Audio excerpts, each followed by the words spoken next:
Sound of Love, a sweet African-American romance novel written by Imani Price, narrated by Shatrice Williams and Michael Evans.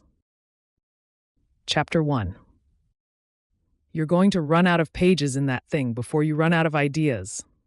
Dara looked up from the notebook she'd been scribbling in, the same one she carried everywhere, its pages soft from handling and marked with flower fingerprints and coffee rings. Joanne sat across from her at their usual booth in Rochelle's old-fashioned diner, her plate nearly clean and her eyebrows raised in that knowing way she had. That's the problem. Dara capped her pen and pressed her palm flat on the open page. I have too many ideas and not enough ovens. You don't have any ovens yet. Exactly my point. Joanne laughed. The kind of laugh that came easily to a woman who'd built her own business from scratch and understood the obsessive planning that went into it. She'd started Roasted Beans Coffee Spot on Main Street and expanded from there. If anyone understood the gap between the notebook and the grand opening, it was Joanne Richards. Walk me through it again, Joanne said, pushing her plate aside and leaning forward. Where are you with the space? Dara flipped back several pages. Flooring goes in next week. The display case I ordered is sitting in a warehouse in Atlanta because the delivery company lost the paperwork. She tapped a circled note in the margin. And I still need to finalize the hood ventilation with the contractor, which is holding up the oven installation, which is holding up everything. So you're close. I'm close to being close. Joanne shook her head, amused. You sound like me when I was getting roasted beans off the ground. I was so convinced something would go wrong that I couldn't see how much was going right. Something always goes wrong. Sure, and then you fix it and keep moving. Joanne pointed at the notebook. That right there tells me you're ready. You've got more recipes than you could bake in a year. The space is beautiful. The town is already asking when you open. Dara wanted to believe that. She'd been hearing it more and more lately, people stopping her on Main Street or catching her at the build-out site to ask about opening day, about what she'd be selling, about whether she'd do special orders for birthdays and holidays. The interest was real, and it made her chest tight in a way that was equal parts excitement and terror. Malachi appeared at their table with a coffee pot in one hand and a small plate in the other. Amy says you need to try this. He set the plate between them. 2 slices of sweet potato pie, still warm, the filling golden and perfectly set. She's been experimenting with the spice blend and wants an honest opinion. Dara's eyes lit up. Tell her I'm honored. Tell her yourself. She'll be out in a minute. Malachi refilled Joanne's coffee and glanced at Dara's half-eaten meatloaf. You good? I'm great. Thank you, Malachi. He nodded and moved on to the next table, where an older couple was debating the best route to the lake. The diner hummed with the kind of low, steady energy that made it feel less like a restaurant and more like someone's living room. Families in the corner booths, a group of teenagers sharing a plate of fries by the window, the clatter of dishes from the kitchen, mixing with conversation and laughter. This was what Dara loved about Sweetgum. You couldn't sit still here without being folded in. She took a bite of the sweet potato pie and closed her eyes. The cinnamon was warm but not overpowering, and there was something underneath it, maybe cardamom, that gave the filling a depth she hadn't expected. Oh, that's good. Joanne took her own bite and nodded slowly. She's got a gift. I keep telling her she should supply pastries for my shops, but she says she doesn't want to overcommit. Smart woman. Dara pulled her notebook closer and jotted something down. I might use cardamom in my brown butter pecan tart. I've been going back and forth on the spice profile. See? This is what I mean. Joanne gestured at the notebook. You eat pie and your first instinct is to take notes. The bakery isn't something you're building. It's something you already are. Before Dara could respond, the front door opened, and the September evening came in with it. Warm air carrying the first cool edge of fall, the faint smell of damp leaves, and the last of the summer honeysuckle. And Omar. He came through the door the way he came through every room, unhurried, easy, like the space had been expecting him. He wore a fitted black t-shirt and dark jeans, a guitar case slung across his back, and he lifted his chin at Malachi as he passed the counter. His smile was effortless. Everything about him looked effortless. Dara looked back at her notebook. Joanne said. Don't. I didn't say anything. You said, which is worse than saying something. Joanne took a long sip of her coffee and watched Omar settle onto a stool at the counter, sliding the guitar case off his shoulder and propping it against the wall beside him. Malachi brought him water without being asked. He just walked in, Joanne observed. People walk into diners, that's how diners work. And you went from relaxed to sitting up straight in about half a second. Dara realized she was, in fact, sitting up straighter. She made herself lean back against the booth. I'm comfortable. You're performing comfortable. There's a difference. Dara shot her a look, but Joanne just smiled into her coffee cup, unbothered. They'd been friends almost as long as Dara had been in Sweetgum, and Joanne had figured out the Omar situation within the first couple of weeks. It wasn't hard.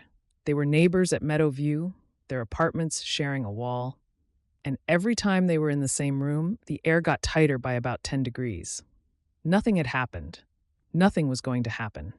Dara had moved to Sweetgum to build something, not to get tangled up in someone. She'd done the tangled up thing. She knew how it ended. He played at open mic night last Saturday, Joanne said, apparently not finished. Debuted a new song. Half the women in the shop forgot they were holding coffee. Joanne. I'm just reporting facts. Dara stabbed her fork into what was left of her meatloaf.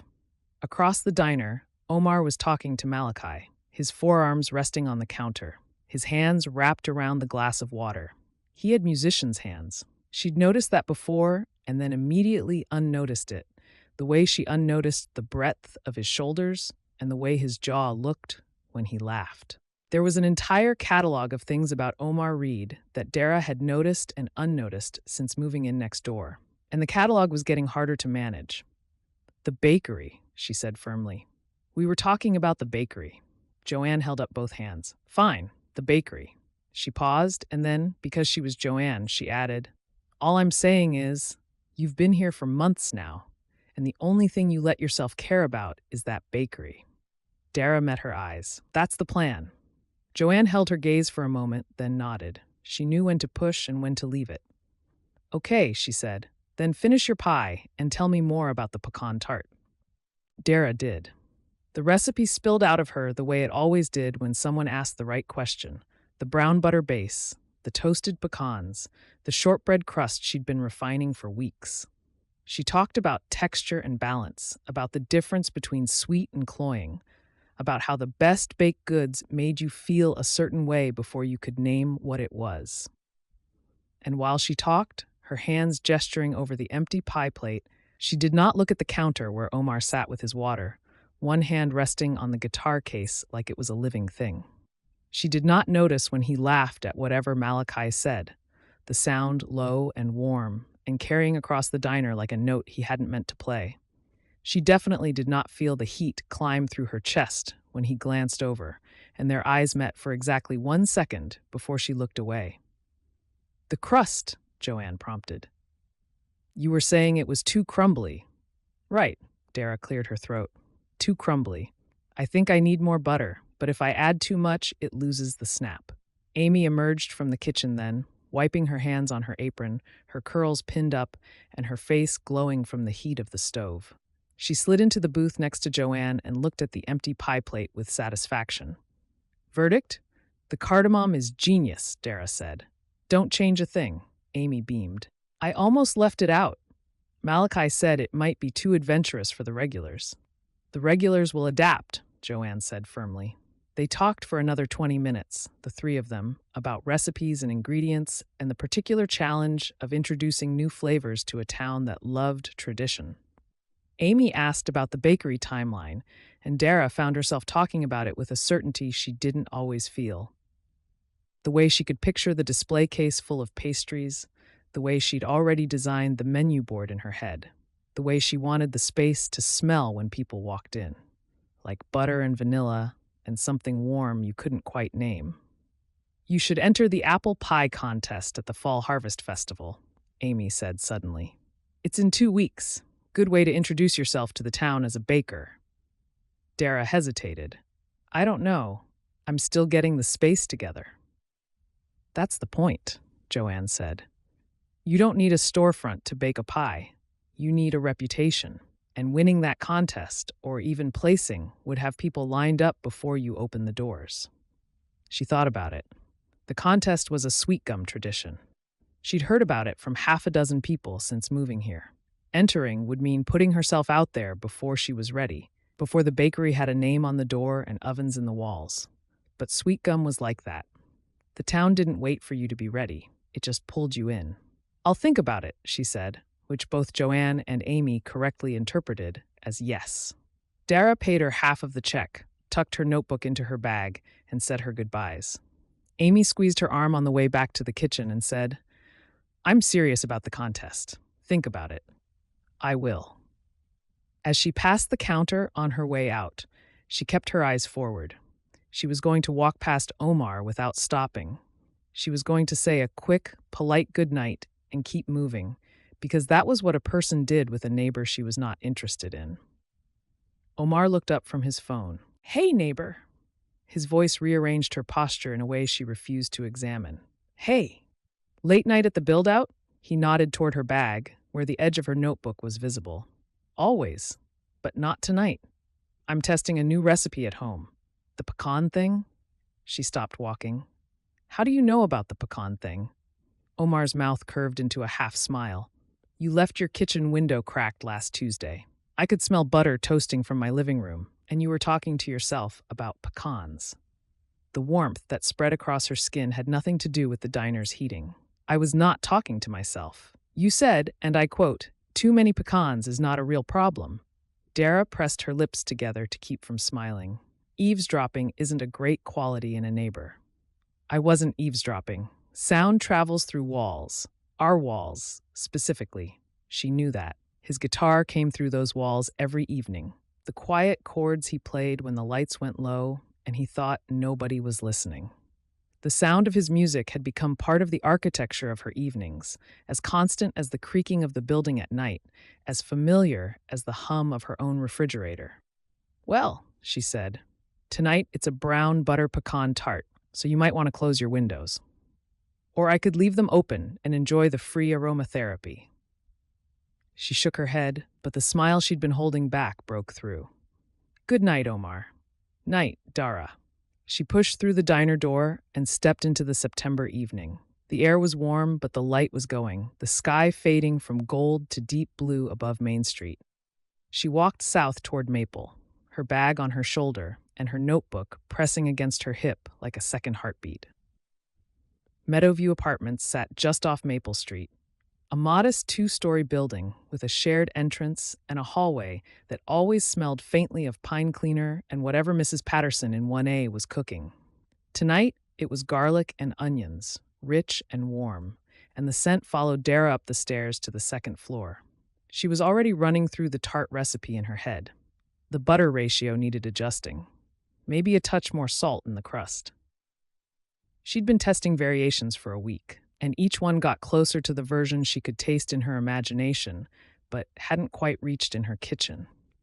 She was digging for her keys when she heard footsteps on the stairs behind her. Omar appeared at the top of the landing, guitar case on his back, keys already in his hand. He must have left the diner right after her, though she hadn't heard him on the walk. He moved quietly for a man his size. "We have to stop meeting like this," he said. "We live next door to each other. This is literally the only way we can meet." He grinned and stepped past her to his door, close enough that she caught the faintest trace of cedar and soap. His apartment was 2B, hers was 2A, and the distance between their doors was roughly 4 feet of worn carpet, and a lifetime of reasons Dara wasn't going to think about right now. He slid his key in the lock and paused, turning back to face her. The hallway light caught the line of his jaw and the easy slope of his shoulders, and Dara busied herself with finding her own keys so she'd have somewhere to look that wasn't at him. "For what it's worth," he said, "the pecan thing smelled incredible last time. Whatever you're doing tonight, I'm sure it'll be even better." She looked at him. He was standing in the hallway light, guitar case slung low, one hand on his door, and his eyes were warm and steady and entirely too easy to get lost in. The compliment wasn't flirtatious, exactly. It was worse than flirtatious. It was sincere. "Thank you," she said, and meant it, and wished the two words didn't feel so heavy in her mouth. "Anytime." He pushed his door open. "I'll be up for a while, so if you need a taste tester." "Good night, Omar." He laughed quietly. "Good night, Dara." He went inside. The soft thud of his guitar case being set down came through the door, then the click of it closing. Dara stood in the hallway for one extra breath, staring at the 4 feet of carpet between their doors. Then she unlocked her apartment, stepped inside, and set her bag on the kitchen counter. Through the wall, faint and warm, she heard him start to play. Just chords at first, something slow and searching, the kind of thing that sounded like a thought he hadn't finished yet. She pulled out her mixing bowls and her butter and her bag of pecans, and she got to work. The music drifted through the wall, warm and uninvited and impossible to ignore. She measured flour and listened to him find the melody, and she told herself that this was fine. Neighbors heard each other. That was all this was. Her phone buzzed on the counter. A text from Joanne. "Enter the contest. And tell your neighbor I said goodnight. Just saying." Dara set the phone face down and reached for the brown butter. Through the wall, Omar shifted from the searching melody into a full song, his voice low enough that she couldn't make out the words, but clear enough that she could feel the shape of them. He sounded like he meant every note. She cracked an egg into the bowl and pretended she wasn't listening. It was going to be a long night. Chapter 2. One more time, but slower, you're rushing the bridge. Jalen frowned at the guitar in his lap like it had personally offended him. "I'm not rushing. The song is just fast." "The song is not fast. You're 15 and you think everything should happen at double speed." Omar leaned back in his folding chair and nodded at the kid's left hand. "Watch your fingering on the transition. You're jumping to the G before the D has time to ring out. Give it a breath. A breath. Like a pause, a rest. Music isn't just the notes you play, it's the space between them." Omar picked up his own guitar and played the bridge slowly, letting each chord sustain before moving to the next. The progression was simple, but the restraint made it land. See? Same notes, but the space changes everything. They were set up in one of the small rooms at the community center, the afternoon light coming through the window in gold bars across the scuffed linoleum. Omar taught lessons here twice a week because his apartment was too small for 2 guitars and a teenager's energy, and because it meant Jalen's mother could run errands on Main Street while they worked. The community center let him use the room for free. That was Sweetgum. If you gave the town your time, it gave you space to do it in. Jalen tried the bridge again. Slower this time, his brow furrowed in concentration, his fingers pressing the strings with the deliberate care of someone who was learning that control was harder than speed. The G came in cleaner. The transition breathed. "There it is," Omar grinned. "You hear the difference?" "Yeah." Jalen's face opened up the way it always did when he got it right. "Yeah, that sounds way better. That's because you let the music be the music instead of trying to wrestle it." Omar set his guitar across his knee. "Same thing applies to your solo for the talent show. If you rush the first verse, you lose the audience before the chorus hits. Make them wait for it." "Mr. Reid, I can't play that slow in front of people. I'll look like I forgot the song." "You'll look like you know what you're doing. There's a difference." The door opened and Jalen's mother leaned in, shopping bags in one hand and keys in the other. "How'd we do today?" "He's getting good," Omar said. "Another few weeks and he'll be ready for the talent show." Jalen was already packing up, sliding the loaner guitar into its case with the careful reverence Omar insisted on. Instruments were treated like living things in his lessons. You didn't toss a guitar into a case the way you threw a backpack on the floor. "I appreciate you working with him," Jalen's mother said, lowering her voice slightly while her son zipped the case. "He needed something after quitting the basketball team. This has been good for him. He's a natural, just needs to learn patience. Don't we all?" She smiled, then tilted her head the way people in Sweetgum did when they were about to say the thing they actually came to say. "I saw your neighbor at the diner yesterday. She was with Joanne talking about that bakery. The building's coming along." Omar kept his expression even. "Yeah, she's been working hard on it. Malachi says you two leave together most nights." She let that sit for exactly one beat, her smile widening. I'm just saying, if someone opened a bakery down the street from me and lived next door, I'd be finding excuses to be around too. I live next door. I don't need excuses.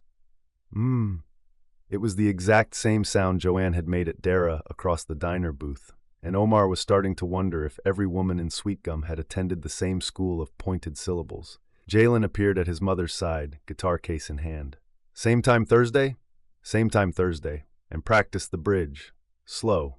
Slow. Got it. They left, and Omar packed up his own guitar, wiping down the neck and loosening the strings the way his first instructor had taught him. The room was quiet now, late afternoon settling in with the dust. He could hear someone running a vacuum in the hallway, the distant sound of kids on the playground outside, the ordinary sounds of a town winding down toward evening. He slung the case over his shoulder and stepped outside. Main Street was a short walk from the community center, and the September air had that quality he liked best about early fall in Georgia, warm enough to forget the season was changing until a breeze came through and reminded you. He passed Carter & Sons Barbershop, Miller's Hardware, the bookstore with its front window display that Darius changed out every week. He thought about what Jalen's mother had said. Your neighbor. Like it was that simple. Like Dara Langston was just a woman who lived on the other side of his wall and happened to be opening a bakery, and not the person who'd rearranged the entire layout of his attention without trying. He'd noticed her the day she moved in. It was hard not to. She'd carried her own boxes up the stairs, refused help from the building manager, and had music playing from her phone the entire time. Something with a bass line he spent the rest of the afternoon trying to place. That night, the smell of sugar and warm bread had come through the wall, and he'd sat on his couch with his guitar and thought, that's going to be a problem. It had been a problem ever since. Not the baking, though the smells were relentless, and often showed up right around midnight when his defenses were lowest. The problem was Dara herself. The way she moved through a room like she'd already decided where she was going and didn't need anyone's permission to get there. The way she laughed, sudden and real, like it caught her off guard every time. The way she talked about her bakery like it was the most important thing in the world, and the way he believed her, because for her it was. He was attracted to her. He knew that, and knowing it was fine, because attraction was just a feeling, and feelings stayed inside the guitar, inside the songs, inside the safe space of things he didn't say out loud. He'd learned that lesson the hard way. You could write a whole album about wanting someone and nobody got hurt, but the second you said it to their face, it became real, and real things could be broken.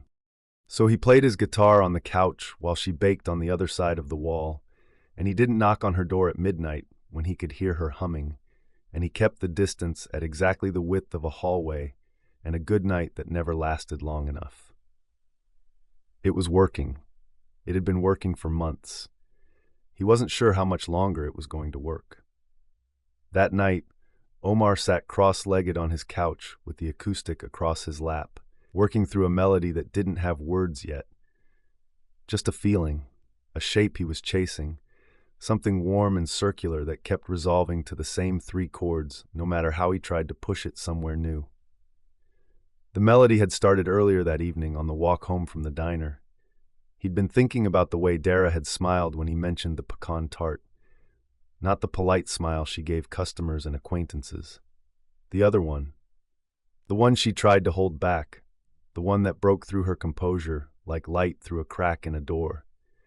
He'd walked into his apartment, set down his guitar case, and the first 3 chords had come out of him like they'd been waiting. He didn't name the feeling. Naming it would make it real. And he'd learned what happened when real feelings met real people.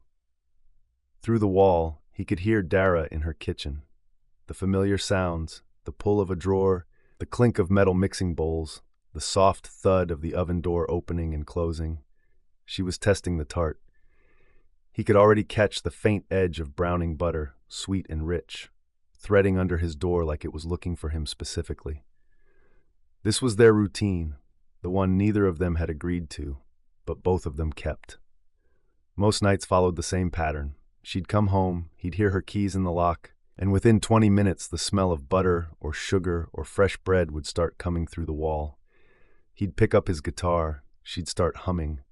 They'd exist in parallel, separated by drywall and silence, and whatever they were both too careful to say. He played quietly enough not to intrude. That was the deal he'd made with himself, the unspoken etiquette of sharing a wall with someone you were trying not to want. He could play, she could bake, and the wall between them was permission to exist in the same space without having to face what the space meant. The melody circled back to those 3 chords again. He let it. Somewhere in those chords was a song, and somewhere in that song was a truth he wasn't ready to look at. And that was fine. Songs were patient. They waited until you were ready to hear what you'd written. He didn't know how long he'd been playing when the smell changed. It was subtle at first, the warmth of browning butter curdling into something sharper, acrid, smoke. Not the kind that came with cooking, the wisp from a hot pan, but the kind that meant something had gone past the point of recovery. Omar stopped playing, set the guitar on the couch, listened. Through the wall, he heard a clatter, a pan dropping maybe. Then Dara's voice, muffled but urgent, the words indistinct. Then the smoke alarm. It didn't ease in, it screamed, the shrill, piercing pulse that cut through walls and doors and the carefully maintained distance of 2 people who'd been pretending they didn't hear each other every night. He was off the couch and at her door before he'd made a conscious choice to move. He knocked once, hard. Dara. The door opened and smoke billowed into the hallway, thick and acrid. Dara stood in the doorway in a t-shirt and shorts, one hand waving at the haze, her eyes watering. Behind her, the kitchen was a gray cloud, the smoke alarm still shrieking from the ceiling. "I'm fine," she said, coughing. "It's just the tart. I left it under the broiler too long. I've got it." "You don't got it. Your hallway is full of smoke. It's already dying down. I opened the window and the sprinklers kicked in. The sound came first, a mechanical thunk from somewhere in the ceiling, and then the water, sudden and everywhere, spraying from the heads in the hall and the kitchen in a cold, relentless downpour. Dara gasped and stumbled backward. The water hit the smoke and turned it into a wet, hissing fog. Omar reached for her arm. "Come on. My notebooks are on the table, my recipes, the cost breakdowns, everything for the bakery. Go to my apartment." Doors unlocked. He was already pushing past her into the spray. The kitchen was chaos. The sprinklers hammered down from 2 directions, cold and relentless, and the floor was already pooling an inch deep in places. Smoke hung low near the ceiling, mixing with the water into a wet haze. The charred remains of the tart sat in the oven, the door still open. Everything on the counters was soaked. The notebooks were on the kitchen table, 3 of them, plus a binder, their pages starting to curl at the edges. Water was pooling around them, but the table had kept them above the worst of it. He gathered all 4 against his chest, shielding them with his body, and grabbed the canvas bag hanging from the back of the kitchen chair. He stuffed what he could inside, tucked the rest under his arm, and moved back through the spray toward the door. By the time he crossed the hallway into his own apartment, his shirt was soaked through and water was dripping from his jaw. Dara was standing just inside the door, arms wrapped around herself, shivering. She was soaked through too, her t-shirt clinging to every curve and slightly transparent, her hair wet and pressed against her forehead, water running down her arms and pooling on his hardwood floor. He tried not to notice, but he did. He held out the bag. "Some of the pages got wet, but I got them before they sat in the water too long." She took the bag and opened it. Her hands were shaking as she pulled out the first notebook and checked the pages. Some of the ink had started to bleed at the edges, but the writing was legible. The cost breakdowns in the binder were mostly dry. She pressed the notebook against her stomach and looked at him, and the expression on her face was harder to handle than the smoke or the water or the alarm. "Thank you," she said. "You would have gone back for them yourself if I'd waited another 10 seconds. Probably." Her jaw worked. "But you didn't wait." He grabbed the towel from the hook beside the bathroom and held it out to her. Their fingers brushed when she took it. "What on earth is going on up here? I heard the alarm and then my ceiling started dripping." Mrs. Patterson from downstairs stood in the open doorway in a bathrobe, her reading glasses pushed up on her forehead. She glanced toward Dara's apartment, where water was still pooling across the threshold. "Kitchen fire," Omar said from inside the apartment. "It's out, but the sprinkler system in her unit went off. Must have leaked through your ceiling." "Lord have mercy. I already called building maintenance. He's on his way to shut off the water to your unit." She looked past Omar to Dara. "Baby, are you all right?" Dara pulled the towel tighter around her shoulders, the canvas bag of rescued notebooks clutched in her other hand. She looked small in a way Omar had never seen her look before. Dara Langston did not do small. The woman carried her own boxes up the stairs and turned down help from anyone who offered. She talked about her bakery like it was already built. Like believing in it hard enough could make the walls go up faster. And now she was standing in his living room, shivering and dripping, holding the notebooks he'd pulled from the wreckage. And the look on her face was the look of a woman who did not want to need anyone and was running out of reasons not to. "I'm fine," Dara said to Mrs. Patterson. She pressed the towel against her face and held it there for a second longer than wiping water would require. When she lowered it, her expression was composed, forcibly composed, like a door pulled shut with both hands. "I'm fine. I just need to figure out what to do about the apartment." "You're staying here tonight," Omar said. She looked at him. "Guest room is down the hall, last door on the left. Clean sheets."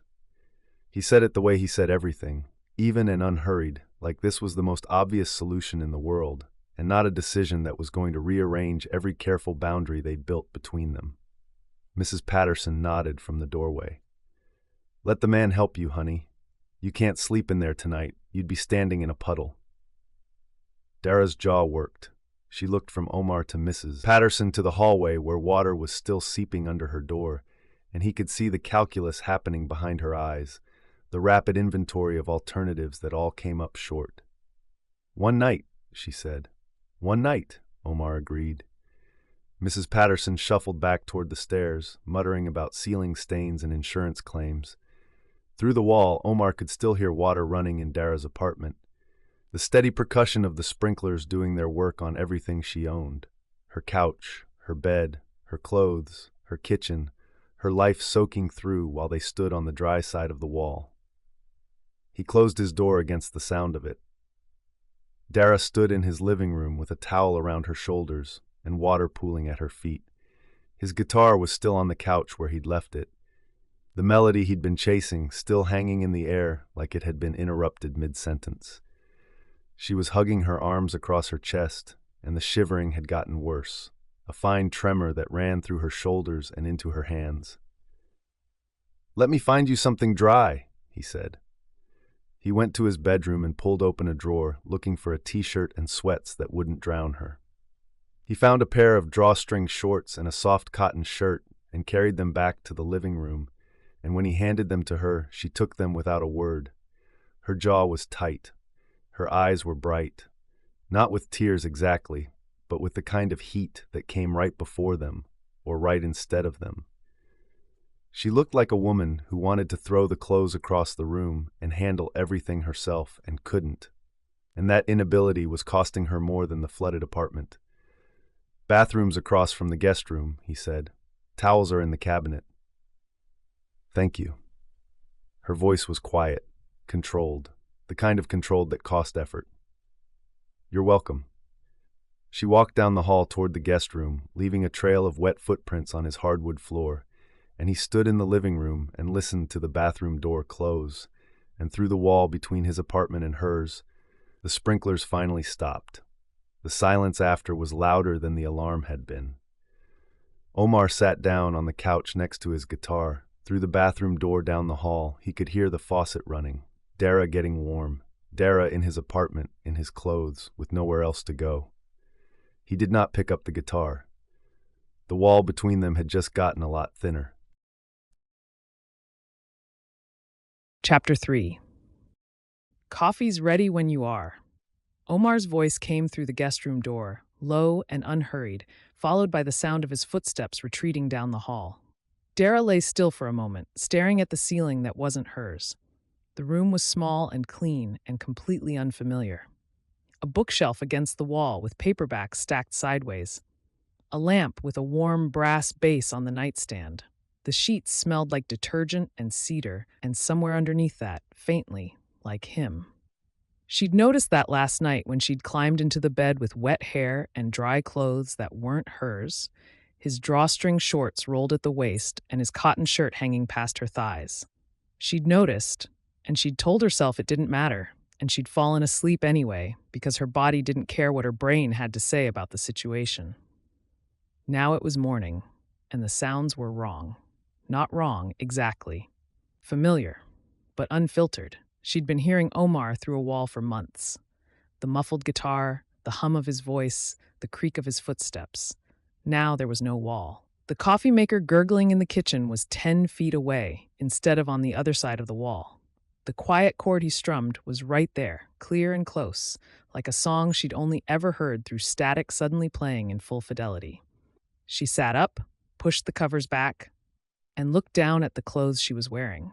His shirt, his shorts.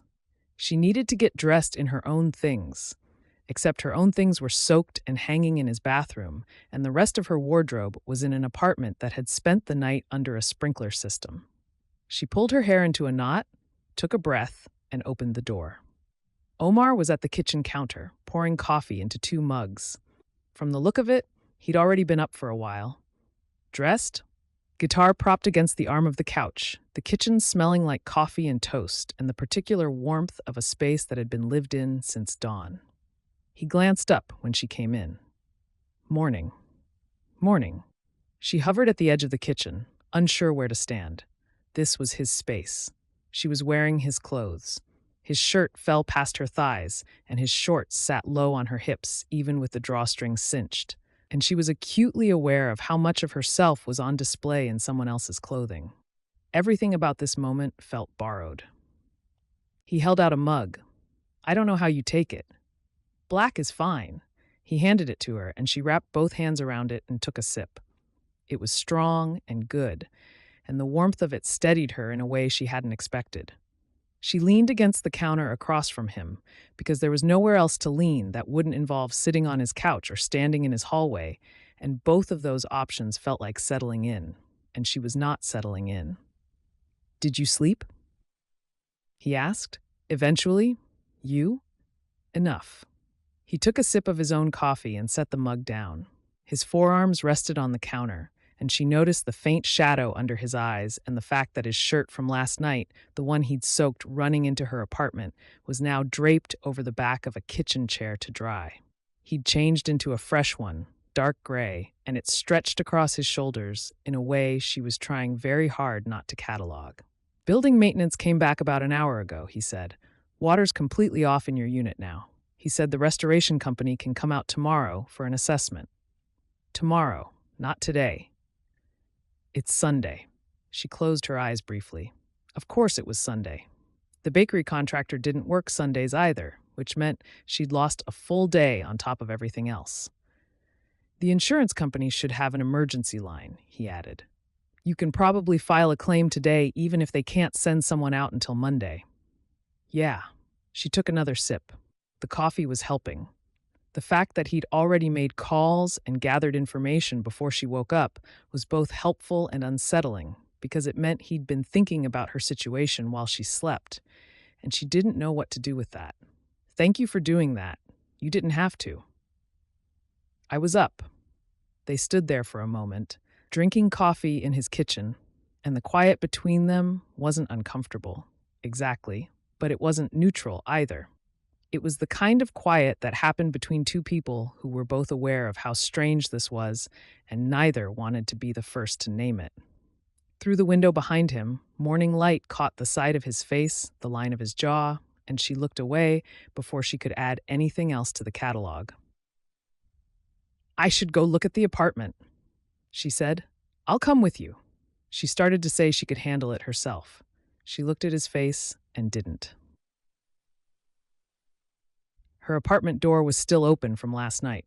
Water had pooled across the threshold and into the hallway carpet, dark and spreading. The air hit her before she stepped inside. Damp drywall and something faintly chemical, the residue of the sprinkler water mixing with the smoke that still clung to the walls. Dara stopped in the doorway. Omar stood behind her, close but not crowding. The living room came first. The carpet squelched under her feet. The couch cushions were dark and heavy with water, the throw pillows swollen. The curtains hung like wet rags. She touched the arm of the couch, and her fingers came away damp. She moved to the kitchen. Standing water covered the floor, and the ceiling tile above the stove had buckled and dropped pieces of wet plaster onto the counter. The charred tart pan still sat in the open oven, black and forgotten. Her baking supplies were ruined. Flour and sugar had soaked into paste. The vanilla extract bottle had tipped and was floating in a shallow pool.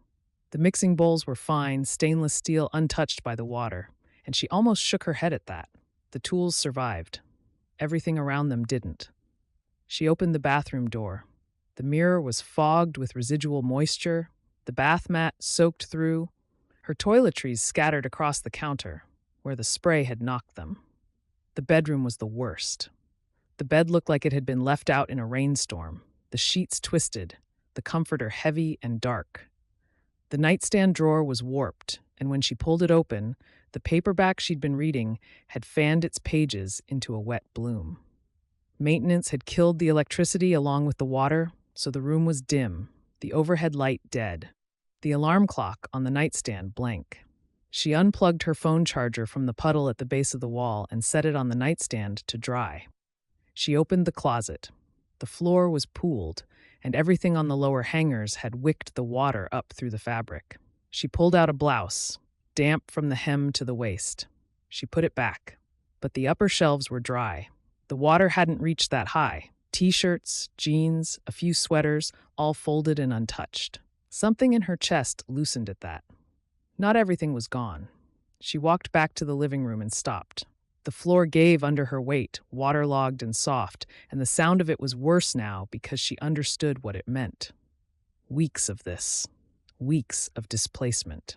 Omar was leaning in the front doorway, arms folded, giving her the space to take it all in. "The drywall is going to need replacing," she said finally. Her voice came out steadier than she felt. "At least the kitchen and the hallway, the carpet's ruined, the mattress, most of the furniture. The insurance company is going to need to send someone. We can call from my place." She turned in a slow circle, trying to calculate how long it would take to dry the floors, replace the drywall, repaint, refurnish. Weeks, not days. She pressed her fingers to her temples. "Dara?" She looked at him. He was still in the doorway, watching her with the same expression he'd had last night when he'd told her she was staying.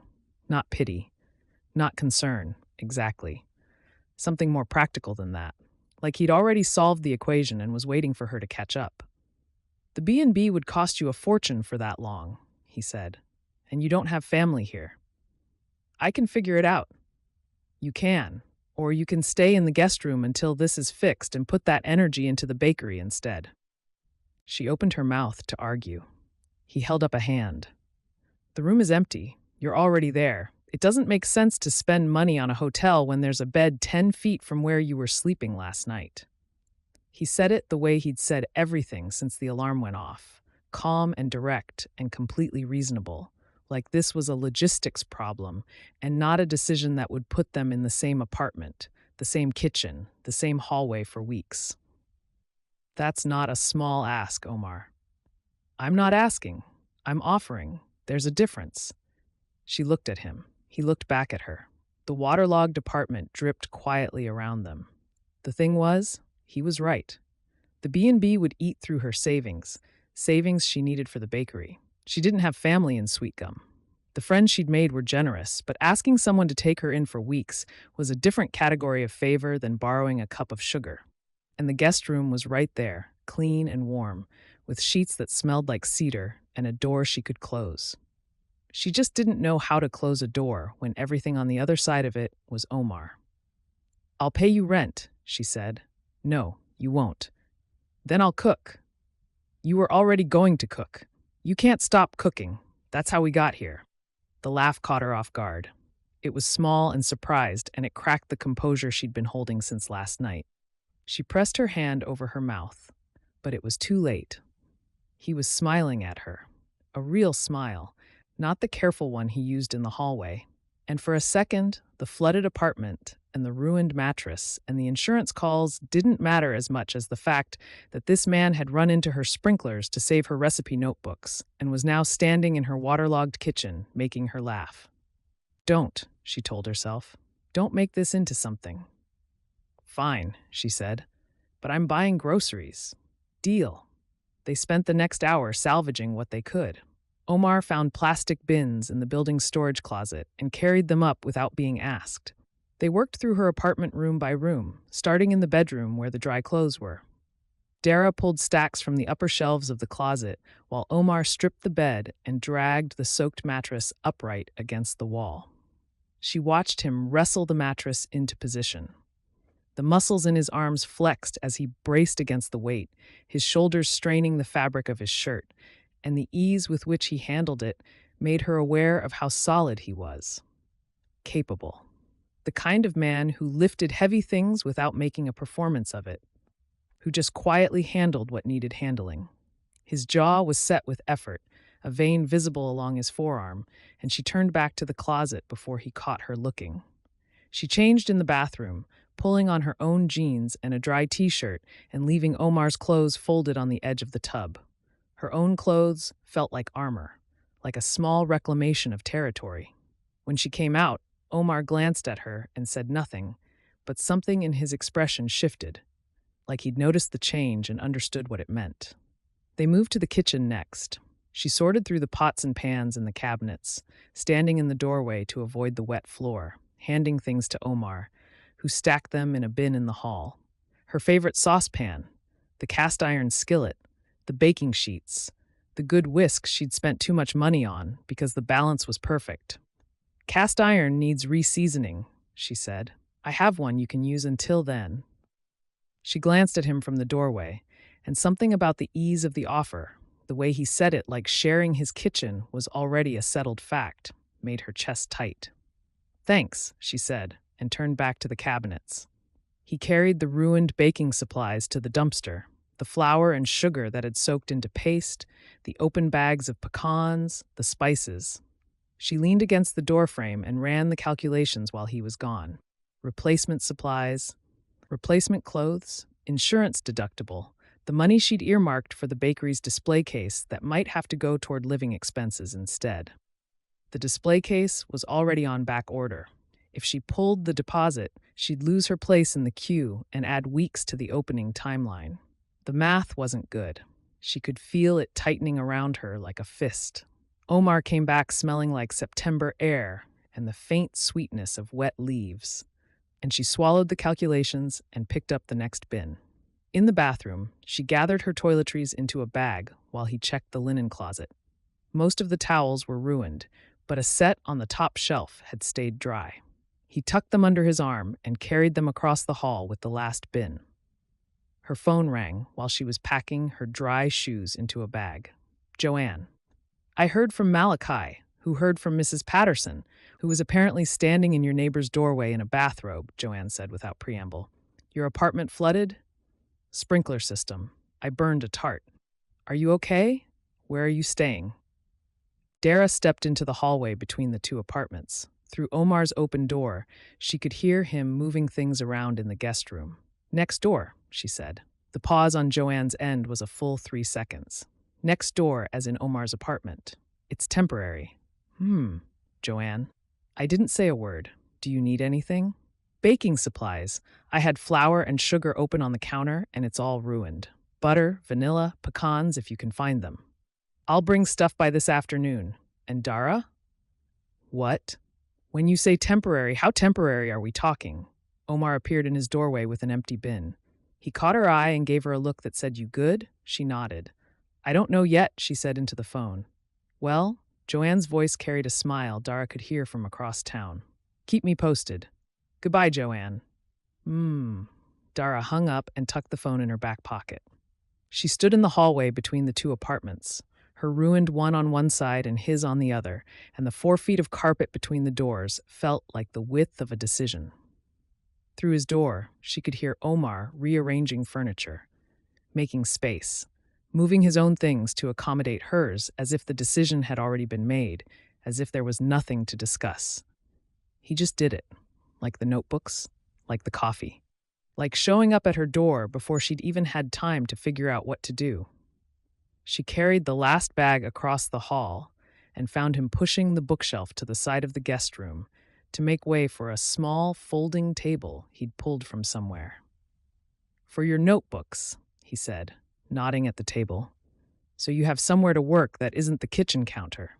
She set the bag down on the bed with the cedar and detergent sheets, the bed in the apartment that was his, in the room he was reshaping to fit her, and she could feel the ground shifting under her feet in a way that had nothing to do with water damage. "You didn't have to do that," she said. "I know." He straightened up and looked at her. His gaze held for a beat longer than necessary, and then he picked up an empty bin. "I'll grab the last of your things." He walked past her toward the door, and his arm brushed hers in the narrow hallway, shoulder to elbow, warm and brief, and deliberate enough that she wasn't sure it was an accident. She stood in the guest room that was becoming hers and listened to his footsteps cross the hall. Chapter 4. Joanne arrived at 3 o'clock with a canvas bag and an expression Omar could only describe as strategic. "Supplies," she said, handing the bag to Dara, who'd opened the door. "Flour, sugar, butter, baking powder, vanilla, and a bag of pecans because you mentioned those specifically." "You're a lifesaver." Dara set the bag on the floor by the counter and started pulling out ingredients. She lined them up on his counter with the particular tenderness of a person reuniting with essential tools.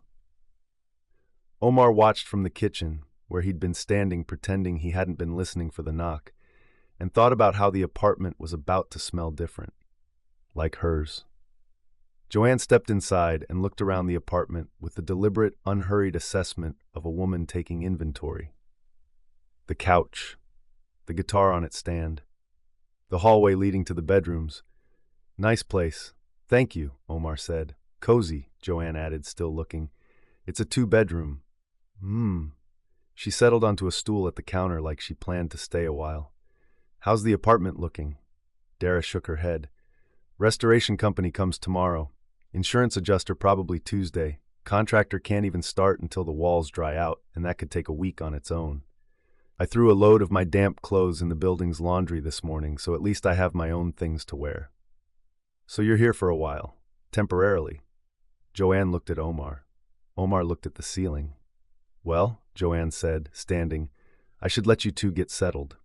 She said, settled, the way she said, with a warmth that carried about 3 layers of meaning underneath it. She squeezed Dara's arm at the door. "Call me if you need anything else. I mean it." "I will." Joanne glanced back at Omar on her way out. "Take care of her." "She can take care of herself," he said. Joanne smiled. "I know. Do it anyway." The door closed behind her. The apartment was quiet. Omar stood in the kitchen and Dara stood by the counter, and the space between them felt like it had shrunk by half since Joanne left. "She means well," Dara said. "She means something. I'm not sure well covers it." Dara laughed, short and surprised, and the sound did the same thing to his chest. It had done in her waterlogged kitchen the day before, like a fist unclenching. She started organizing the baking supplies, transferring flour and sugar into canisters she'd salvaged from her own kitchen, lining them up beside his coffee maker.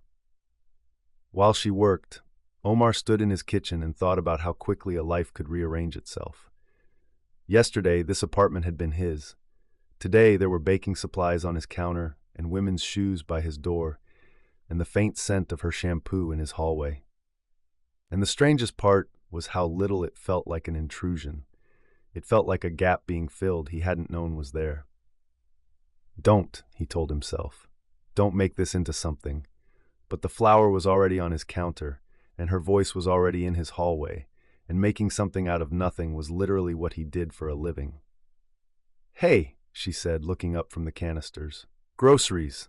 I said I'd buy them. Is there a list of what you need, or should I just figure it out?" "I'll come with you." "You don't have to. I know what I like." She looked at him for a second too long, and he heard the double meaning about half a second after it left his mouth. "For dinner," he added, I know what I like for dinner. Right. She picked up her bag. I need to swing by the laundry room on the way back, too. My damp clothes should be done in the dryer by then. I'll help you carry them up. Omar, it's 1 load of laundry. And a bag of groceries. And you have 2 hands. She looked at him like she was trying to decide whether this was helpfulness or something else. He kept his expression neutral.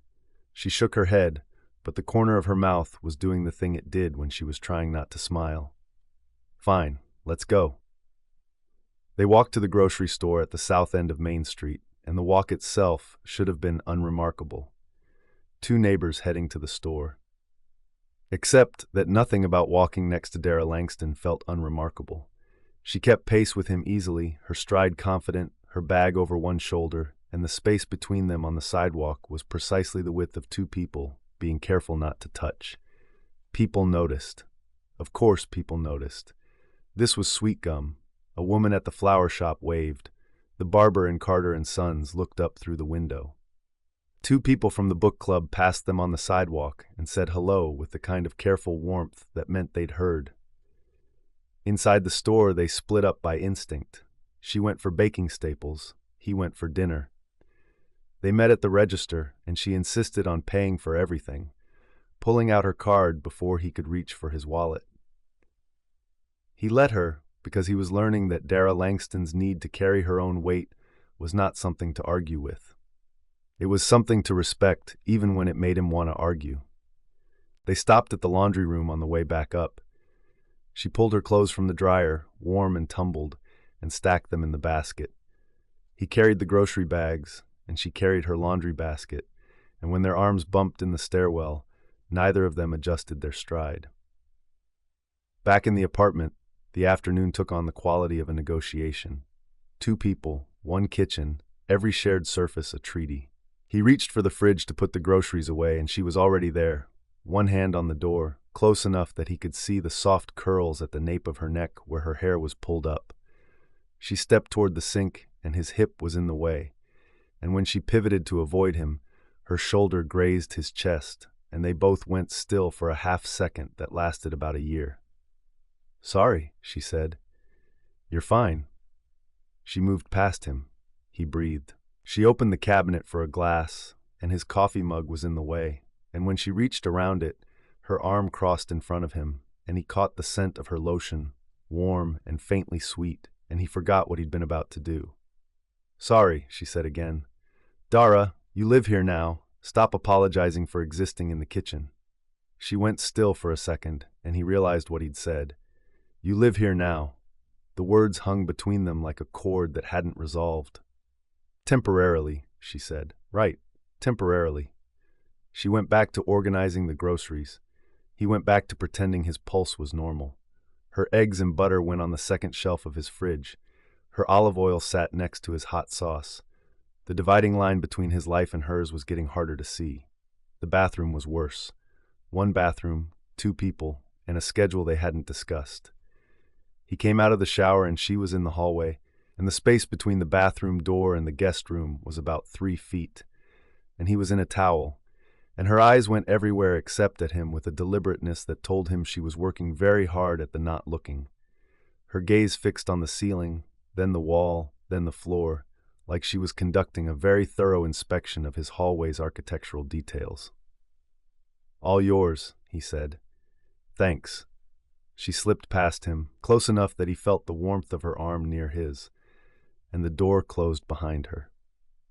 He stood in the hallway in a towel and listened to the water turn on and tried to remember what his apartment had felt like before every room in it became charged territory.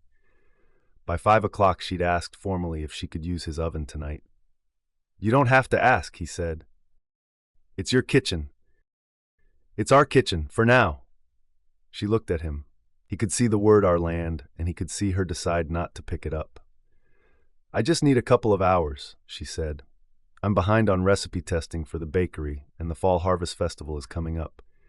I need to finalize the tart before the contest." "Take as long as you need. I'll be on the couch." She nodded, pulled her hair back, washed her hands at his sink with a focus that suggested the baking was already happening in her head, the rest of the world narrowing to flour and butter and the precise ratio of salt to sugar. He picked up his guitar and settled into the corner of the couch. This was the deal. She bakes, he plays, same as it had been through the wall for months, except there was no wall anymore, and same didn't mean the same thing when you could see the person instead of just hearing them. She worked quietly at first, measuring flour, cutting butter into cubes, her hands moving with the kind of practiced efficiency that made it clear this was not a hobby. This was who she was. The woman didn't follow a recipe so much as negotiate with one, adjusting as she went, tasting, adding, tasting again. When she tipped vanilla into the bowl, the whole apartment shifted, the air going warm and sweet, and Omar played a chord he didn't plan and let it ring. He watched her from the couch. He told himself he was just sitting here, playing guitar, existing in his own apartment. That was true. It was also true that he was watching the way she rolled dough with the heels of her hands, her weight pressing forward, her shoulders working under her t-shirt. The flour smudge on her temple she hadn't noticed. The way she bit her lower lip when she was concentrating, teeth pressing in and releasing, and the way his chest responded to that small rhythm like it was a song he already knew. He missed a chord change. His fingers stumbled on the frets and the guitar made a sound like a question. She turned. "You okay?" "Fine, wrong chord. Sounded like the right one to me." It wasn't. She held his gaze for a beat, and a flicker of awareness crossed her face that said she knew exactly why he'd missed the chord and was choosing not to name it. Then she turned back to the dough. He stared at the fretboard and willed his hands to remember what they were doing. The melody he'd been working on, the one with the 3 chords that kept circling back to the same place, found its way to his fingers again. He played it quietly, letting the notes follow her movements, matching the rhythm of her hands without meaning to.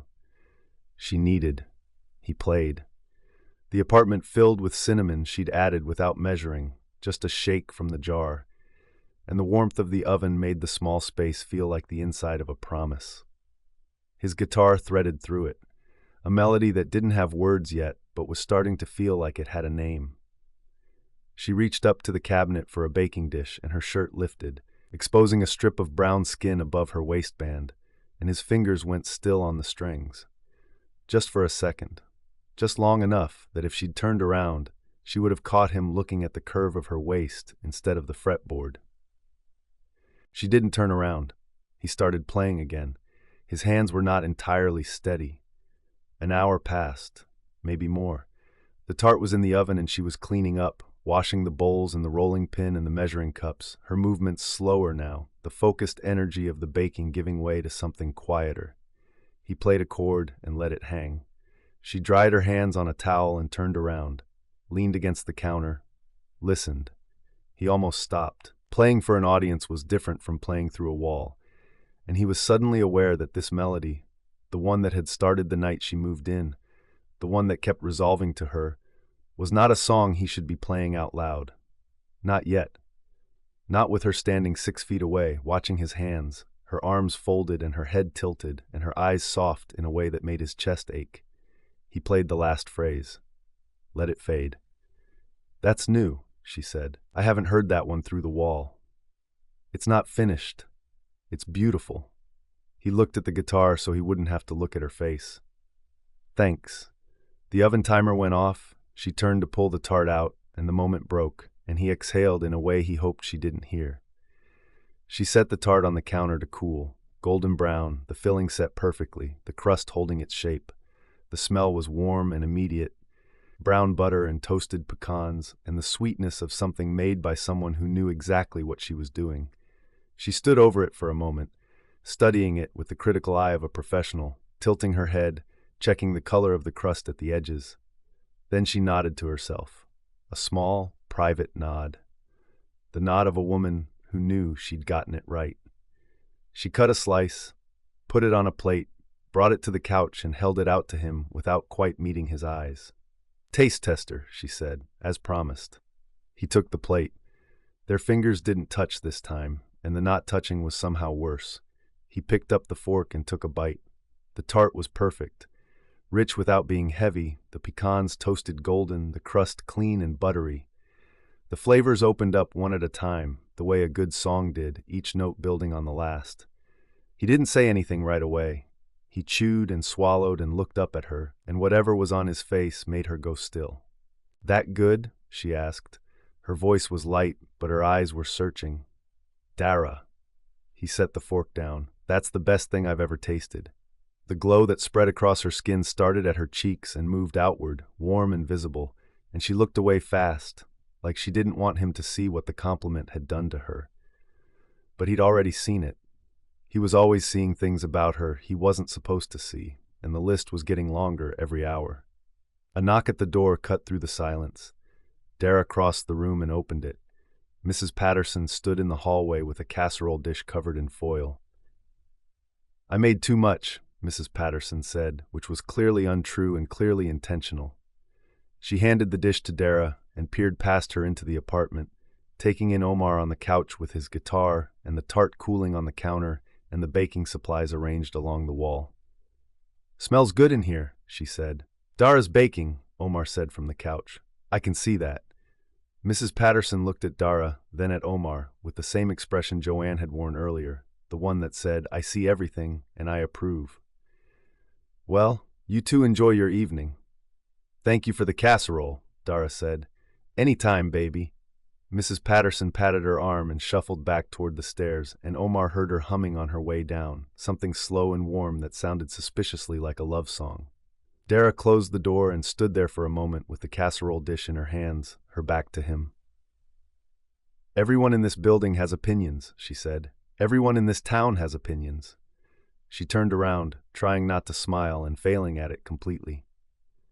"Eat your tart," she said, and carried the casserole to the kitchen. He picked up his fork.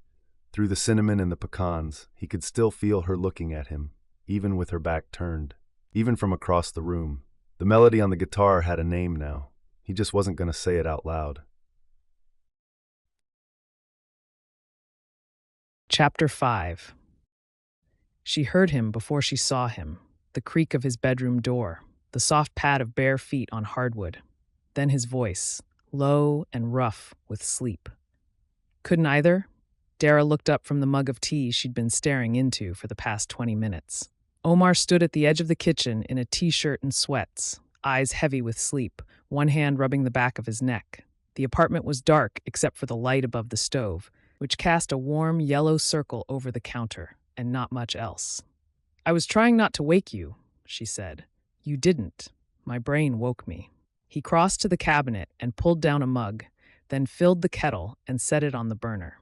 He leaned against the counter across from her, arms folded, waiting for the water, and the kitchen was small enough that the distance between them was about the width of a conversation neither of them had started yet. "What's keeping you up?" he asked. "Everything. Nothing." She wrapped her hands around her mug. The tea had gone lukewarm, but she held it anyway because it gave her fingers something to do. "I keep running numbers in my head. The insurance deductible, the replacement costs, the bakery timeline. Every time I close my eyes, my brain opens a spreadsheet. That sounds exhausting. It is exhausting and useless because running numbers at 1 in the morning doesn't change the numbers. They're the same at 1 as they are at noon. My brain just doesn't believe that." The kettle started to hiss. He turned and poured the water over a tea bag, his movements unhurried, and she watched his hands in the stove light. The same hands that played guitar, that had carried her bins across the hall, that had run into her sprinklers to save her notebooks. He had capable hands. She'd noticed that before and was noticing it again now, in the dark, at 1 in the morning, when her defenses were at their lowest, and noticing things about Omar Reid felt less like a choice and more like gravity. He brought his tea to the table and sat down across from her. His knee settled close to hers under the table, not touching, close enough that she could feel the warmth of it through the air between them. "The numbers will work out," he said. "Insurance covers most of the apartment damage. You've got the bakery space locked in. The supplies Joanne brought will hold you until you can restock properly." "I know. Logically, I know all of that. But logic doesn't work at 1 in the morning." Logic doesn't work at 1 in the morning, she agreed. They sat with that for a moment. The stove light hummed. Somewhere outside, a cricket had found its way close to the building and was singing with the single-minded persistence of a creature that didn't know what time it was. "What about you?" she asked. "What woke you up?" He took a sip of his tea and set the mug down. "I was working on a song in my head. Couldn't turn it off." "The one you were playing earlier? On the couch?" He looked at her over the rim of his mug, and even in the low light, she could see something shift behind his eyes, a door opening a crack and then catching. "Yeah, that one. It's beautiful. I meant that. I know you did." He turned the mug in his hands. That's the problem. When someone says a song is beautiful and they mean it, you have to decide what to do with that, whether to keep going or let it stay unfinished. Why would you let it stay unfinished? He didn't answer right away. The silence was the kind that held weight, not empty, but full of the thing he wasn't saying. She let it sit. She was learning that Omar's silences were not the absence of thought. They were the presence of something he was deciding whether to trust her with. "Some songs are safer unfinished," he said finally. "Once you finish them, they're out in the world. They mean something. And you can't take that back." She heard the outline of a story in those words.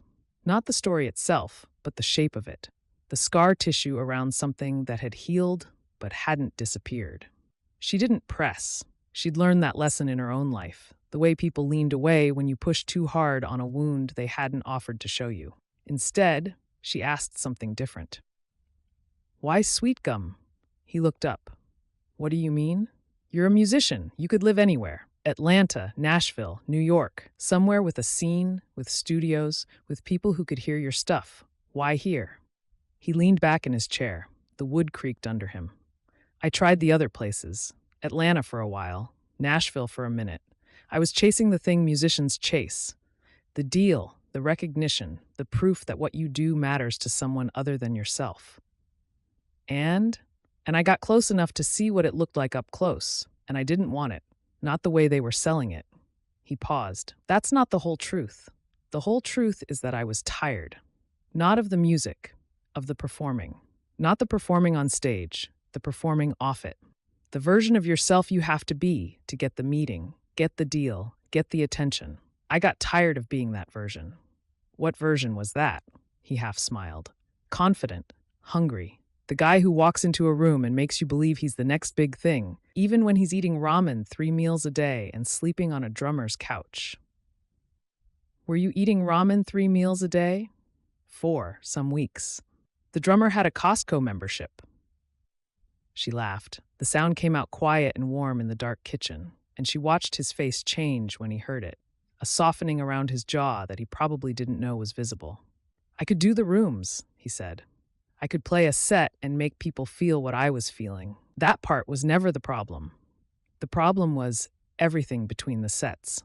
The networking, the meetings, the people who wanted to hear you play so they could figure out how to turn you into a product."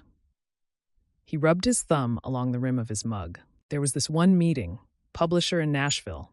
He loved my stuff, told me I had real talent, real voice, and then he spent 45 minutes explaining how I'd need to change my sound to fit the market." "What did you say?" "I said I'd think about it, and then I drove back to the apartment I was subletting and sat on the fire escape and played the song he wanted me to change, the way I'd written it, and a woman in the building next door opened her window and listened. Didn't say a word, just listened. And when I finished, she clapped. Once, slow, like she'd heard the real thing and wanted me to know." Dara watched his face. The stove light caught the line of his jaw and the quiet intensity in his eyes, and she could see the memory sitting on him, not painful, but formative. The kind of moment that redirected a life. "I left Nashville 2 weeks later," he said. "Found Sweetgum through a friend of a friend. Drove in from the north, through the pine canopy, and the first thing I saw was the lake. I signed a lease that week." "Just like that?" "Just like that.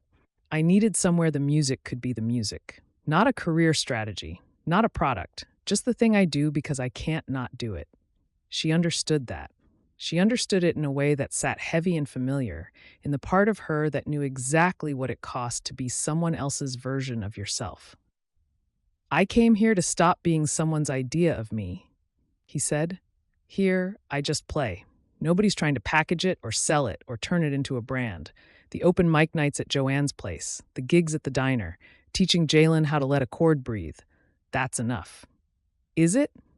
The question came out before she could stop it, and she heard how it sounded like a challenge, like she was questioning whether his life was enough.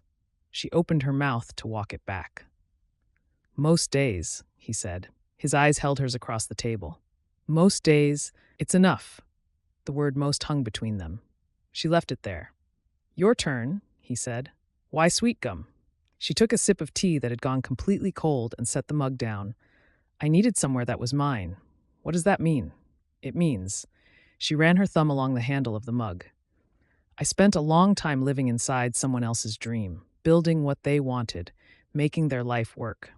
And I was good at it, which was the worst part, because being good at it meant I never had to ask what I wanted for myself. He was quiet, listening. Not the performative listening people did when they were waiting for their turn to talk. Real listening, the kind where the other person's face went still and their body stopped moving. He had a restaurant, she said. She hadn't planned to say that much, but the dark was doing its work on her, prying open doors she kept closed during daylight. In Atlanta, I developed recipes for him, managed the kitchen, handled the vendors, the ordering, the staffing. If you'd walked in on any given night, you would have thought it was his place and I was just the help. Was it his place? On paper. But I built it. The menu, the flavor profiles, the whole experience. I just did it with his name on the door. She looked at the table. When it ended, I had nothing. Not nothing dramatic, nothing. No savings in my name, no business, no plan. Just a notebook full of recipes I'd never made for myself and a very clear understanding that I'd let someone else's life eat mine. So you came here. I came here. Found the bakery space. Signed the lease. She gave a half smile that didn't reach her eyes. Started testing recipes in an apartment kitchen at midnight, which, as we've established, has downsides. Significant downsides. The sprinkler system was very thorough. He laughed, low and quiet, and the sound of it in the dark kitchen unwound a knot at the base of her throat she hadn't known was there. She liked making him laugh. That was a dangerous thing to like, and she liked it anyway. The bakery is the first thing I've ever built that has my name on it, she said. Not literally. I haven't picked a name yet, but it's mine. The recipes are mine. The vision is mine. Nobody else gets to decide what it becomes. She stopped. She'd said more than she'd planned. The one in the morning rule, where the dark made you honest and the quiet made you reckless. She could feel it working on her, loosening the careful architecture she'd built around the parts of herself she didn't show people. Omar was watching her with an expression she couldn't quite read in the low light. Not pity, not sympathy, recognition, like he'd heard his own story in the shape of hers and was sitting with the weight of that. For what it's worth, he said, the tart is incredible, and the bakery is going to be incredible. And you didn't need someone else's dream to learn how to build your own. You just needed the space to do it. The warmth that moved through her chest had nothing to do with the tea. It started behind her ribs and spread outward, slow and steady, a glow she could feel in her skin. And she looked down at the table because if she looked at his face right now, in this light, at this hour, she was going to do the thing she kept telling herself not to do. Her hand was resting on the table between them. His was on the other side of his mug, close enough that she could count the distance in inches. When she'd laughed at the ramen story, she'd leaned forward and her fingers had drifted toward his, and neither of them had moved. The gap between their hands was still there, warm and electric, and she could feel the air in that gap the way you could feel heat off a stove before you touched it. The not touching was louder than touching would have been. It was a conversation happening below the words, below the table, below everything they were saying out loud. She curled her fingers into her palm, slowly. So he wouldn't see it as a retreat. He probably saw it anyway. Can I ask you one more thing? She said. Yeah? The song, the one you haven't finished. You said you might let it stay that way. It's not. How do you know when a song is finished? He thought about it. She watched him think, watched his jaw work and his eyes go somewhere else for a second, and she realized she liked watching him think almost as much as she liked watching him play. Almost. "You know it's finished when you stop being afraid of what it says," he said. The words landed in the center of her chest and stayed there. "We should probably sleep," she said. Probably. Neither of them moved. The cricket outside had stopped singing. The apartment was so quiet she could hear the refrigerator cycling and the tick of the clock on his living room wall and the slow rhythm of his breathing across the table. She was aware of every inch of the space between them. The table, the mugs, the gap between their hands, the dark pressing in around the stove light like it was trying to shrink the room down to just the two of them. "Thank you," she said, "for listening and for the tea and for not making this weird." "Is it not weird?" "It's completely weird, but in a good way," he smiled. She saw it even in the dark, the way it changed the shape of his face, and the feeling from earlier, the glow that had started behind her ribs when he'd spoken about her bakery, came back and settled in like it planned to stay.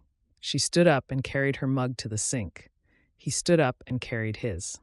They arrived at the sink at the same time, the way they kept arriving at the same place at the same time in this apartment, and his arm pressed against hers as they set their mugs down side by side in the basin. Neither of them pulled away. For 3 seconds, maybe 4, they stood there, hip to hip, arm to arm, looking at 2 mugs in a sink, and the contact was warm and solid and unhurried, and she could feel his pulse in the arm pressed against hers. Or maybe that was her pulse. Or maybe it didn't matter whose pulse it was, because they were standing close enough for it to be the same. Then she stepped back. "Good night, Omar." "Good night, Dara." They walked down the hallway together, the short distance between the kitchen and their bedroom doors. She stopped at hers. He stopped at his. The hallway light was off, and she couldn't see his face clearly, but she could feel him looking at her the way she could always feel him looking at her. A weight that wasn't heavy, just present. Just there, like gravity, like the scent of cedar in the sheets, like the melody he played on the couch that she could still hear in her head even in the silence. She opened her door, stepped inside, turned to close it. He was still standing in his doorway. He hadn't moved. She closed the door and pressed her back against it and stood there in the dark, listening to the quiet on the other side, waiting for the sound of his door closing. It took him a long time. Chapter 6. "So how's the roommate situation?" Rochelle asked the question the way she asked everything, with a smile that looked innocent and eyes that were anything but. She was perched on a stool at the counter of Roasted Beans coffee spot, a cup of decaf in her hands, her silver-threaded braids pulled over one shoulder. Open mic night was filling up around them, chairs scraping into position, conversations layering over the hiss of the espresso machine. Omar set his guitar case against the wall and tried to look like a man who hadn't spent the last several days sharing a kitchen and a hallway and a bathroom with a woman who made his hands forget how to play chords. "Fine, it's fine." "Fine," Rochelle repeated. "That's all you're giving me." "What else would I give you?" "Details. Observations. The kind of information a person shares with someone who's known them since they moved to town and fed them casseroles on more than one occasion. Mrs. Patterson brings the casseroles now. Mrs. Patterson brings casseroles because I told her to." Rochelle sipped her decaf. "Malachi says you two have been grocery shopping together." "We live in the same apartment. We eat food. The grocery store sells food. And Joanne says she dropped off baking supplies and found you looking at the ceiling like a man who'd been caught doing something." "I was looking at the ceiling because Joanne was looking at me like she was planning a wedding." "Were you doing something?" "Rochelle," she held up both hands. "I'm just checking in. That girl is good people. She's building something beautiful with that bakery, and she's been sleeping 10 feet from you for days." She let the sentence sit there like a match she'd set on the edge of a table. "I just want to make sure everybody's being taken care of." "She's being taken care of. She's taking care of herself. That's what she does." Rochelle's gaze drifted past him toward the door. "Speaking of," Omar turned. Dara had just walked in. She was wearing the dark jeans and a fitted top he hadn't seen before, something soft and close to her body, and her hair was down. She never wore it down at the apartment. At the apartment, it was pulled up, pinned back, held out of her face while she baked. Down, it framed her jaw and brushed her shoulders and changed the entire geometry of her face. She caught his eye across the room and gave him a small wave, and the wave was casual, but the look that came with it wasn't. She held his gaze for one beat longer than a roommate would. Then she turned to find a seat. "Fine," Rochelle said behind him. "Everything's fine. I can see that." Omar picked up his guitar case and walked to the small stage area Joanne had set up in the corner, and he didn't look at Dara again until he was sitting on the stool with the guitar across his lap, and the room was settling into the quiet that came before the first song.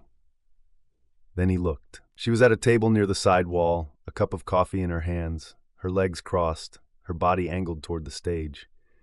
Not watching the room the way most people in a coffee shop did, scanning, distracted, half present. Watching him, directly, like the stage was the only thing in the room and he was the only thing on it.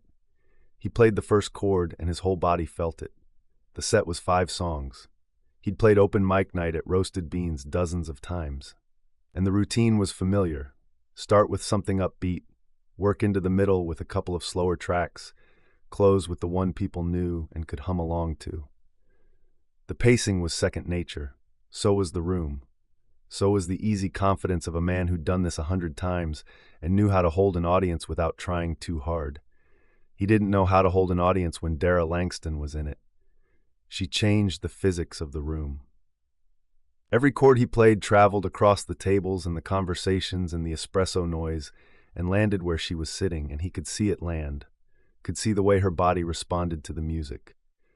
A slight lean forward during the slow parts, a nod during the rhythmic ones, her fingers tapping against the side of her cup in a pattern that matched his right hand. She wasn't just listening, she was feeling it. And watching her feel his music did things to his concentration that were going to be a problem if he didn't get control of himself. He played the second song and made himself focus on the fretboard, the room, the chord changes, normal things, professional things. But his awareness of her was constant, a low hum underneath the music, like a bass note he couldn't stop playing. He could feel where she was in the room the way you could feel a heat source without looking at it. She was warm and close and paying attention, and the attention was doing more to him than the coffee shop's packed room ever had.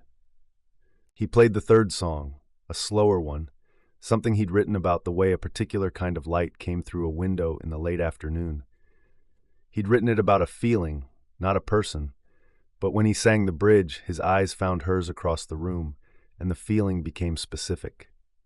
The light in the song became the light in his kitchen. The window became the window above his sink where she stood when she baked.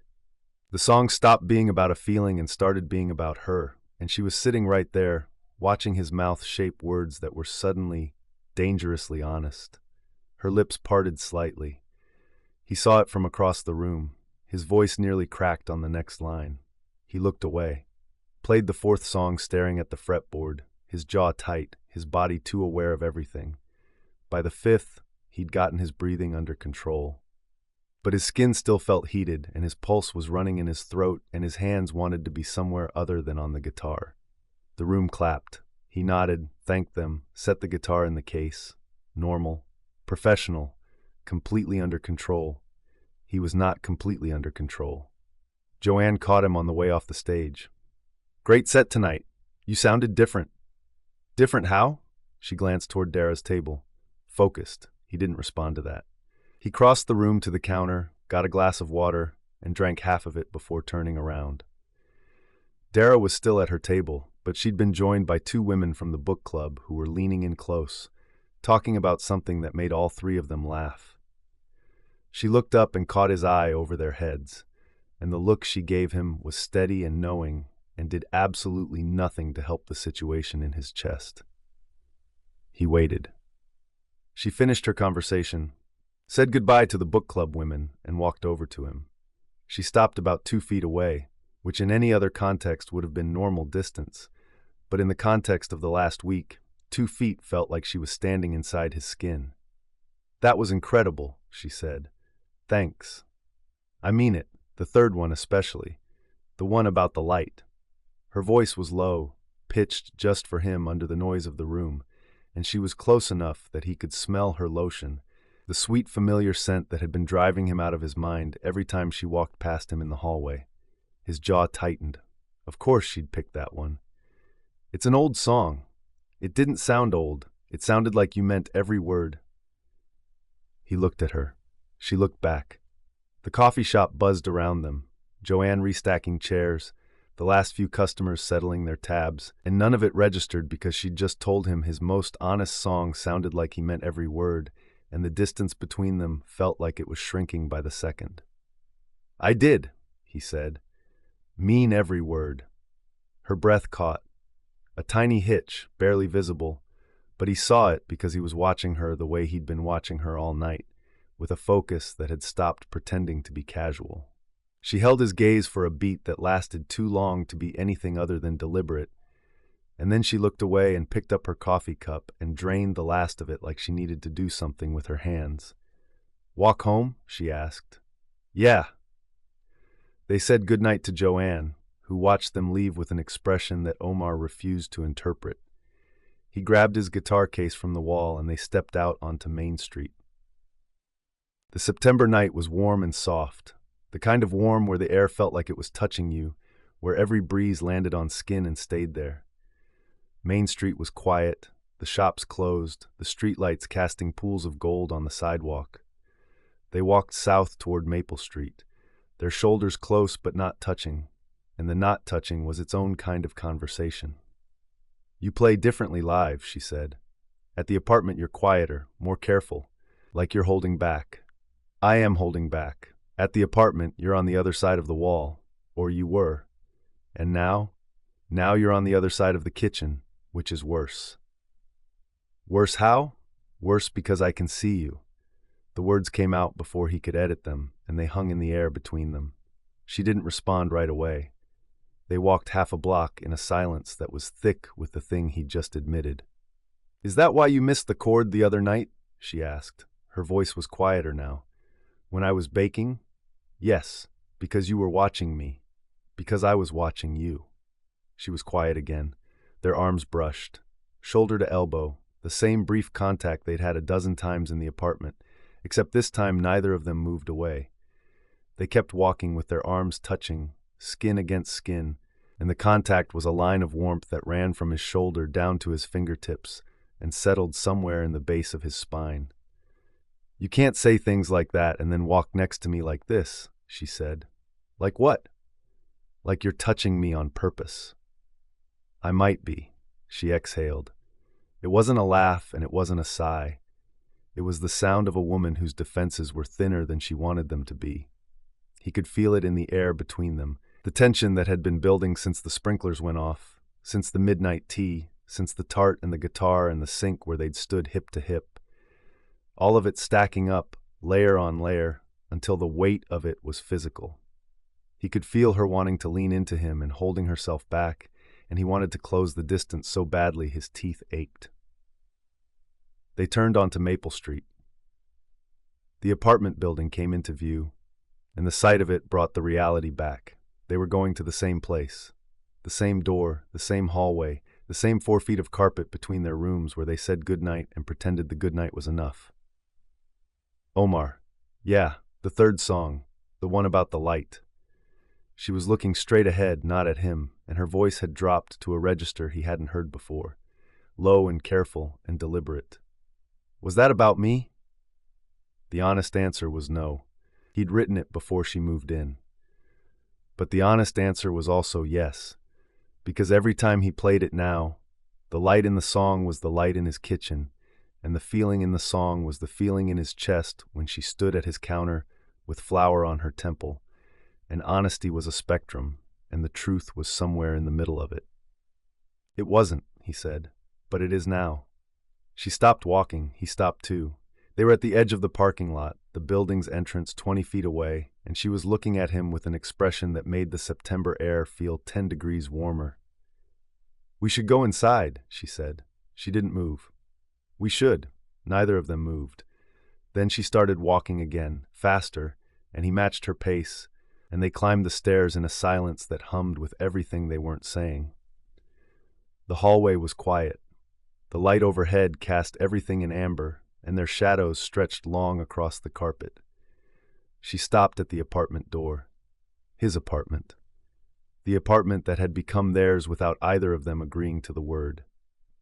He set the guitar case against the wall and reached past her to unlock the door, close enough that his arm brushed her shoulder, but neither of them turned the knob.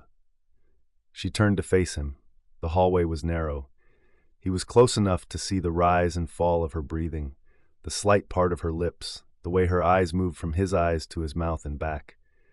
Her skin had a glow in this light that made everything about her look soft and close and possible. "Thank you for tonight," she said. "The music, the walk. You don't have to thank me for walking home. We live in the same place." "I know." She didn't move. That's the problem. The silence was a living thing. It pressed against the walls of the hallway and filled the space between them until there was no space left.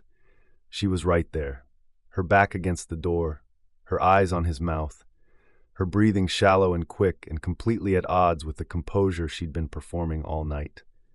He leaned in, slowly enough that she could stop him. She didn't stop him. His mouth found hers, soft at first, careful, his hand coming up to touch the side of her jaw.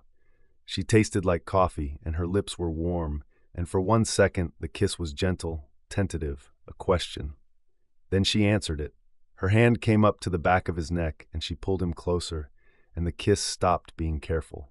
Her mouth opened against his, and the sound she made, low and urgent and completely unguarded, went through his entire body like a current. He pressed her back against the door, and she let him, her fingers gripping the fabric of his shirt at the shoulder, her other hand sliding up his chest. The heat of her palms burned through the cotton. He could feel her heartbeat against his, fast and hard, and his hand moved from her jaw into her hair, and she arched into him. And for 10 seconds, maybe 15, the hallway and the apartment, and every careful boundary they'd built dissolved into the press of her body against his, and the taste of her mouth, and the way she kissed him like she'd been thinking about this for weeks, and was done pretending she hadn't. Then she pulled back, not far, an inch, her forehead almost touching his. Her breathing was ragged. His wasn't any better. Her hand was still on his chest, fingers spread over his heartbeat, and he could feel each one like a point of heat through his shirt. His own hand was still in her hair, his thumb against her cheekbone, and her skin was smooth under his fingers, and every part of him wanted to pull her back in.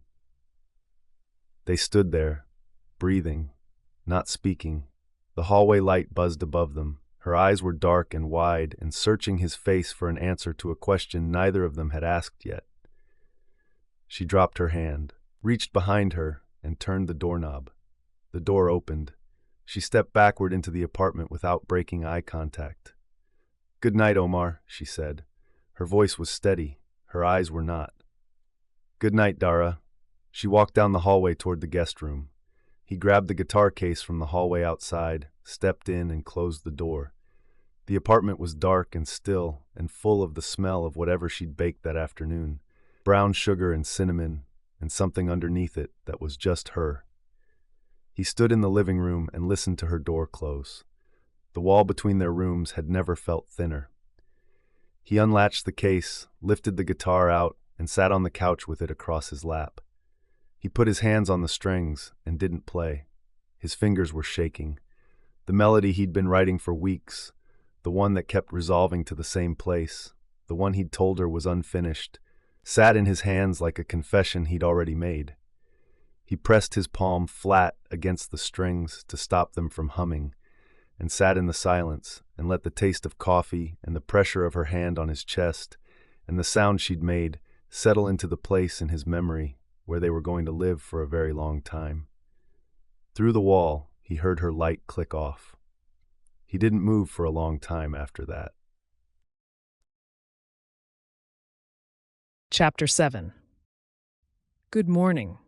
Omar said it from the kitchen doorway, like a man who'd rehearsed the words on the walk from his bedroom. Careful. Measured. The kind of good morning you'd give a colleague in an elevator, not the woman you'd pressed against a door and kissed until neither of you could breathe. Dara looked up from the coffee she'd been nursing for 40 minutes. Morning. He crossed to the cabinet and took down a mug, poured coffee from the pot she'd made. Added sugar, stirred, every movement deliberate and unhurried and aimed precisely away from her. Sleep okay? He asked. Fine. You? Fine. The words sat between them like a lie with good posture. She'd been awake since 5, staring at the guest room ceiling, replaying the hallway in a continuous loop she couldn't shut off. His hand on her jaw, his mouth on hers. The way it had started soft and she had turned it into everything else, pulling him in by the back of his neck like some part of her had been waiting for permission, and the first touch of his lips was all it needed. The heat of his body against hers with the door at her back. The sound she'd made that she couldn't take back and didn't want to. It was the walk, she'd told herself in the dark. The music. The night air. The fact that he said things like, "It wasn't, but it is now," and looked at you like you were the only real thing in the room. Anyone would have kissed him. It didn't mean anything. She'd repeated it until the words went smooth and flat, and she still didn't believe a single one. Now he was standing in the kitchen 3 feet away, drinking coffee, and the 3 feet felt like a chasm and a provocation at the same time. He was wearing a white t-shirt and gray sweats, and his arms were bare, and she could see the muscles in his forearms when he lifted the mug, the same arms that had braced against the door on either side of her last night, and she looked at her coffee and kept her face absolutely still. "There's toast if you want it," he said, nodding toward the counter. "I made extra." "Thanks." He stood at the counter. She sat at the table, the kitchen that had been the warmest room in the apartment, the room where they baked and played guitar and talked at 1 a.m, now felt like a waiting room. Neutral, climate-controlled, stripped of everything that had made it theirs. She hated it. The rest of the day was worse. They moved around each other with the exaggerated courtesy of 2 people trying to prove that everything was normal. He asked if she needed the bathroom before he showered. She said no, thank you, like she was declining a hotel amenity. He left for a guitar lesson and said he'd be back in a couple of hours. She said, "Okay, sounds good," with a brightness in her voice that made her wince after the door closed. Alone in the apartment, she should have felt relief. Instead, she felt the absence of him like a change in air pressure.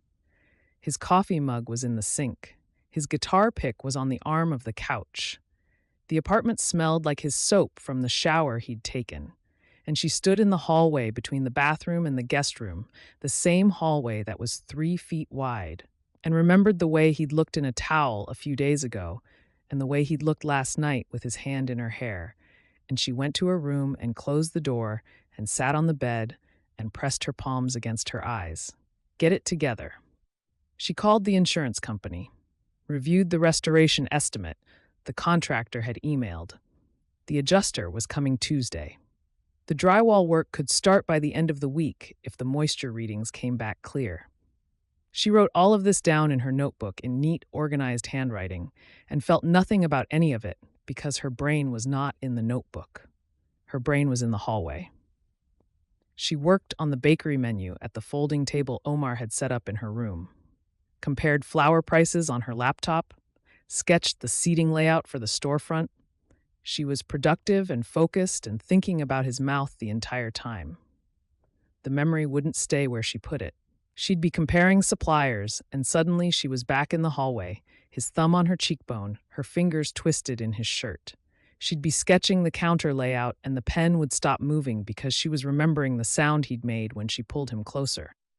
A low exhale that came from somewhere deep in his chest. She'd be staring at the menu board draft and seeing nothing but his face an inch from hers, his breathing unsteady. His eyes dark and focused on her mouth like she was the only thing in the room that was real. By mid-afternoon, she gave up on the menu and went to the kitchen. Baking was thinking. Baking was the thing she did when her brain needed a channel, when the noise got too loud and her hands needed to move. She pulled out the flour and the butter and the sugar and started working on a cinnamon roll recipe she'd been developing for the bakery's morning menu. The dough required kneading.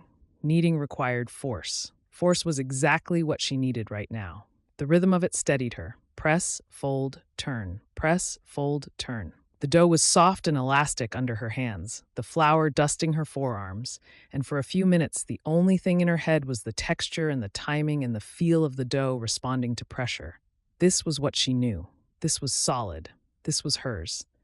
She was elbow deep in dough when Omar came back. She heard the front door open, keys on the counter, his footsteps in the hallway, pausing at the kitchen entrance. She didn't look up. "Cinnamon rolls?" he asked. "For the bakery. Smells incredible. Thanks." The politeness was killing her. It was worse than silence, worse than the tension, because the politeness was a performance, and they both knew it, and neither of them was willing to break character. She kneaded the dough harder, pressing the heels of her hands into it, folding and pressing, her shoulders tight and her jaw set. He moved to the sink, filled a glass with water. The kitchen was narrow enough that his back was to her, and the distance between them was about 4 feet, and she could smell him, soap and the September air he'd carried in from outside. And the smell landed in the same place. The memory of his mouth kept landing. He turned around, leaned against the counter, drank his water, watched her. She could feel him watching. She'd always been able to feel him watching, even through the wall, even before any of this. But now the watching had a different weight. Now she knew what his hands felt like on her face. Now she knew what he tasted like. Now the watching wasn't a question. It was a reminder of an answer she'd already given. "Dara, I'm fine. I didn't ask if you were fine." She stopped kneading. Her hands were buried in the dough, flour up to her wrists, her heart beating in a place that had nothing to do with baking. She looked up. He was standing at the counter, water glass in hand, his body still and his gaze steady. Not pushing, not retreating, just there. Present in a way that was worse than either, because pushing she could resist and retreating she could ignore, but there was just there, solid and patient and waiting. "We should talk about last night," she said. "Okay." It was, she searched for the word, the responsible word, the word that would put the hallway back in its box and seal the lid. It was a moment. The music, the walk, the hallway, it was a lot of charged atmosphere and proximity, and we just got carried away? Yes. Is that what it was? His voice was quiet, not challenging, genuinely asking, like he'd accept whatever answer she gave as long as it was the real one. She looked at him, he looked back. The kitchen was silent, except for the hum of the refrigerator and the faint tick of the clock in the living room and the sound of her own pulse in her ears. The real answer was no. No, it wasn't atmosphere. No, it wasn't proximity. It was the way he'd said, "It wasn't, but it is now." Like honesty was the simplest thing in the world. It was the way he looked at her when he played, like the music was a confession and she was the only person in the room he was confessing to. It was the way he'd run into her sprinklers and saved her notebooks and set up a table in the guest room without being asked, and never, not once, made her feel like needing help was a weakness. The real answer was that she'd wanted to kiss him for weeks, and last night she'd stopped pretending she didn't. "Yes," she said. "That's what it was." He nodded, set the water glass on the counter. "Okay." He didn't argue, didn't push, just accepted the lie she was telling and gave her the space to stand in it. And somehow that was the thing that broke her, the patience of a man who would let her be wrong rather than make her feel cornered. She turned back to the dough, pressed her hands into it, folded, pressed. He moved toward the doorway. "Omar," he stopped. What happened next wasn't planned, wasn't decided. Her body just stopped listening to the part of her brain that kept saying no. She crossed the kitchen in 3 steps, flour on her hands and dough under her nails, and nothing in her head except the sound of her own heartbeat. And she grabbed the front of his shirt and pulled him down to her and kissed him. This was not the hallway kiss. The hallway kiss had started soft. This one started like a fire. Her mouth was on his before he'd finished turning toward her, and his back hit the doorframe, and her hands were fisted in his shirt, pulling him closer, closer, not close enough. He made a sound against her mouth, surprise and want colliding, and then his arms were around her, one hand at the small of her back, the other sliding up her spine, and he pulled her flush against him, and she could feel every inch of his body against every inch of hers, and the contact was electric, a full-body current that started where his hips pressed into hers and radiated outward. She kissed him like she was arguing with herself and winning. Her hands moved from his shirt to his jaw, his neck, the back of his head, pulling him down to her. His mouth was hot against hers, and he kissed her back with the kind of intensity that told her he hadn't believed the lie for a second, that he'd been holding himself together with the same fraying restraint she had, and the relief of letting go was staggering. His hand tightened at her waist. She arched into him. He groaned against her mouth, low and rough, and the sound of it sent heat pouring through her body like liquid. She wanted to press herself into him until there was no space left, wanted to pull his shirt over his head and put her hands on his skin, wanted to stop thinking entirely and let this be the only thing that existed. That was the thought that stopped her. She pulled back, breathing hard. Her hands were still on his chest, flower handprints on the dark fabric of his shirt, and she could feel his heart slamming under her palms. She took a step back, then another. Put the counter between them. He stayed where he was, leaning against the doorframe, chest rising and falling, his mouth still swollen from hers.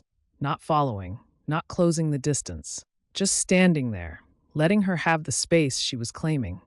And the restraint in his body was visible, a tension in his arms and his jaw that said everything he wasn't saying out loud. "We should be careful," she said. Her voice was wrecked. She could hear it. She didn't care. "Okay," he said. His voice wasn't any better. "I mean it. We're living together, and the bakery is opening soon. And I can't be the person who moves into a man's apartment and loses focus on everything she came here to build." The words tumbled out in a rush, the argument she'd been constructing in her head all day finally finding its shape. "I've done that before. I've been the woman who puts a man at the center of everything and forgets what she was doing before he showed up, and I can't do that again." He was quiet for a moment. His jaw was tight, and she could see the effort it was taking him not to close the gap she'd put between them. His hands were at his sides, his right hand curled into a fist so tight the tendons stood out along his forearm. "I'm not asking you to put me at the center of anything," he said. "I'm not asking you for anything, Dara." "I know." Her voice cracked on the word. That's what makes it harder. The truth of that hung in the kitchen between them, raw and unfinished, and neither of them knew what to do with it. He was standing there with flower handprints on his shirt and restraint in every line of his body, and she was standing behind the counter with her heart in her throat and the taste of him still on her lips, and the counter between them was the most inadequate barrier she'd ever built. "We'll be careful," he said finally. Quiet, steady, not agreeing with the logic, agreeing with her need for it. She nodded, wiped her hands on the dish towel, looked at the flower handprints on his shirt, and felt her face go hot with a glow she couldn't hide. "Sorry about your shirt," she said. "Worth it." The way he said it, low and half-wrecked and completely sincere. She turned around before he could see what it did to her. "I'm going to finish the cinnamon rolls," she said, because she had to say something, and the cinnamon rolls were the only thing in the room that wasn't dangerous. "I'll be in the living room." He pushed off the doorframe and walked away. She listened to him settle onto the couch, and a few minutes later she heard the guitar. Not the song he'd been writing, not the one about the light. A different melody, quiet and deliberate. The kind of thing you played when you needed your hands to do something other than reach for a woman who'd just kissed you like the world was ending. She pressed her palms flat on the counter and stood there, breathing, staring at the dough she'd abandoned, listening to him play. The melody was slow and searching and unfamiliar, and she could feel it settling into the spaces between her ribs, filling the quiet the way his music always did. And she wanted to walk into the living room and sit beside him on the couch and lean her head against his shoulder and just listen. She didn't. She picked up the dough and started kneading again, gentler this time, and let the guitar be enough. Her phone buzzed on the table. "Joanne." How was open mic night? Dara stared at the screen, looked at the flower on her hands, looked at the doorway where his back had hit the frame, looked at the dough that was going to be overworked and tough if she didn't stop kneading it like it owed her money. "Fine," she typed back. Then she deleted it because she was so tired of that word.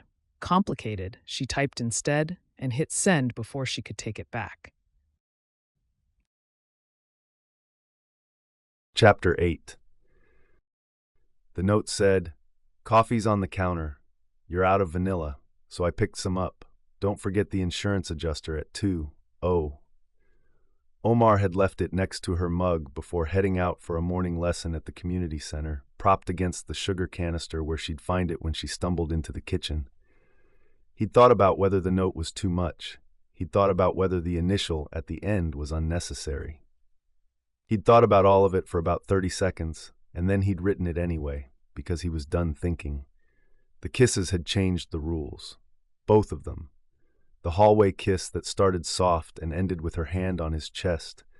The kitchen kiss that started like fire and ended with flower handprints on his shirt. She'd said they should be careful. He'd agreed. And then he'd sat on the couch while she went back to kneading dough on the other side of the kitchen wall and realized that careful and dishonest were not the same thing, and he was tired of being both. No pushing, no confessing, just the simple, terrifying act of not pretending anymore. Jalen was already set up at the community center when Omar arrived. The kid had been practicing. Omar could hear it in the first 4 bars. The bridge cleaner, the transitions breathing the way he'd taught him. "That's good," Omar said, settling into the chair across from him. "You've been working. Every night, my mom says I'm driving her crazy. That's how you know it's working." They ran through the talent show piece twice, then worked on a new song Jalen had picked out, something with a tricky rhythm in the verse.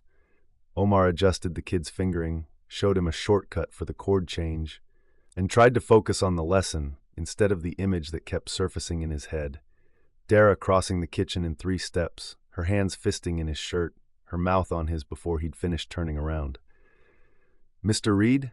Yeah, you just played a B flat instead of a B twice." Omar looked at the fretboard. The kid was right. "Good ear. You okay? You seem somewhere else today." "I'm here." Omar repositioned his fingers. "Let's take it from the verse." After the lesson, he stopped at the bakery build-out on Main Street. Dara was there, standing in the middle of the unfinished space with a contractor, pointing at the wall where the display case would go. She was in work clothes, her hair pulled back, her expression focused, and she looked like a woman who knew exactly what she was building. He stood in the doorway for a moment before she noticed him. The contractor was talking about electrical outlets, and she was nodding, her arms folded. Her weight shifted to one hip, and the line of her body in the afternoon light made his mouth go dry. She looked up and saw him. A flicker crossed her face, fast enough that anyone else would have missed it. He didn't miss it. He never missed anything about her face anymore. "Hey," she said. "What are you doing here?" "Brought lunch." He held up a bag from the diner. "Amy made the meatloaf special." The contractor excused himself to check the wiring, and they ate, sitting on upturned buckets in the middle of the unfinished bakery, the smell of drywall dust and fresh paint mixing with the meatloaf. The space was taking shape. The counter was framed. The kitchen area was roughed in. The front windows let in the September light in wide, warm sheets. "The display case comes next week," she said, "if the electrical passes inspection." "It'll pass. You don't know that. I know you'll make it pass. You'll stand over the inspector's shoulder and will it into compliance." She laughed. The real laugh, not the careful one. The one that made her whole face change and did things to the center of his chest that he'd stopped trying to name. When they finished eating, he gathered the containers and stood. She stood too, and he put his hand on the small of her back as they walked toward the door. Not a grab, not a pull, just his palm resting against the curve of her lower back through her t-shirt, firm and warm and deliberate. She didn't step away. Her spine straightened under his hand and her breathing shifted, a slight hitch he could feel through his palm, but she didn't step away. They walked to the door like that, his hand on her back, and when they reached the sidewalk and the contact broke, the absence hit them both. He could see it in the way she glanced at him, quick and searching, like she was trying to decide if he'd done it on purpose. He had. "See you at home," he said. The word home landed between them. He watched it land. He didn't take it back. The apartment was empty when he got back. She was still at the build-out. Good. He needed the space. He sat on the couch, guitar across his lap, and opened the notebook he'd been keeping on the end table. The song had been a melody for weeks. 3 chords that kept circling, a feeling without language. But since the kitchen kiss, since the flower on his shirt and the sound she'd made against his mouth, the words had started coming. He wrote them in pencil, messy and fast, the way he always wrote first drafts. Not polished, not performable, just honest. Light through a window at the end of the day. Flower on the counter where you stood. I heard you humming through the wall, and I thought, that's the sound I want to fall asleep to. He played the melody underneath the words, fitting them to the chords, adjusting the rhythm where the syllables didn't land. The bridge needed work. The second verse was too on the nose, but the chorus held. The chorus had held from the beginning, because the chorus was the truest part. You're the song I keep writing. You're the chord I can't resolve. He played it through once, twice. The third time, he sang it, his voice low in the empty apartment, and the song filled the room the way her baking filled the kitchen, warm and present and impossible to ignore. This was the part he'd forgotten. In Nashville, in Atlanta, in all the rooms where he'd played for people who wanted to turn his music into a product, he'd forgotten that writing a song was supposed to feel like this. Like cracking your chest open and finding out the thing inside it had a melody. The last time he'd written like this, the songs had been about someone else. And when that ended, the songs had stayed in the world like photographs of a life that no longer existed. He'd sworn he wouldn't do that again. He'd sworn he'd keep the real things out of the music. He looked at the notebook. The words stared back at him. Flower on the counter where you stood. He'd already broken the promise. The song was real. She was real. The only question was whether he was going to finish it or leave it half-written, safe and incomplete, the way he'd been living since he came to Sweetgum. He closed the notebook when he heard her key in the lock. She came in with paint on her forearm and a bag of supplies from the hardware store. The contractor says 2 more days on the electrical, then the display case goes in. That's great, if everything holds. She set the bag on the counter and pulled her hair out of its tie, shaking it loose around her shoulders. The movement was unconscious, practical, and it stopped his breathing for a full second. She caught him looking. He didn't look away. This was the new thing between them, the shift that had started the morning after the kitchen kiss and hadn't stopped.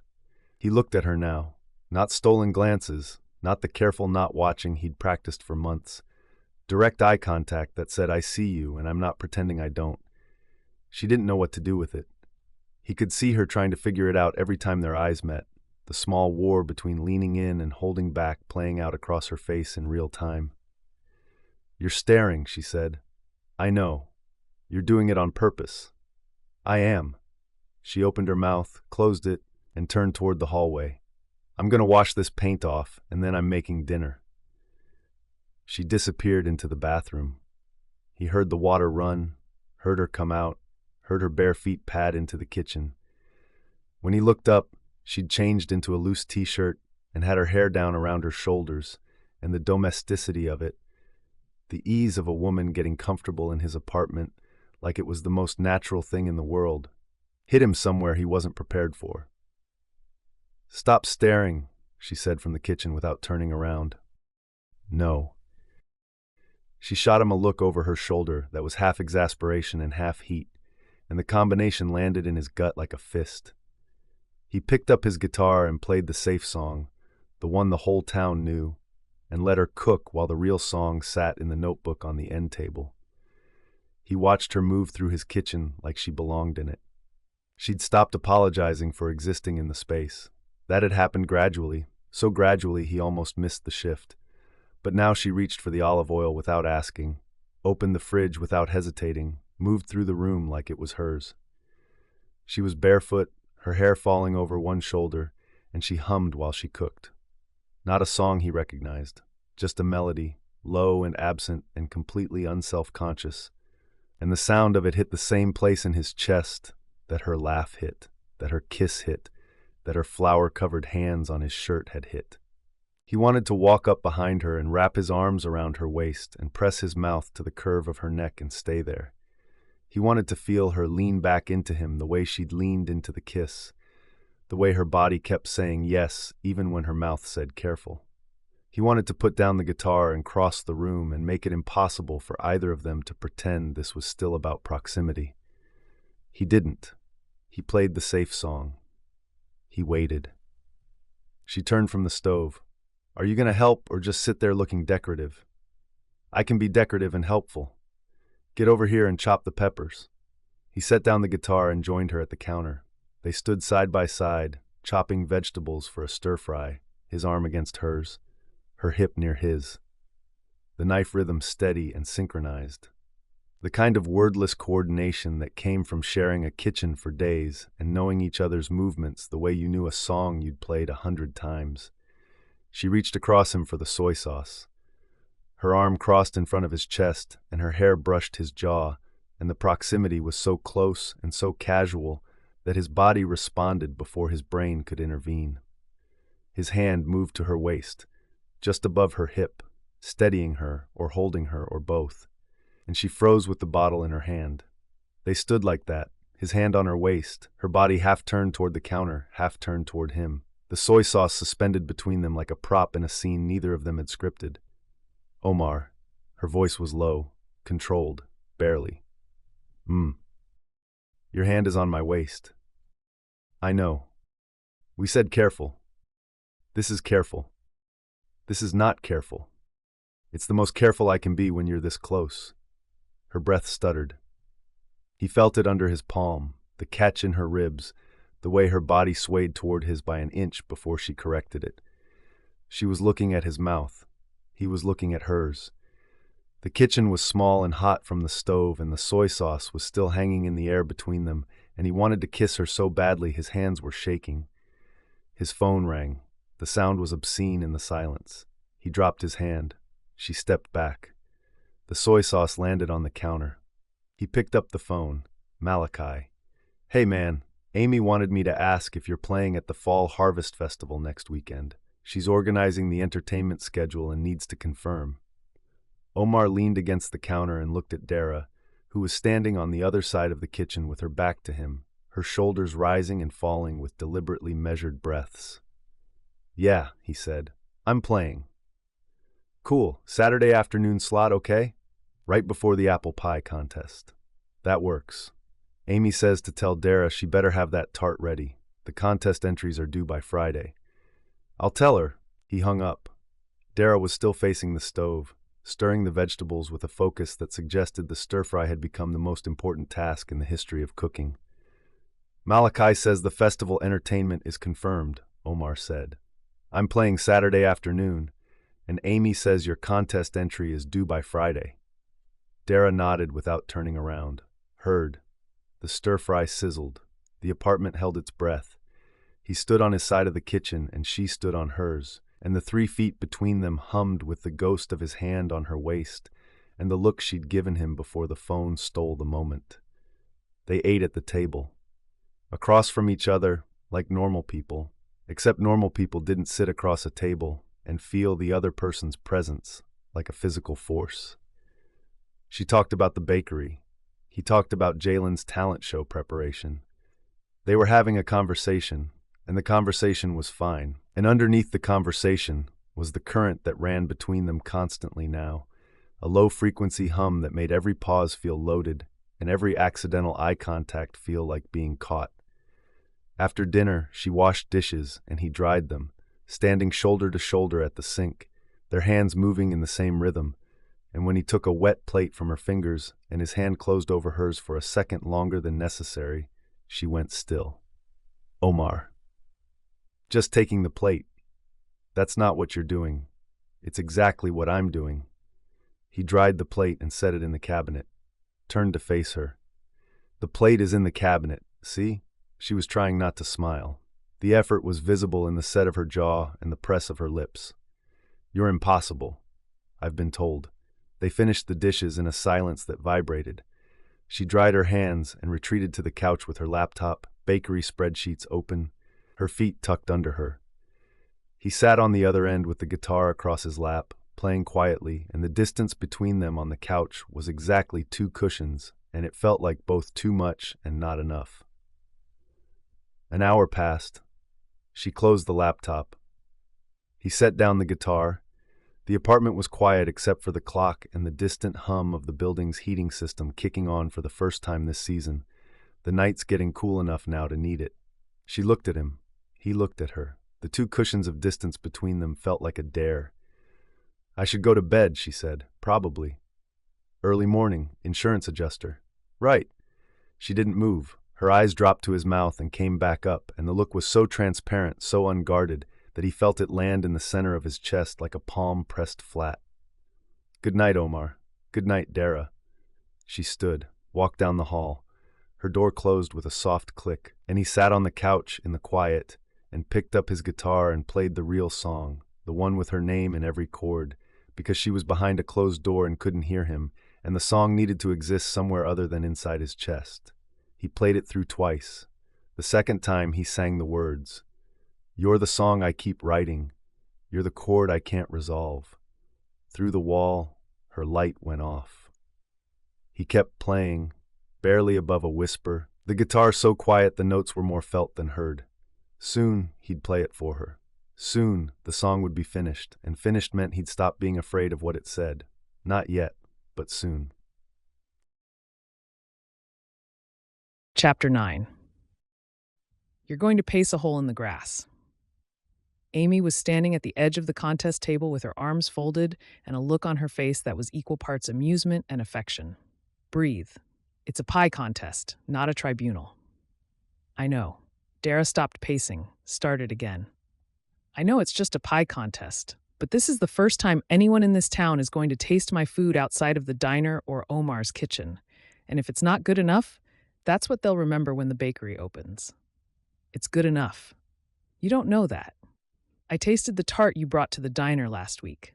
"I know." Amy squeezed her arm. "Now go put your pie on the table and stop looking like you're about to face a firing squad." The town square was unrecognizable. The fountain in the center had been wreathed in garlands of autumn leaves, reds and golds and deep burnt orange. Hay bales lined the walkways. Apple barrels stood at every corner, filled to the brim with Cobbler Farm's best. Joanne's coffee booth was already doing brisk business, the chalkboard menu advertising pumpkin spice lattes and warm apple cider.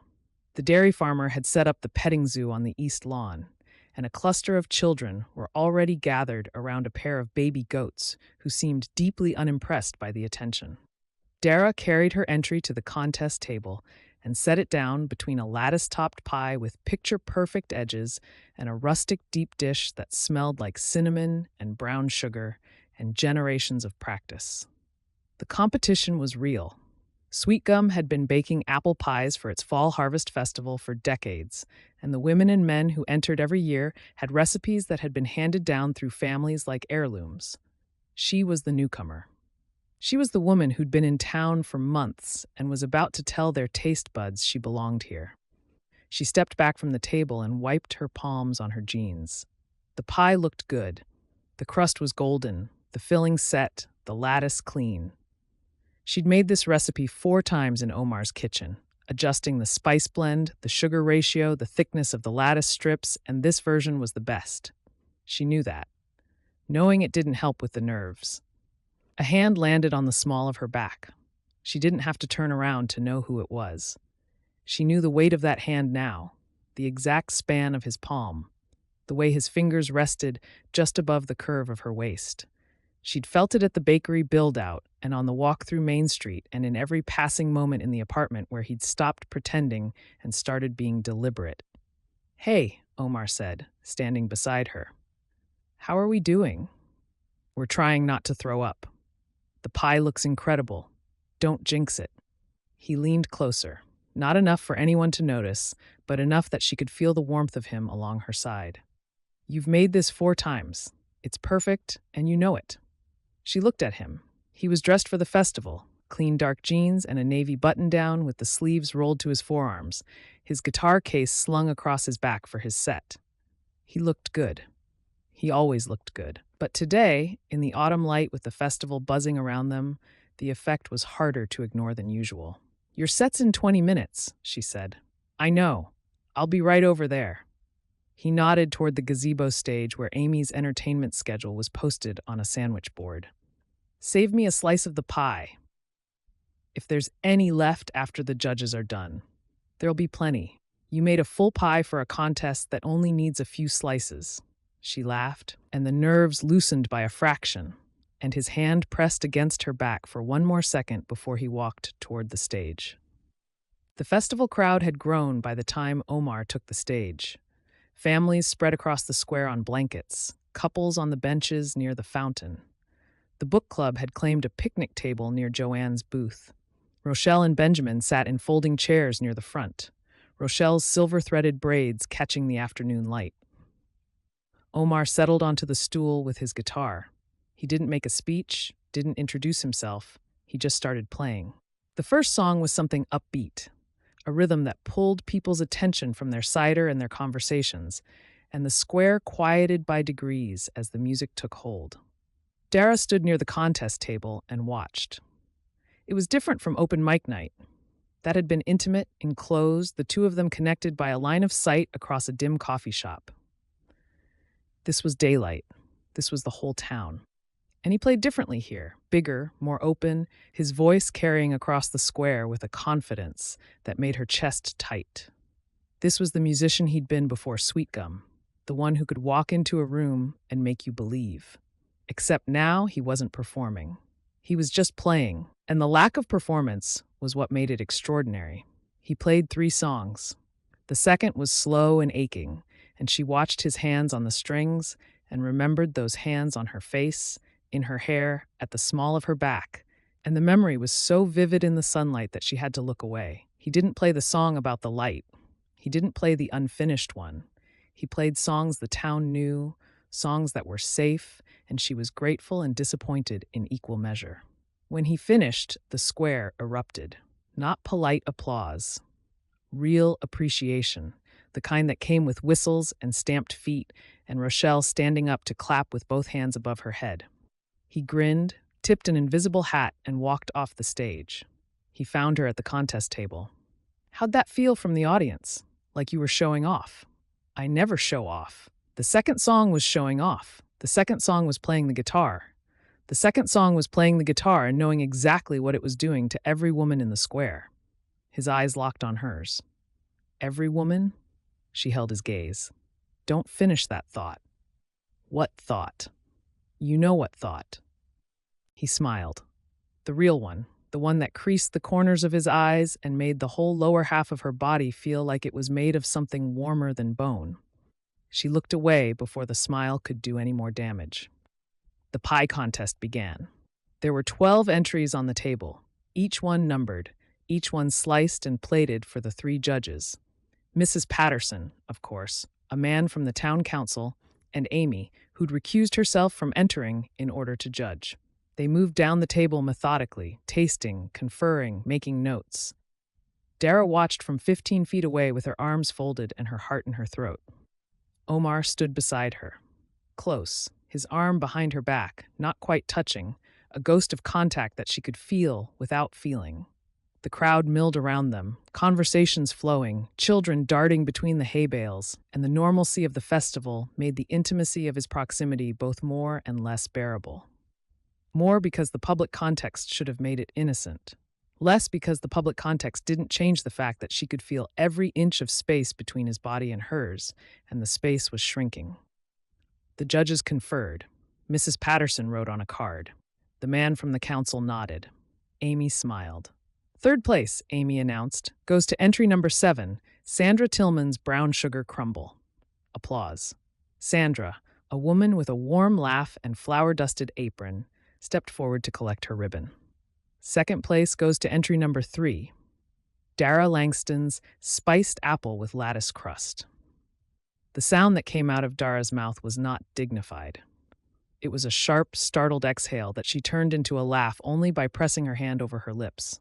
Omar's arm came fully around her back, and this time the contact was real, his hand gripping her waist, and she didn't step away, because second place meant the town had tasted her baking and chosen it over 10 other entries, and the joy was so immediate and so physical that she couldn't care about careful. She walked to the table.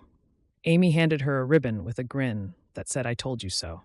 Mrs. Patterson patted her cheek. The man from the council shook her hand and said, "When's that bakery opening? Because I need more of that pie in my life." First place went to a woman named Dorothy, who'd been winning the contest for 11 years and whose recipe involved a secret ingredient she refused to discuss. Dara didn't mind.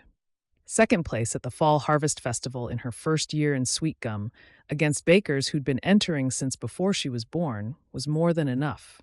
It was proof. People found her afterward. One after another, they appeared at her elbow, at her side, in her path, all of them wanting to talk about the pie, the bakery, the opening date. When was she opening? What else would she sell? Would she do special orders? A woman from the book club asked about a wedding cake. The man who ran Miller's Hardware asked if she'd supply pastries for his daughter's birthday. The barber from Carter & Sons said his wife had tasted the pie and wanted the recipe, which Dara politely declined with the kind of smile that said, "Come to the bakery." Joanne appeared with 2 cups of cider and handed her one, clinking them together. "I told you, reputation first, storefront second. You're going to have a line out the door on opening day." Malachi stopped by with a plate from the diner's festival booth. "Amy says congratulations and also that your lattice technique was better than Dorothy's. She couldn't say that officially because she was judging." "Tell her I appreciate the unofficial endorsement." Rochelle appeared from the crowd, Benjamin beside her, and she took Dara's face in both hands the way she did when she meant every word. "I am so proud of you. That pie was outstanding, and this is just the beginning." "Thank you, Rochelle. The bakery is going to be wonderful. This town has been waiting for it, and now they've tasted what you can do." She glanced at Omar, who was standing a few feet away, his arms folded, watching the exchange with the quiet satisfaction of a man who'd been saying the same thing for weeks. "Both of you, you've done well." The both of you carried the weight of a blessing. Dara caught it. Omar caught it. Rochelle smiled like she knew exactly what she'd done. Dara stood in the middle of the Fall Harvest Festival with a second-place ribbon in her hand and a line of people who wanted to eat her food, and the feeling that moved through her was not the warmth she felt when Omar touched her. It was bigger than that. It was the feeling of a life she'd built with her own hands, being recognized, being wanted, being real. She turned to find Omar. He was right there. 3 feet away, guitar case at his feet, watching her with an expression that hit her harder than the ribbon. Not pride, exactly. Something beyond pride. The look of a man who'd believed in what she was building before she'd proven it to anyone and was now watching the rest of the world catch up. "Second place," she said. Her voice was shaking. She didn't care. "You deserved first." "I deserved second. Dorothy has 11 years on me. Dorothy doesn't have what you have." "And what's that?" "The whole town asking when the bakery opens." She laughed. It came out wet, which surprised her, and she pressed the heel of her hand to her eye, and he stepped closer, and the festival was loud and bright and full of people, and she didn't care about any of it because he was looking at her like she was the only thing in the square that mattered. She kissed him. Not the way she'd kissed him in the kitchen, desperate and urgent and driven by need. This kiss was joy. She put her hands on either side of his face and pulled him down and kissed him in the middle of the Fall Harvest Festival with a second-place ribbon crumpled against his jaw. And the kiss was warm and certain and completely unhidden. He kissed her back. His hands came to her waist, and he held her there, steady, grounding, and the kiss was brief, but it was not small. It was the kind of kiss that told everyone watching exactly what it meant. They pulled apart. The square didn't go silent. Sweetgum was not a town that went silent, but Dara was aware, in the periphery of her vision, of Rochelle nudging Benjamin, of Joanne raising her cider cup in a toast, of Mrs. Patterson smiling like a woman who'd been right about everything from the beginning. "Everyone just saw that," Dara said. "Everyone has been waiting for that," Omar said. She pressed her forehead against his chest and laughed, and he wrapped his arms around her, and the festival continued around them the way Sweetgum continued around everything, with warmth and noise and the cheerful certainty that love was the town's most reliable crop. They spent the rest of the evening together, not performing togetherness, not manufacturing distance, just together. His hand found hers as they walked past the vendor booths, and she let him take it, let their fingers lace, and the simple act of holding his hand in public felt like jumping off a cliff and discovering she could fly. His jacket came around her shoulders when the September sun dropped and the air cooled, still warm from his body, smelling like him. She pulled it closer without thinking and caught him watching her do it. And the look on his face made her want to kiss him again. Right here, in front of the hay bales and the baby goats and every single person in Sweetgum. They shared a plate of cobbler from the cobbler farm booth, one fork between them because they'd only grabbed one. And the intimacy of sharing a utensil in public, his mouth where hers had been, felt charged in a way that had nothing to do with cobbler. They argued about whether cinnamon or nutmeg was the superior fall spice and listened to the last of the day's performances from a bench near the gazebo, her legs tucked underneath her, her shoulder against his arm along the back of the bench behind her, in a position that was technically casual and functionally possessive. As the festival wound down and the square emptied, they walked toward Main Street. Rochelle was standing near the gazebo with Benjamin, and as Dara and Omar passed, she looked at their joined hands and gave Dara a smile so slow and satisfied it practically had a signature on it. Dara shook her head. "What was that about?" Omar asked. "Rochelle thinks she arranged all of this." "Did she?" Dara looked at him. The festival lights were strung along the square, gold and white, and in the glow of them he looked like the answer to a question she hadn't finished asking. "Maybe," she said. They walked toward Maple Street with the festival lights behind them and the autumn night ahead. Around them, other families and couples drifted in the same direction, the slow, contented migration of a town heading home after a good day. Mrs. Patterson fell into step beside them for half a block, chattering about Dorothy's secret ingredient. "I still say it's cardamom," before peeling off toward the building entrance with a wave and a look over her shoulder that said she'd seen the kiss and would be telling everyone who hadn't. Omar held the building door open. Dara walked through. The night settled around them, warm and gold-edged and full of the kind of quiet that came after a day loud enough to matter. Chapter 10. They hadn't talked about the kiss. They'd come home from the festival the night before with Mrs. Patterson chattering beside them about Dorothy's secret ingredient. And by the time they'd climbed the stairs and gotten inside, the moment had cooled enough for both of them to retreat to their usual positions. Her in the kitchen, him on the couch. She'd tested a cinnamon glaze while he played guitar, and they'd said goodnight in the hallway between their doors. And the goodnight had been careful and warm, and neither of them had kissed the other, which felt like its own kind of statement. The public kiss at the festival was still between them, undiscussed, sitting in the apartment like a piece of furniture they kept walking around. The next morning was the same. Coffee, small talk, the easy domesticity they'd built, now layered with the knowledge that she'd put her hands on his face in front of the entire town and he still didn't know what it meant. He knew what it meant to him. He just didn't know what it meant to her. By afternoon, the festival's second day was underway, and Malachi found them near the cider booth. "You two need a blanket?" Malachi was holding one out, plaid and thick, folded over his arm like he was running a coat check. He and Amy had set up camp near the front of the movie area, their own blanket already spread across the grass with a thermos and 2 cups of cider.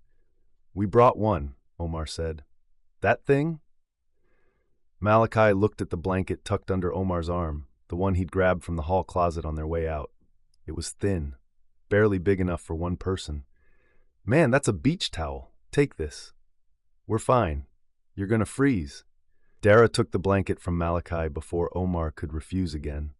"Thank you, Malachi. Unlike some people, I don't consider hypothermia a personality trait."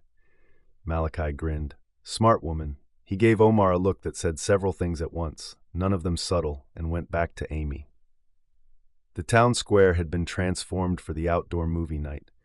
The projector was set up near the gazebo, throwing a warm rectangle of light onto a white screen rigged between two poles. Hay bales bordered the viewing area, and the grass inside was filling with blankets and lawn chairs, and families settling in with thermoses and snacks. The autumn air had a bite to it now, the September warmth giving way to something cooler and sharper as the sun dropped behind the tree line.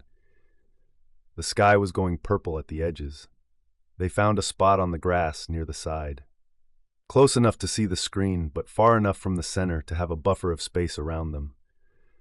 Omar spread both blankets, the thin one on the ground and Malachi's plaid one to share. He sat down and Dara settled beside him, pulling the blanket over both their laps. And the logistics of sharing a blanket meant that there was approximately 1 inch of space between his thigh and hers. 1 inch.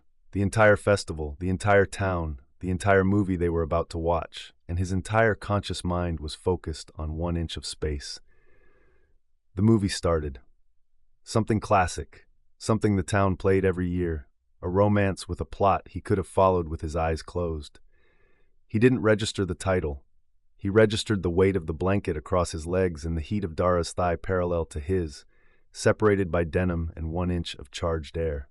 He registered the way she shifted to get comfortable, her shoulder pressing against his arm, her body finding the angle where they fit together, without either of them having to try. He registered the faint scent of her lotion in the cool air, and the way her breathing slowed as the movie pulled the square into quiet, and the fact that her hand was resting on her thigh under the blanket, close enough to his that he could feel the heat of her skin without touching it. The not touching was unbearable. It had been unbearable for days, but here, in the dark, under a shared blanket, with the movie providing cover and the crowd providing the illusion of company, the not touching was a physical weight. Every nerve in his body was oriented toward the inch between them, tracking her warmth, her movement, the small shifts in position that brought her closer or pulled her away. The movie's first act played out in front of them. On screen, two people were circling each other with the careful choreography of people who didn't know yet what the audience already knew. Omar was aware of the irony. 20 minutes in, the air turned colder. The blanket became functional instead of decorative, and Dara pulled it higher, which required leaning into him, which put her shoulder flush against his chest instead of just touching it. The new position was closer, warmer, worse. She didn't move away. The contact burned through his shirt. Her shoulder blade against his chest, the curve of her body aligned with his side, and he could feel the rhythm of her breathing against his ribs. He shifted slightly, making room for her, and his arm ended up behind her back, resting on the blanket. Not around her, behind her. A technicality that meant nothing when her body was pressed against his side and the dark was turning the space between them into something private, even in the middle of a crowd. Her hand moved under the blanket, not toward him, just a repositioning, her fingers landing on the blanket between their legs. His hand was already there. Their pinkies touched. Neither of them moved. The contact was so small it was almost imaginary. The side of her finger against the side of his, a 1/4 inch of skin, and it detonated in his bloodstream like a spark hitting dry wood. He stared at the screen and saw nothing. Every cell in his body was focused on that one point of contact, the place where her hand met his in the dark, under a blanket while a movie played, and the town sat around them, oblivious. Her pinky pressed against his, just barely. A deliberate increase in pressure that was so subtle anyone watching would have missed it.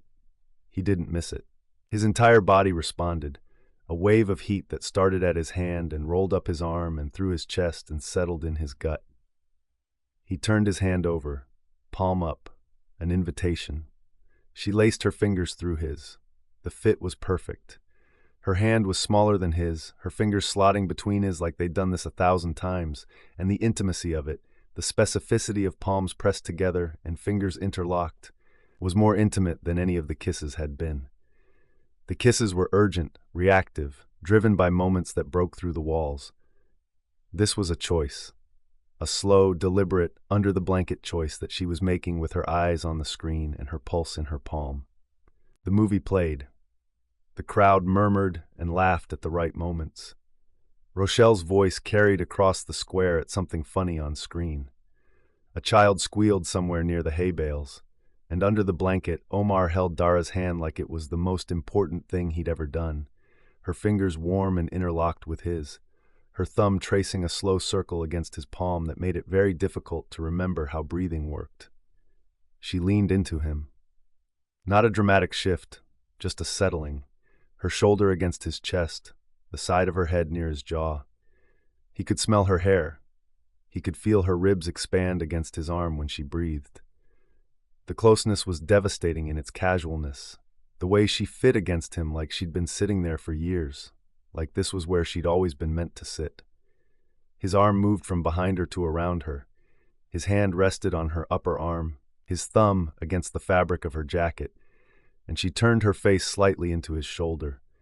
And the gesture was so small and so trusting that he felt his heart do the thing it had been doing for weeks, the thing where it stopped beating normally and started beating in a rhythm that was entirely about her. He stopped pretending to watch the movie. He turned his head slightly, just enough that his mouth was near her temple, and he stayed there, breathing her in, her hand in his under the blanket, and her body pressed against his side, and the movie flickering in front of them like a screen they were both hiding behind.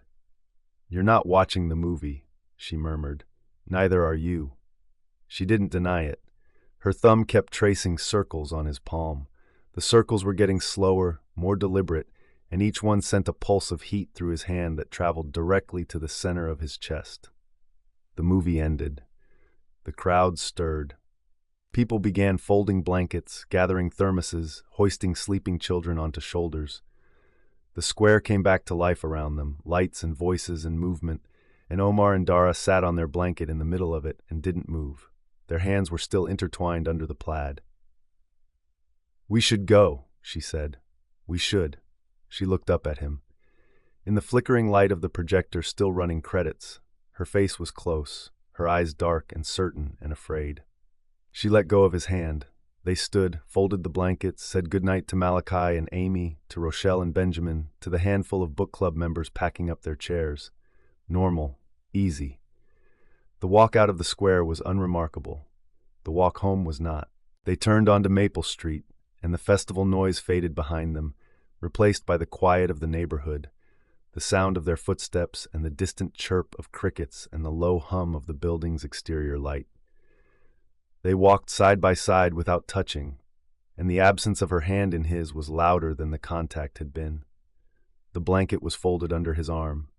Her hands were in her jacket pockets. The space between them felt like a held breath. He thought about what he wanted to say.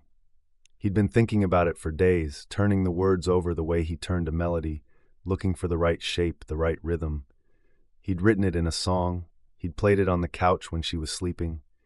He'd said it in every look and every deliberate touch and every morning coffee with a note, and none of it was enough, because none of it was the actual words. The actual words were simple. That was the terrifying part. 3 sentences, maybe 4. No metaphors, no melodies, no chords to hide behind.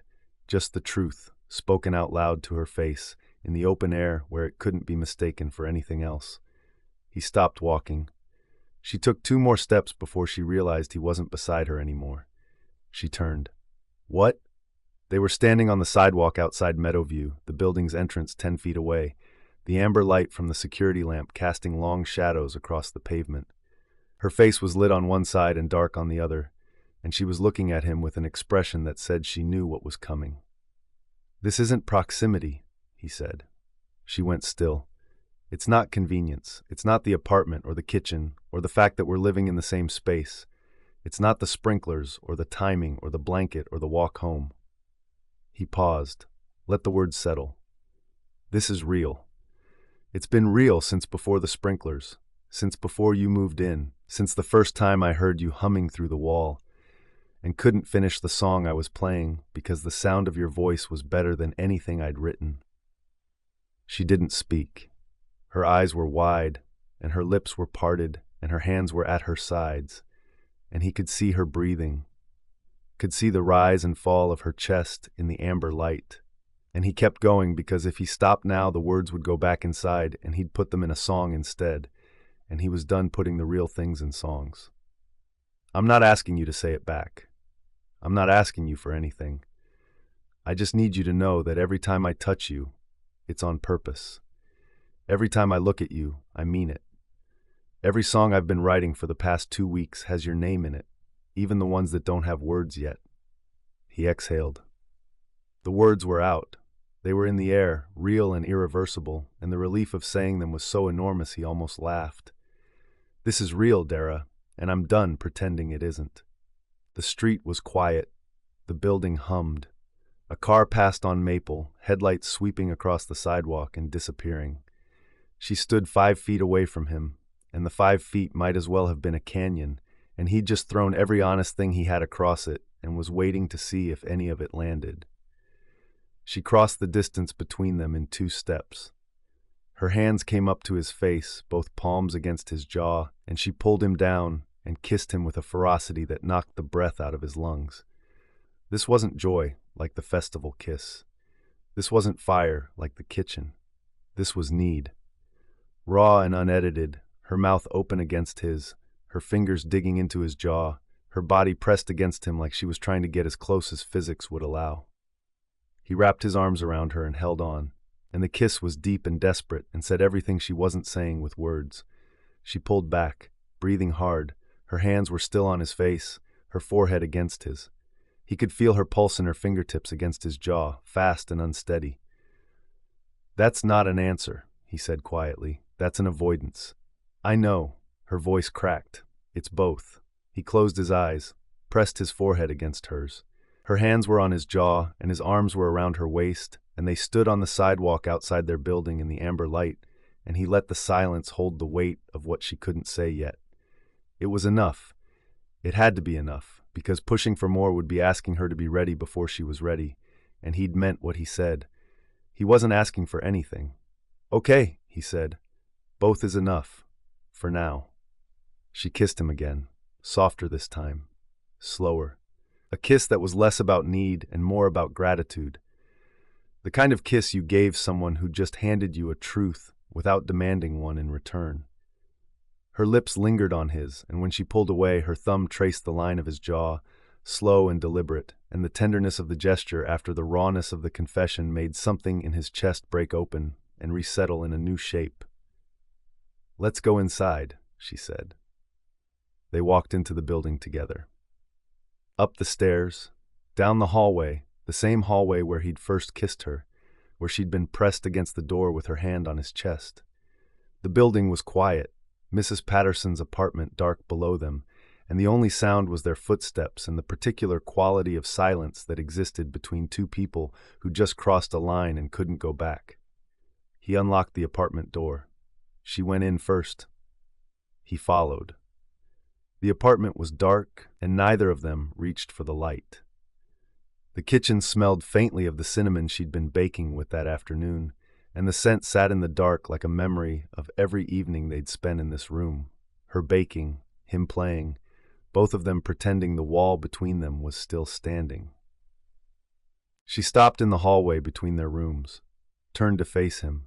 The light from the window caught the outline of her face, and in the dark she looked at him with an expression that held everything she hadn't said and everything she wasn't ready to say, and the full, terrifying weight of a woman who'd just been told the truth and didn't know how to hold it yet. "Good night, Omar." "Good night, Dara." She went into her room, the door closed. He stood in the dark hallway and let the echo of her mouth on his settle into the place where it was going to live, beside the memory of the blanket and the pinky touch and the thumb tracing circles on his palm and the crack in her voice when she said it's both. Through the wall, he heard her sit on the bed, heard the springs creak, heard nothing after that, which meant she was sitting in the dark the same way he was standing in it.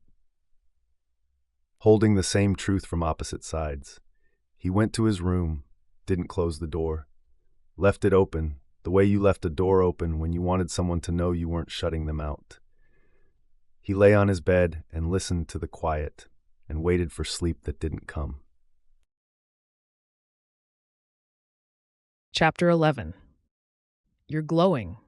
Amy said it from behind the diner counter, a dish towel over her shoulder and a look on her face that was too observant for a Tuesday morning.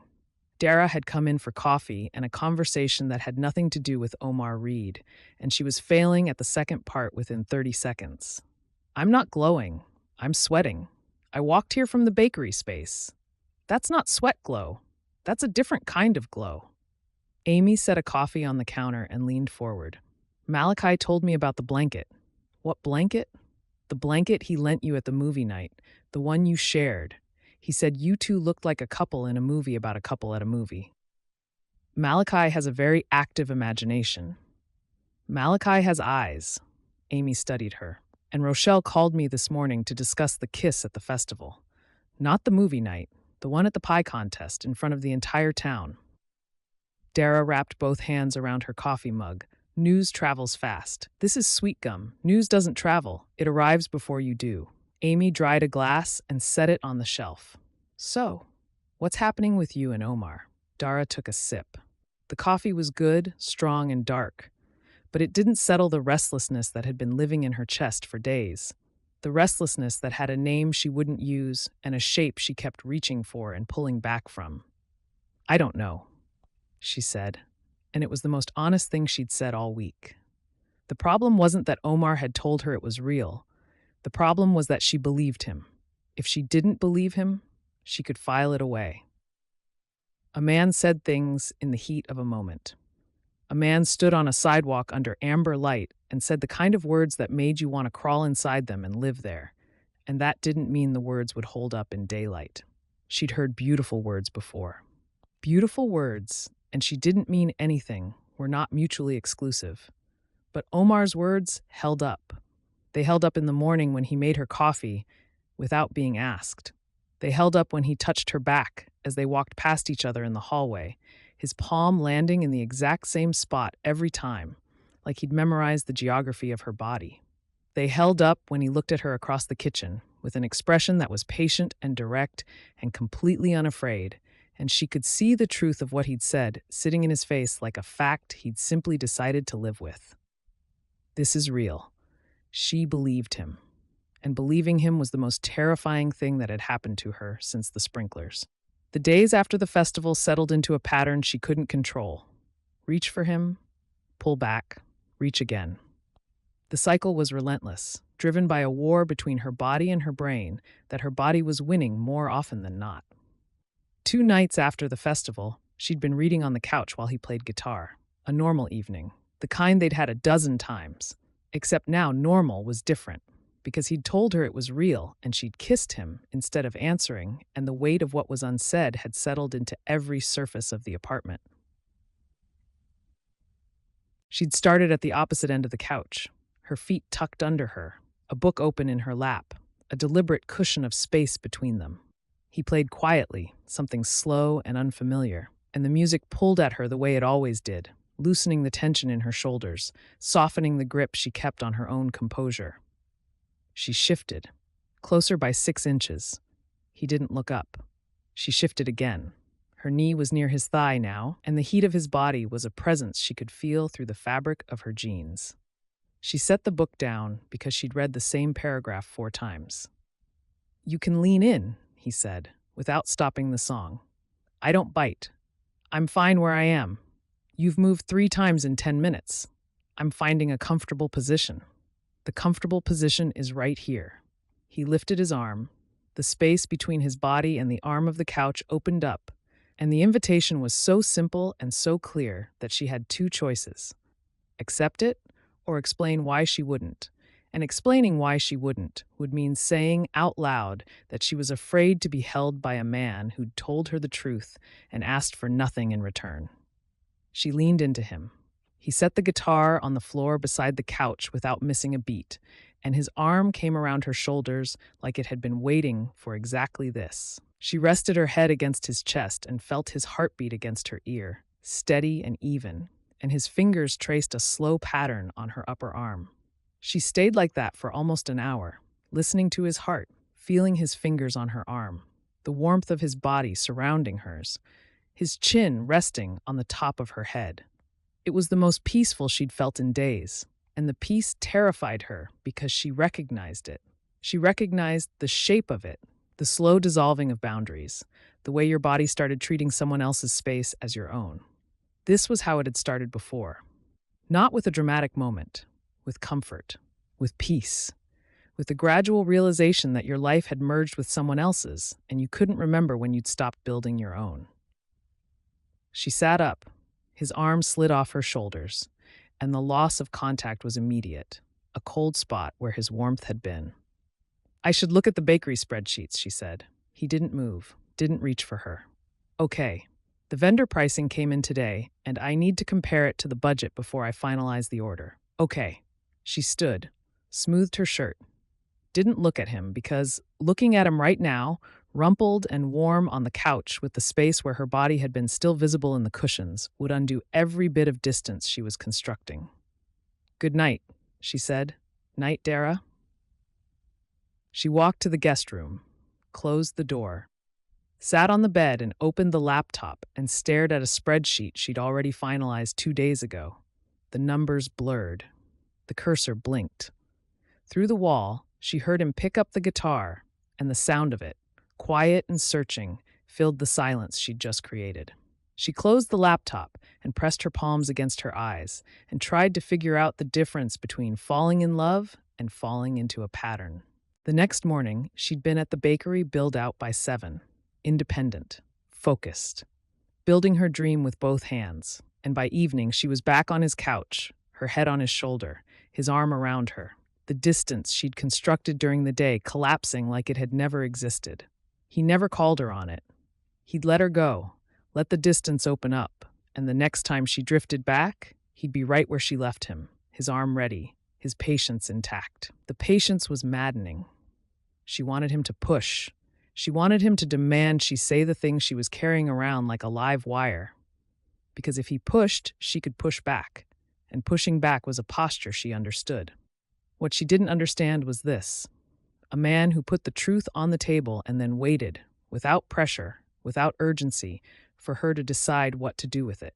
She hated the pattern, hated that she couldn't stop it. The closeness felt like falling, and the distance felt like dying, and she couldn't tell which one she was more afraid of.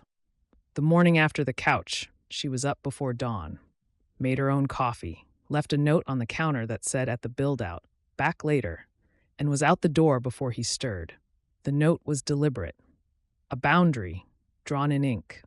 She'd seen his notes by her coffee mug, the ones with the gentle reminders and the initial at the end, and she'd loved them and resented them in equal measure because they were evidence of a man making space for her in his life, and she kept wanting to let him.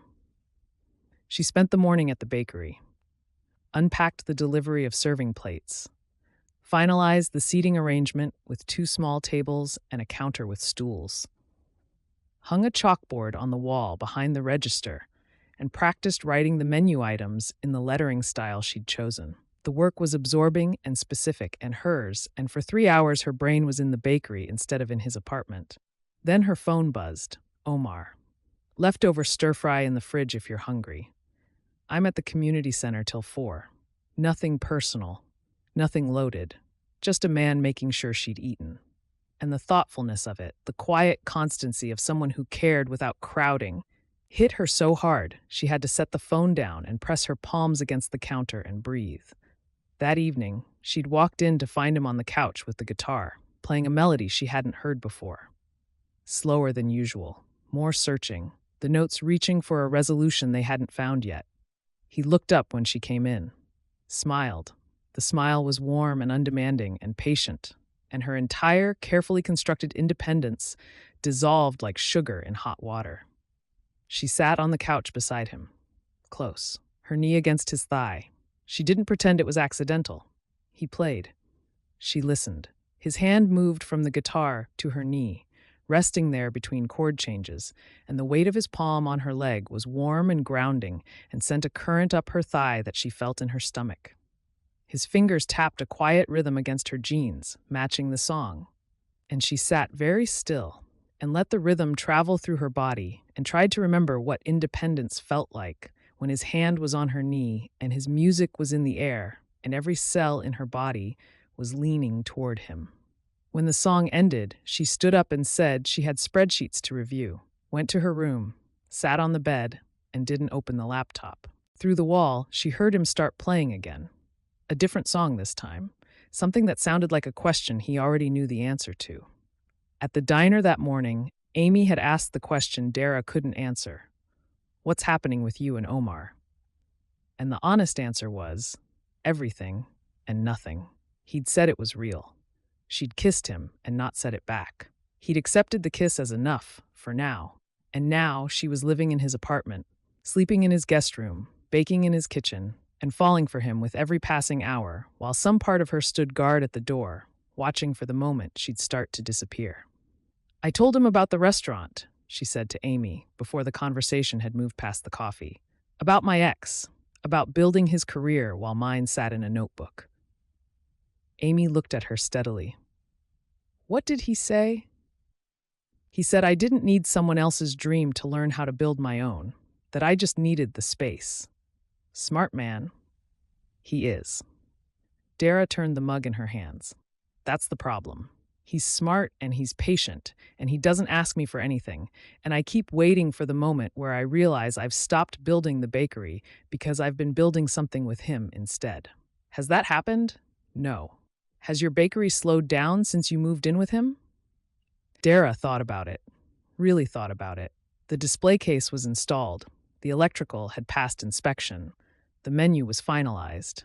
The apple pie contest had generated a list of potential customers she'd organized into a spreadsheet. She was closer to opening than she'd been a month ago. No, she said again, quieter this time. Amy leaned against the counter. I'm going to say this as someone who spent years figuring out her own kitchen. She nodded toward the diner around them. When I started here, I was terrified of losing my identity inside someone else's business. Rochelle's name was on the building, not mine. But the food was mine. The recipes, the flavors, the way people felt when they sat down and ate. Rochelle gave me the space to build that, and I built it. I didn't disappear. I grew. That's different. Is it? Amy picked up her dish towel. Maybe the pattern you're watching for isn't the pattern that's happening. Dara looked at her coffee. The words settled into a place she wasn't ready to examine, so she let them sit there, heavy and unanswered, and changed the subject to the bakery's opening timeline. She worked at the build-out until the light started to fade. The front windows caught the last of the afternoon, gold bars across the half-finished counter, and she stood in the middle of her bakery and tried to feel the thing she was supposed to feel. Ownership, independence, the proof that she was still building her own life. She felt all of those things. The counter was solid under her hand. The display case gleamed. The menu she'd designed was pinned to the wall behind the register, handwritten in careful block letters, and every item on it was a recipe she'd created. This was hers. No one else's name, no one else's vision. Just her and the thing she'd built. She also felt the absence of him, steady and specific, like a note missing from a chord. She felt it in the quiet of the empty space, in the way the building echoed without his guitar, in the fact that she kept turning to say something to a person who wasn't there. The bakery was hers. But the bakery was also quiet without him, and the quiet had started to feel like a different kind of loss. The door opened behind her. She didn't have to turn around. Closing time?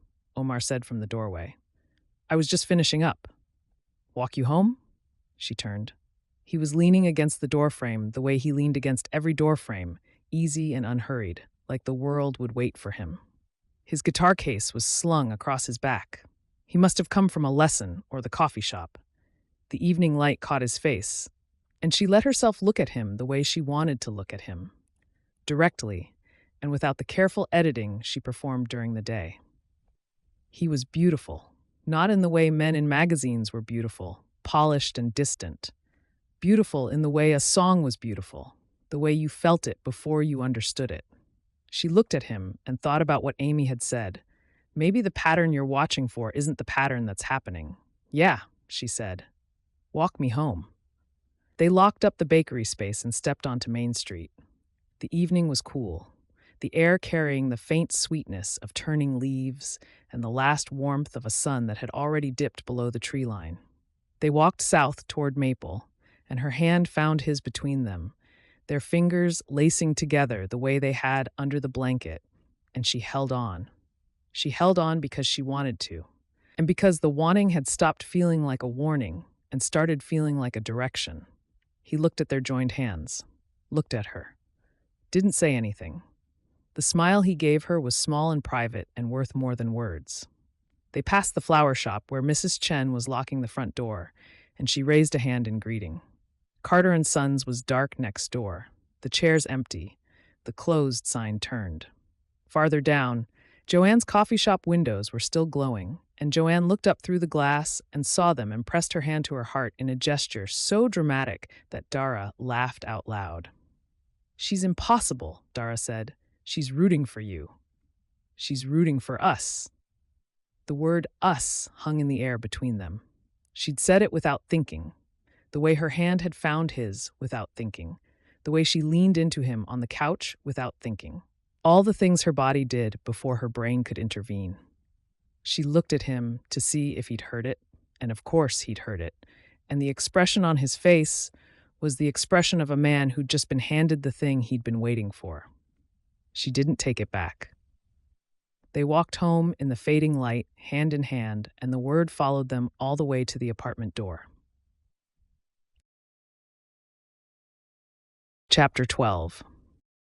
The counter display should face the door, first thing people see when they walk in. Joanne was standing in the middle of Dara's bakery with a coffee in one hand and opinions in the other. Rochelle stood beside her, arms folded, nodding like a woman who'd been consulted on every business opening in Sweetgum for the past two decades and wasn't about to stop now. "I agree," Rochelle said. "You want the pastries visible from the sidewalk. Pull them in with their eyes before their feet follow." Dara was crouched beside the display case, adjusting the interior lighting, her focus sharp and her hands steady. "The case faces the door. I designed the layout before I signed the lease." "We know," Joanne said. "We're agreeing with you. You're agreeing loudly." Omar leaned against the back wall and watched the three of them negotiate the arrangement of a bakery that was, by all accounts, exactly where it needed to be. The display case was installed, gleaming under the new overhead lights. The counter was finished, dark wood with a smooth edge Dara had chosen herself. The kitchen was fully operational, the ovens in place, the ventilation humming. The chalkboard menu hung behind the register, her handwriting neat and confident. Brown butter pecan tart, cinnamon rolls, seasonal scones, honey lavender shortbread. The bakery was real. It looked like a bakery. It smelled like fresh paint and wood polish and the faint ghost of the test batches she'd been running all week. Opening day was close, and the town was circling it the way Sweetgum circled everything, with enthusiasm and opinions and the unshakable conviction that this new thing belonged to all of them. "I want to talk about the pastry situation," Joanne said. "We've got our bakery section at Roasted Beans, but Xavier and I have been saying for months that our pastry offerings need an upgrade. Cookies and croissants are fine, but what you're doing is on another level. What if we carried some of your signature items at our locations? Your pecan tart, the cinnamon rolls, whatever you want to feature. We'd be a wholesale customer on day one." Dara looked up from the display case. "You do that? I've been waiting for a baker like you to show up in this town. Xavier says he hasn't tasted anything that good since we opened." Joanne took a sip of her coffee. "We could do a launch special the first week you're open. Feature your bakery's name on our display. Drive people from our counter to your door." "We could rotate seasonal items," Dara said, and Omar watched her brain shift into gear, the careful focus of a woman who understood flavor the way he understood chords. The pecan tart for fall, something with citrus for winter, a berry scone for spring. It would keep it fresh for their regulars. "I love seasonal rotations," Joanne said. "I love everything about this," Rochelle said. She put her hand on Dara's shoulder. "This town wants you to succeed. Let us help." Something shifted in Dara's face. Not the careful composure she wore when she was performing Independence. Something softer. The look of a woman who'd been building alone for so long she'd forgotten what it felt like to have people show up. Omar saw it happen. He saw it from the back wall where he'd been standing for the past hour, carrying boxes when they needed carrying and staying out of the way when they didn't. He wasn't inserting himself into her dream. He was just there, present in the room where she was building the thing that mattered most to her, available without being asked, quiet without being absent. This was what patience looked like from the inside. Not waiting, not resignation, a deliberate, daily choice to be present without pressing, to show up without demanding. He'd told her it was real. He'd laid the truth on a sidewalk under amber light, and she'd kissed him and not said it back. And every day since, he'd made the same choice, to be here, in her bakery, in her kitchen, on the couch when she leaned in, and in the hallway when she pulled away. The patience cost him. It cost him every time she curled into his side and then straightened up and said she had spreadsheets to review. It cost him every time her hand found his knee and then her door closed and the guitar was the only thing left to hold. It cost him in the middle of the night when the apartment was quiet and he could hear her turn over in the guest room bed, and the wall between them was the thinnest, cruelest boundary in the world. But the patience was not passive. It was the most active thing he'd ever done, choosing not to push each morning, letting her come to him at her own pace each evening, staying when she retreated, so he'd be there when she came back. The choice was exhausting and certain, and he would make it every day for as long as she needed, because the alternative was pressure, and pressure was the one thing that would prove her fear right. He picked up another box, carried it to the back, set it down beside the others, and returned to the wall. Dara caught his eye across the room. The look she gave him was brief and complicated and held everything she hadn't figured out how to say. He nodded. She went back to the display case. It was enough. For now. The song was almost finished. He played it that afternoon while she was at the bakery with Joanne and Rochelle, the apartment empty, the guitar in his lap, and the notebook open on the couch beside him. The fragments had come together over the past week, the melody finding its shape, the lyrics settling into the chords like they'd always belonged there. The first verse was the wall, the sound of her through plaster and paint, the muffled hum of a woman who didn't know anyone was listening. He'd written it the night she moved in, 3 chords and a feeling, and it had lived in his fingers ever since. The second verse was the kitchen, flour on the counter, the smell of brown butter, the way she bit her lip when she concentrated, and the way his hands forgot the fretboard when she did. This verse had come after the first kiss, the words arriving in a rush while she slept in the guest room, and he sat on the couch with the ghost of her mouth on his. The bridge was the hallway, the door between their rooms, the distance that kept shrinking. The night he'd said it was real, and she'd kissed him instead of answering.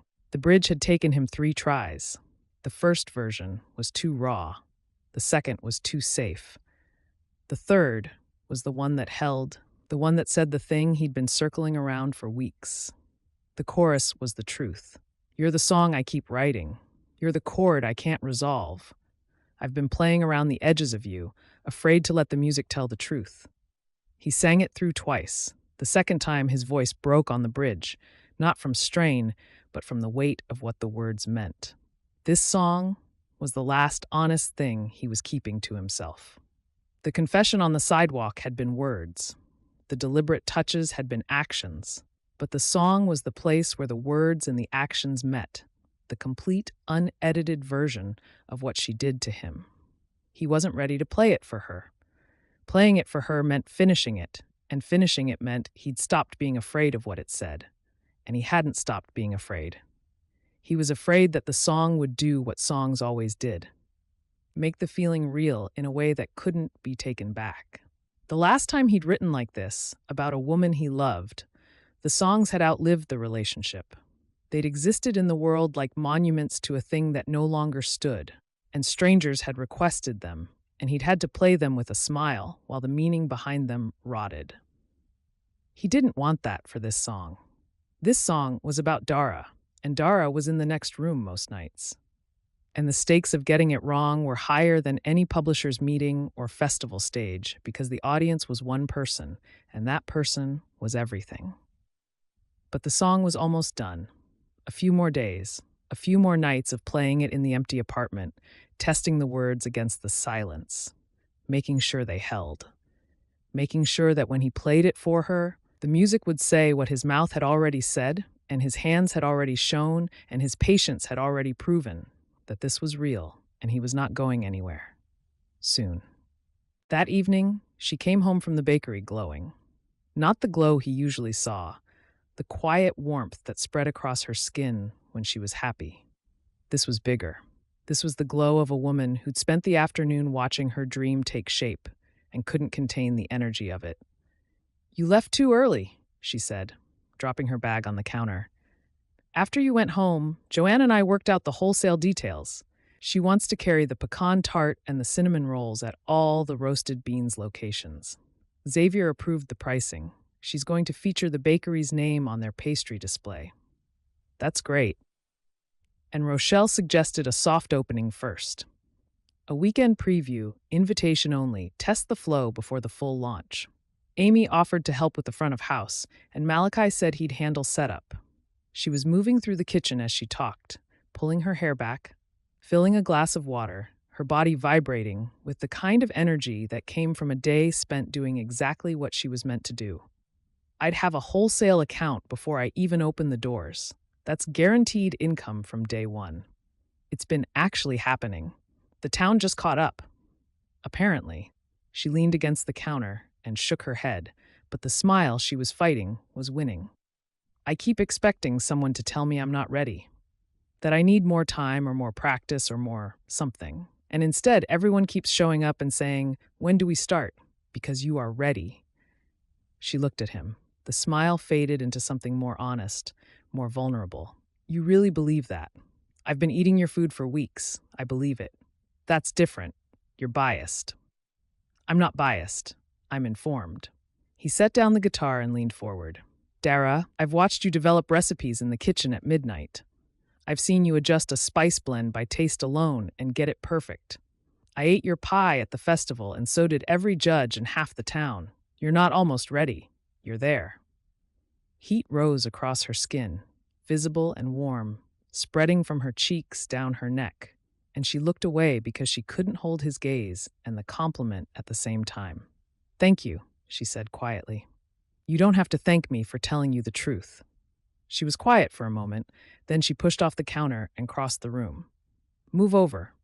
He shifted on the couch. She sat down beside him, not at the opposite end, right beside him, her thigh against his, her shoulder touching his arm. She reached over and put her hand on his knee. "Play me something," she said. "You were quiet today," she added before he could start. "At the bakery. You didn't need me to be loud. You were just standing there. I was helping. You carried 2 boxes, heavy boxes." She smiled. "The real one. Why do you do that? Carry boxes? Show up, every time, without being asked. You're at the bakery, at the festival, in the kitchen. You just show up." He looked at her. The answer was simple and enormous, and he'd already said it on a sidewalk under amber light. But she was asking again, and the asking meant she needed to hear it in a different form. Not the grand confession, the everyday version. "Because that's where you are," he said. The words landed. He watched them land, watched her face change, watched the glow deepen into something that had nothing to do with the bakery and everything to do with him. She held his gaze, and the moment stretched between them like a held note, and he could see the war in her eyes, the pull toward him and the pull away, and for once, the pull toward was winning. "Play me something," she said again, softer. He adjusted the guitar. Not the song, not yet. Something else. Something safe. A melody the whole town knew. But she was pressed against his side, and her hand was on his knee, and her fingers were tracing the same slow circles she'd traced on his palm under the blanket. And the safe song started to bend toward the real one. The chords shifted. The melody drifted. He caught himself 2 bars into the verse of the song he'd been writing and stopped, his fingers going still on the strings. "What was that?" she asked. Her voice was low, close to his ear. "Nothing." It wasn't nothing. The melody changed. I heard it. It's not ready? You keep saying that because it keeps being true. She turned her head. They were close, her face inches from his, her eyes dark and certain in the lamplight. Her hand was still on his knee, her thumb pressing gently against the inside of his leg, and the pressure sent a slow pulse of heat up his thigh. His arm was around her, the guitar balanced across both their laps now, and the position was intimate in a way that had nothing to do with the instrument. His mouth was inches from hers. He could feel her breath, could see the slight part of her lips. "When it's ready," she said quietly, "I want to be the first person who hears it." "You will be. Promise. I promise." She held his gaze, and the apartment narrowed down to the space between their mouths, and he wanted to close that space so badly his pulse was visible in his throat. He could feel it, the wanting, like a physical force, gravity pulling him toward her, and her eyes dropped to his mouth and stayed there. His phone buzzed on the end table. He ignored it. It buzzed again. Dara glanced at it. "That's Malachi. He can wait." It buzzed twice. That means it's about the festival cleanup, or he needs a sub for open mic night. She leaned back just slightly, and the 4 inches became 6 and the moment thinned. "Answer it." He picked up the phone. Malachi asking about a schedule change for a community center event. Omar texted back a one-word answer and set the phone down. But the moment had passed. She was still beside him, still close, but the charged intensity had eased into something warmer and less urgent. She leaned her head against his shoulder. "Play the safe one," she said. He played the safe one. She listened, her head against his shoulder, her eyes closed. When the last chord faded, he set the guitar on the floor, and his hand found its way to her hair, fingers threading through it. She let him, her breathing slow. The guitar filled the room with a melody that meant nothing and everything, and they sat like that, pressed together on the couch, her head on his shoulder and his fingers in her hair, and the gap between what they were physically and what they were emotionally was so thin he could see through it. She could too. He knew she could. Her hand gripped his knee a little tighter. Her breathing shifted when his fingers moved through her hair. And when she turned her face into his shoulder and stayed there, hiding or holding on, he couldn't tell which, but the staying was what mattered. The staying was always what mattered. Through the window, Main Street was dark. The streetlights cast gold circles on the empty sidewalk. Below them, Mrs. Patterson's television murmured through the floor, a low, familiar sound that made the building feel lived in and real. The apartment settled around them, the walls and the windows and the space that had been his and was now theirs in everything but name. And Omar played the safe song and held the woman he loved and waited for her to be ready to hear the real one. Chapter 13. The trigger was breakfast. She didn't recognize it as a trigger at first. She was standing at Omar's stove, scrambling eggs while he sliced bread for toast, and Malachi's voice was coming through the phone on speaker, updating them on the community center schedule for the weekend. The kitchen was warm. The coffee was made. Omar's shoulder bumped hers as he reached for the butter, and she shifted to give him room without thinking, the way you shifted for a person whose body you'd learned to navigate around. "Tell Amy the sound system at the center needs a new cable," Omar said toward the phone. "The left speaker cuts out every time someone walks across the stage." "I'll tell her," Malachi said. "Dara, you still coming by the diner this week? Amy wants your opinion on the dessert menu." "Thursday," Dara said, "after the contractor finishes at the bakery." "Cool. See y'all later." The call ended. The kitchen was quiet again. Omar brought the toast to the table, and she carried the eggs, and they sat across from each other the way they did every morning now. Their plates and their coffee and the easy rhythm of two people who'd stopped negotiating the shared space and started living in it. She took a bite of eggs and looked across the table. His coffee mug was on the left side, where it always was. Her tea was on the right, where it always was. The sugar canister sat between them like a centerpiece. His guitar was on the couch. Her notebook was on the folding table in the guest room. His jacket was on the hook by the door, and hers was beside it, and their shoes were side by side on the mat, and the apartment looked like a photograph of two people who'd been together for years instead of weeks. The observation landed like ice water. She set her fork down. "What's wrong?" Omar asked. "Nothing." She picked the fork back up, took another bite, chewed without tasting anything. "Dara, I need to get to the bakery." She stood, cleared her plate. The eggs were only half eaten. "The contractor is coming at 10 and I want to be there early." He watched her from the table. She could feel him watching, the way she always felt him watching. And the watching was gentle and patient and made her want to scream because gentle and patient was exactly how it started last time. The comfort that felt like home, the routine that felt like belonging, the slow, sweet dissolution of a life she'd built for herself into a life she'd built around someone else. She grabbed her bag and was out the door before he could say anything else. The bakery was quiet at 8 in the morning. No contractor yet. No deliveries. Just the empty space with its finished counter and its gleaming display case and the chalkboard menu she'd written by hand. She stood in the middle of it and pressed her palms against the counter and breathed. "You're fine. The bakery is fine. Nothing has changed." But everything had changed. She'd stood at his stove this morning and scrambled eggs like it was the most natural thing in the world. And it was the most natural thing in the world. And that was the problem. The naturalness. The ease. The way she'd shifted her body to make room for his without thinking. The way she'd said, "Thursday, after the contractor finishes," like her schedule was organized around his apartment as home base. The way their shoes were side by side on the mat as if they'd agreed to that arrangement instead of just drifting into it. She hadn't drifted into the restaurant. She'd walked in with both eyes open, in love, convinced that building his dream alongside hers was the same as building her own. And the difference had been invisible until it wasn't. It started with the schedule. His restaurant opened at 5 for dinner prep. She'd be there at 4, because arriving early meant she could set up the kitchen the way she liked it, get the mise en place organized, taste the sauces. Then 4 became 3, because there were vendor calls to make.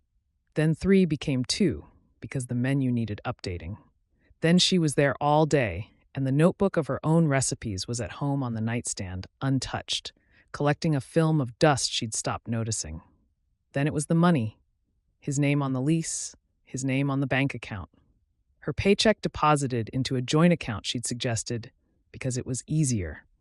And it was easier. Right up until she needed money that was hers and discovered there wasn't any, because every dollar she'd earned had gone into his restaurant, and every dollar she'd saved had gone into his expansion plans. And the notebook on the nightstand was a notebook, not a business, and notebooks don't generate income. Then it was the friends. His staff became her people. His vendors became her contacts. His restaurant became the center of their social life. And when she tried to remember who she'd been before him, before the kitchen, before the dinner service and the vendor calls and the 4 o'clock prep time, she couldn't find her. The woman she'd been had been absorbed so completely that the outline was gone. The day she'd realized was a Tuesday. He'd been at the restaurant. She'd been at the apartment, sick with a flu that had knocked her flat for 3 days. She was lying on the couch, too tired to cook, too tired to move. And she'd reached for her phone to call someone and realized that every contact in her recent calls was connected to him, his staff, his suppliers, his mother. She scrolled through the list and couldn't find a single person she'd called in the past month who existed outside the orbit of his life. She'd put the phone down and stared at the ceiling and thought, when did I stop existing? The relationship had ended not long after that. Not dramatically. He hadn't cheated or lied or been cruel. He'd just been exactly who he was, a man with a big dream and a woman willing to help him build it. And the willingness had consumed her so gradually that neither of them noticed until she was gone. Dara stood in her bakery and gripped the counter until her knuckles ached. This space was proof. Proof that she'd come back from the vanishing. Proof that the woman who'd stared at the ceiling on a Tuesday afternoon had rebuilt herself. Recipe by recipe, wall by wall, one decision at a time. The bakery was not a man's dream. It was hers. And she could not, would not, let it become secondary to the warmth of a kitchen that wasn't hers, and a man whose shoulder fit perfectly against hers, and a life that felt so much like belonging, It made her forget why she'd come here in the first place. She worked at the bakery all day, didn't go home for lunch. The contractor came at 10, and they finalized the kitchen ventilation. She organized the storage room, unpacked a delivery of baking pans and sheet trays, and lined them up on the new shelving, each one in its place, each one hers. She tested the ovens, running them through their temperature cycles, standing in the kitchen that was designed for her, built for her, paid for with money she'd earned and saved and protected. At noon, she ate a sandwich from the diner, alone at the counter, and read through her vendor contracts with a focus that was partly productive and partly penance. At 2, she met with Joanne briefly to confirm the wholesale quantities for opening week.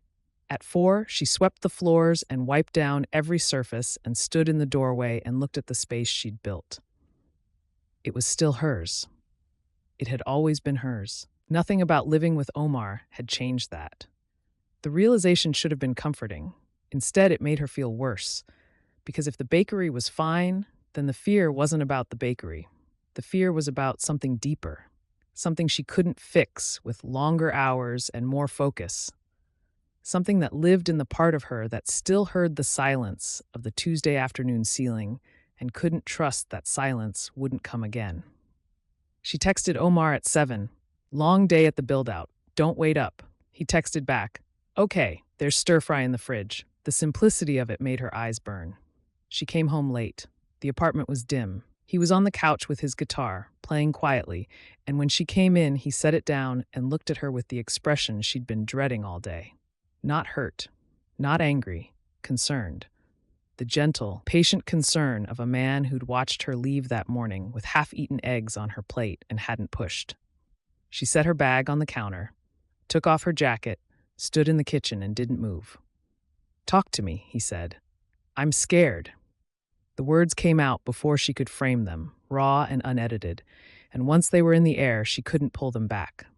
He was still on the couch. She was still in the kitchen. The distance between them was 10 feet, and it felt like the width of everything she'd ever lost. "I'm scared because this feels like home," she said. "Your apartment, your kitchen, the eggs this morning, and the shoes by the door, and the way I shifted to make room for you at the stove without thinking.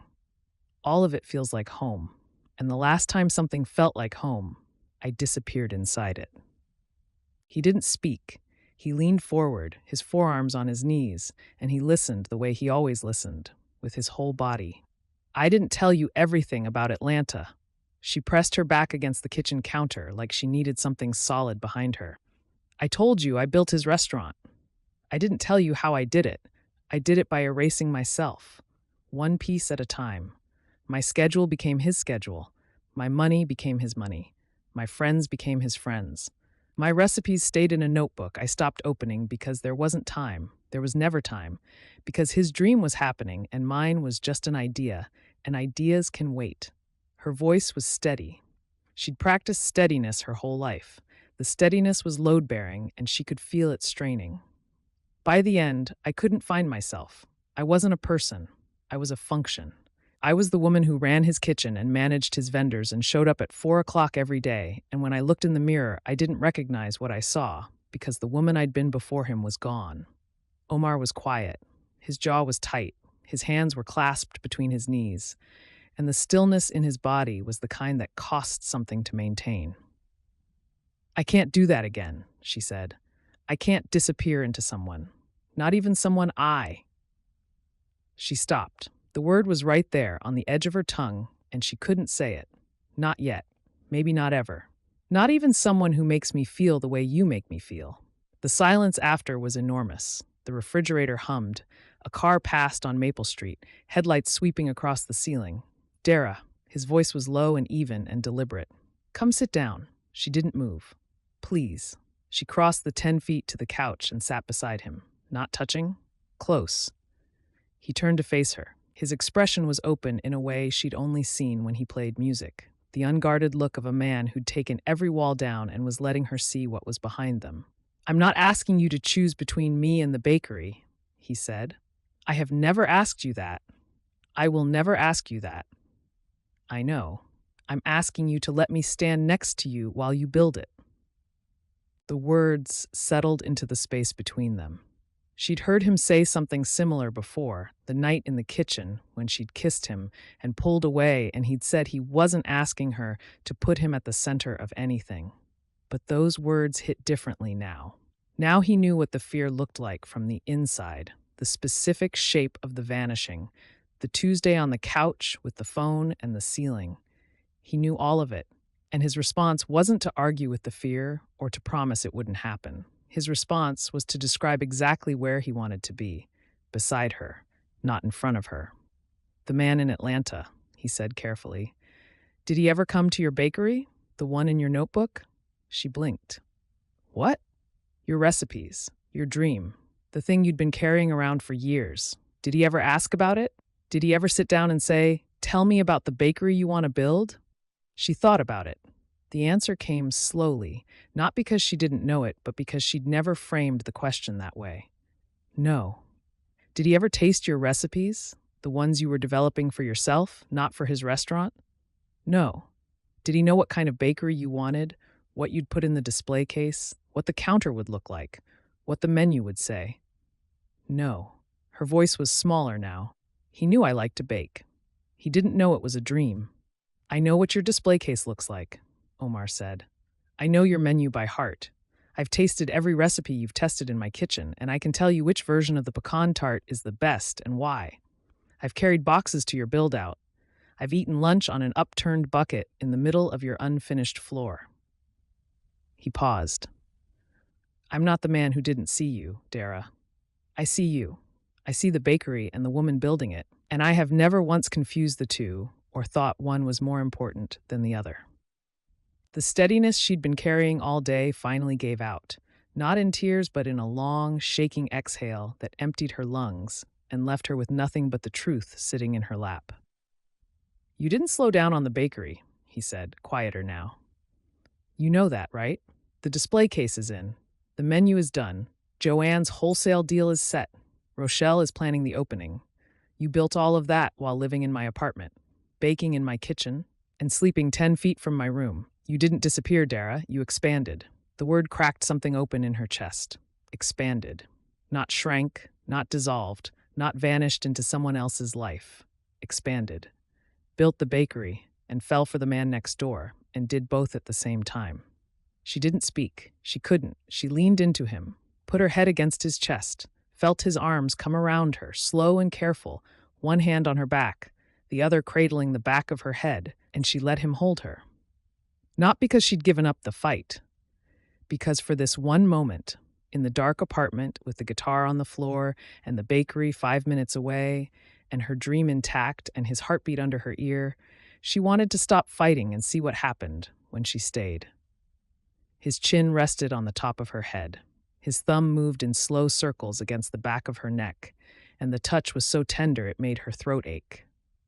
She could feel his breathing, deliberate and steady, and the effort it was taking him not to say more. He'd said enough. The rest was hers to decide. She pressed closer. Her hand found his chest, palm flat over his heartbeat, and she felt it quicken under her touch. He exhaled, long and slow, and his arms tightened around her by a fraction, and the tightening said everything the patience couldn't. They sat like that for a long time. The apartment was quiet. Through the floor, Mrs. Patterson's television played something with a laugh track, and the faint, tinny sound of it drifted up through the building like proof that the world outside their walls was still going, still ordinary, still full of people whose lives hadn't just been rearranged by a sentence spoken on a couch. Her phone buzzed on the counter. She didn't move. "That might be the contractor," he said. "It can wait." She pressed her face into his chest and breathed him in and stayed. Chapter 14. The shift after that night was not dramatic. It was quiet, the way the most important shifts always were. Dara didn't suddenly say the words she'd been holding back. She didn't move into his room or declare that the fear was gone. What she did was stop running from the kitchen. She leaned into him at breakfast instead of maintaining the careful distance across the table. Sat beside him on the couch without the 3-step migration from the opposite end. Reached for his hand when they walked to the bakery build-out, her fingers lacing through his on Main Street where anyone could see. The casualness of it, the lack of performance, told him more than a confession would have. Something had loosened in her. Not everything, but enough. Malachi noticed.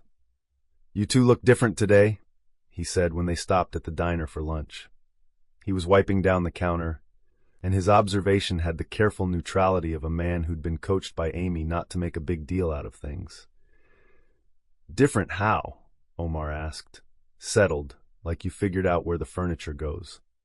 Dara looked at Omar. Omar looked at his coffee. Malachi wisely changed the subject to the community center's upcoming event calendar.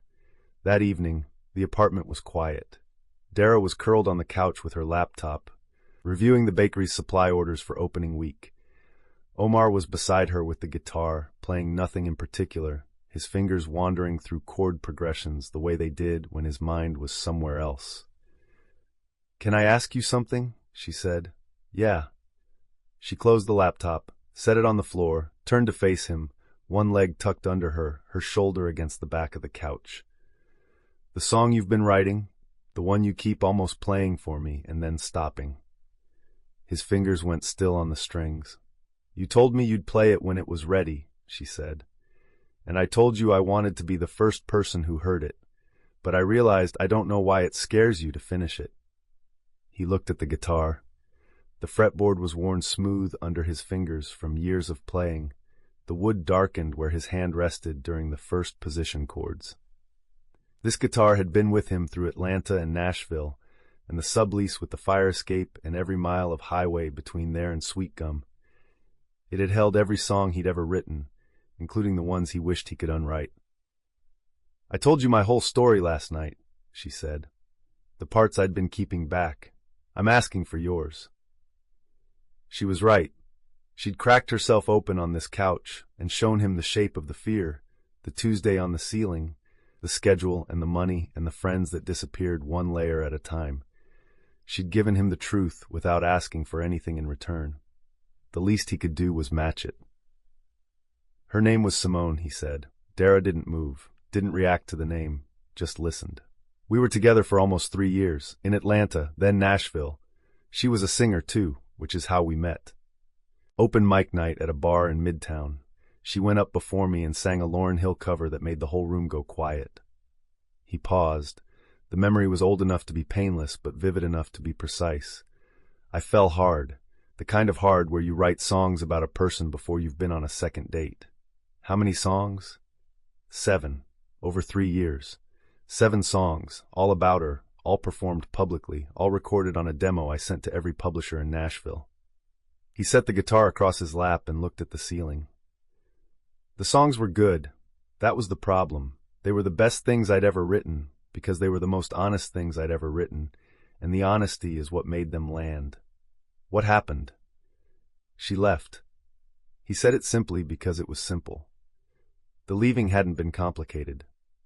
"She got an opportunity in New York, a real one, with a label, the kind of thing we'd both been working toward. She took it. I didn't blame her for taking it. I would have taken it.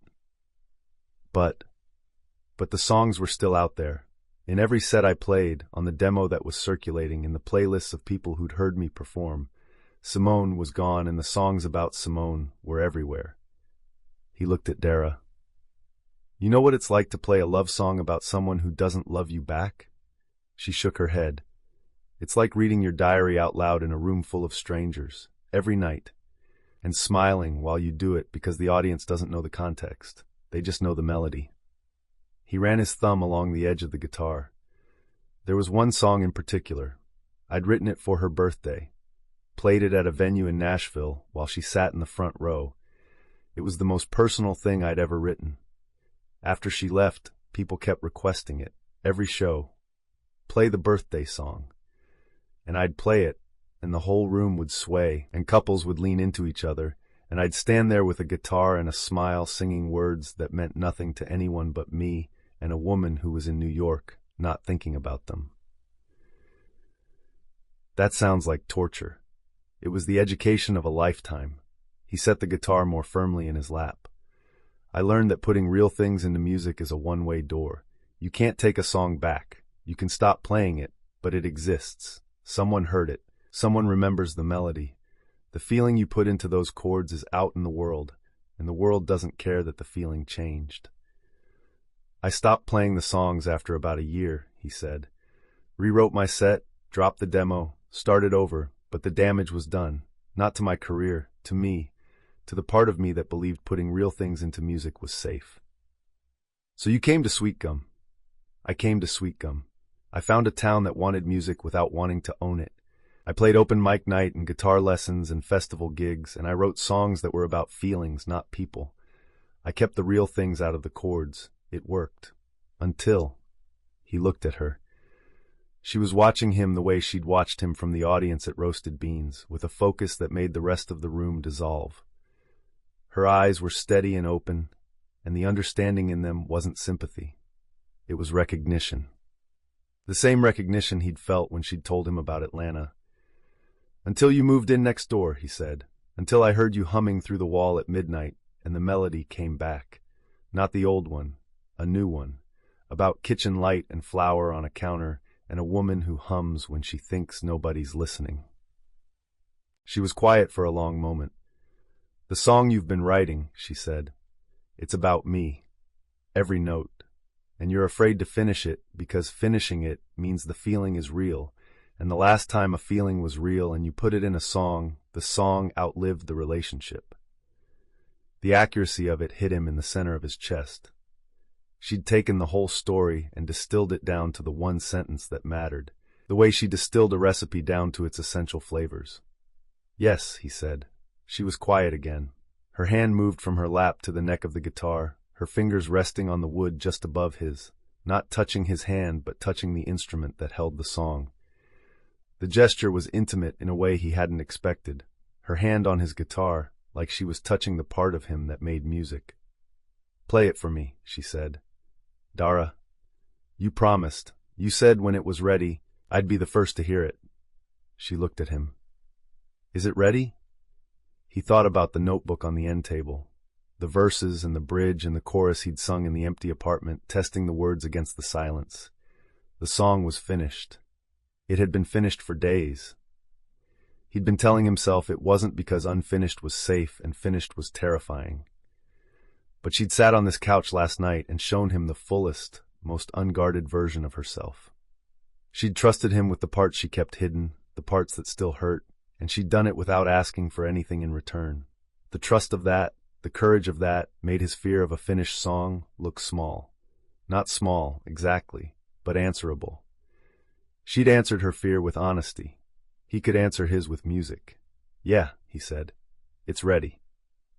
She shifted on the couch, angling her body toward him, giving him the audience he needed and the closeness he wanted. Her knee was against his thigh. Her hand rested on her own lap, but her body was turned toward him like a sunflower toward the light. He adjusted the guitar, positioned his fingers on the opening chord, took a breath. The room was quiet. The clock ticked. The evening pressed against the windows.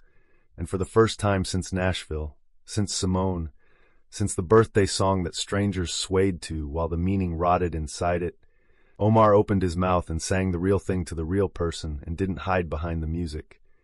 He let the music be the honesty and played.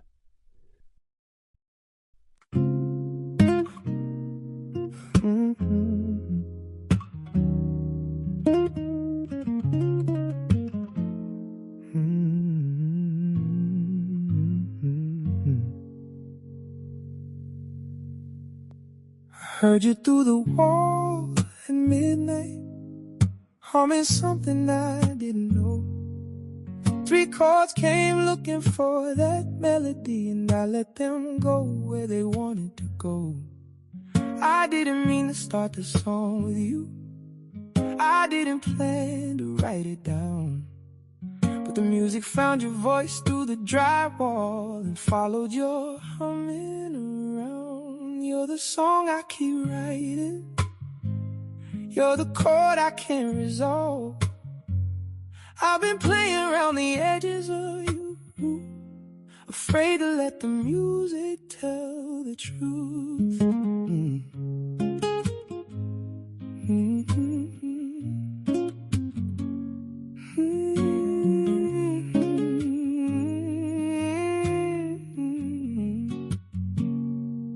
Flour on your forearms at the counter, cinnamon still warm in the air. You said, taste this like it was nothing. I tasted it and you were everywhere. Your hands in the dough every morning, my hands on the strings every night. Two people making things in the same room and pretending that was alright. You're the song I keep writing, you're the chord I can't resolve. I've been playing around the edges of you, afraid to let the music tell the truth. I stood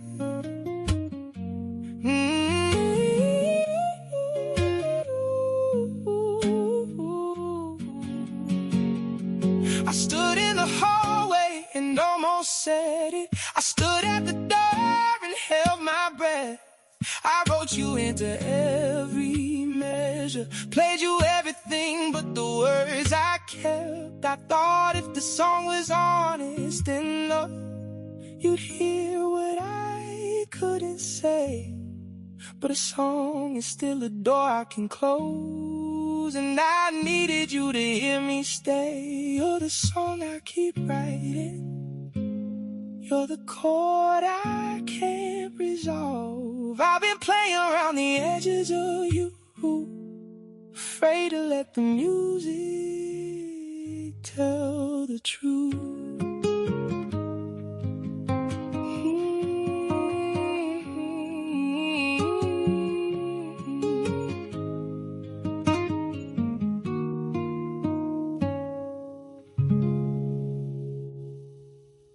He played it through to the end.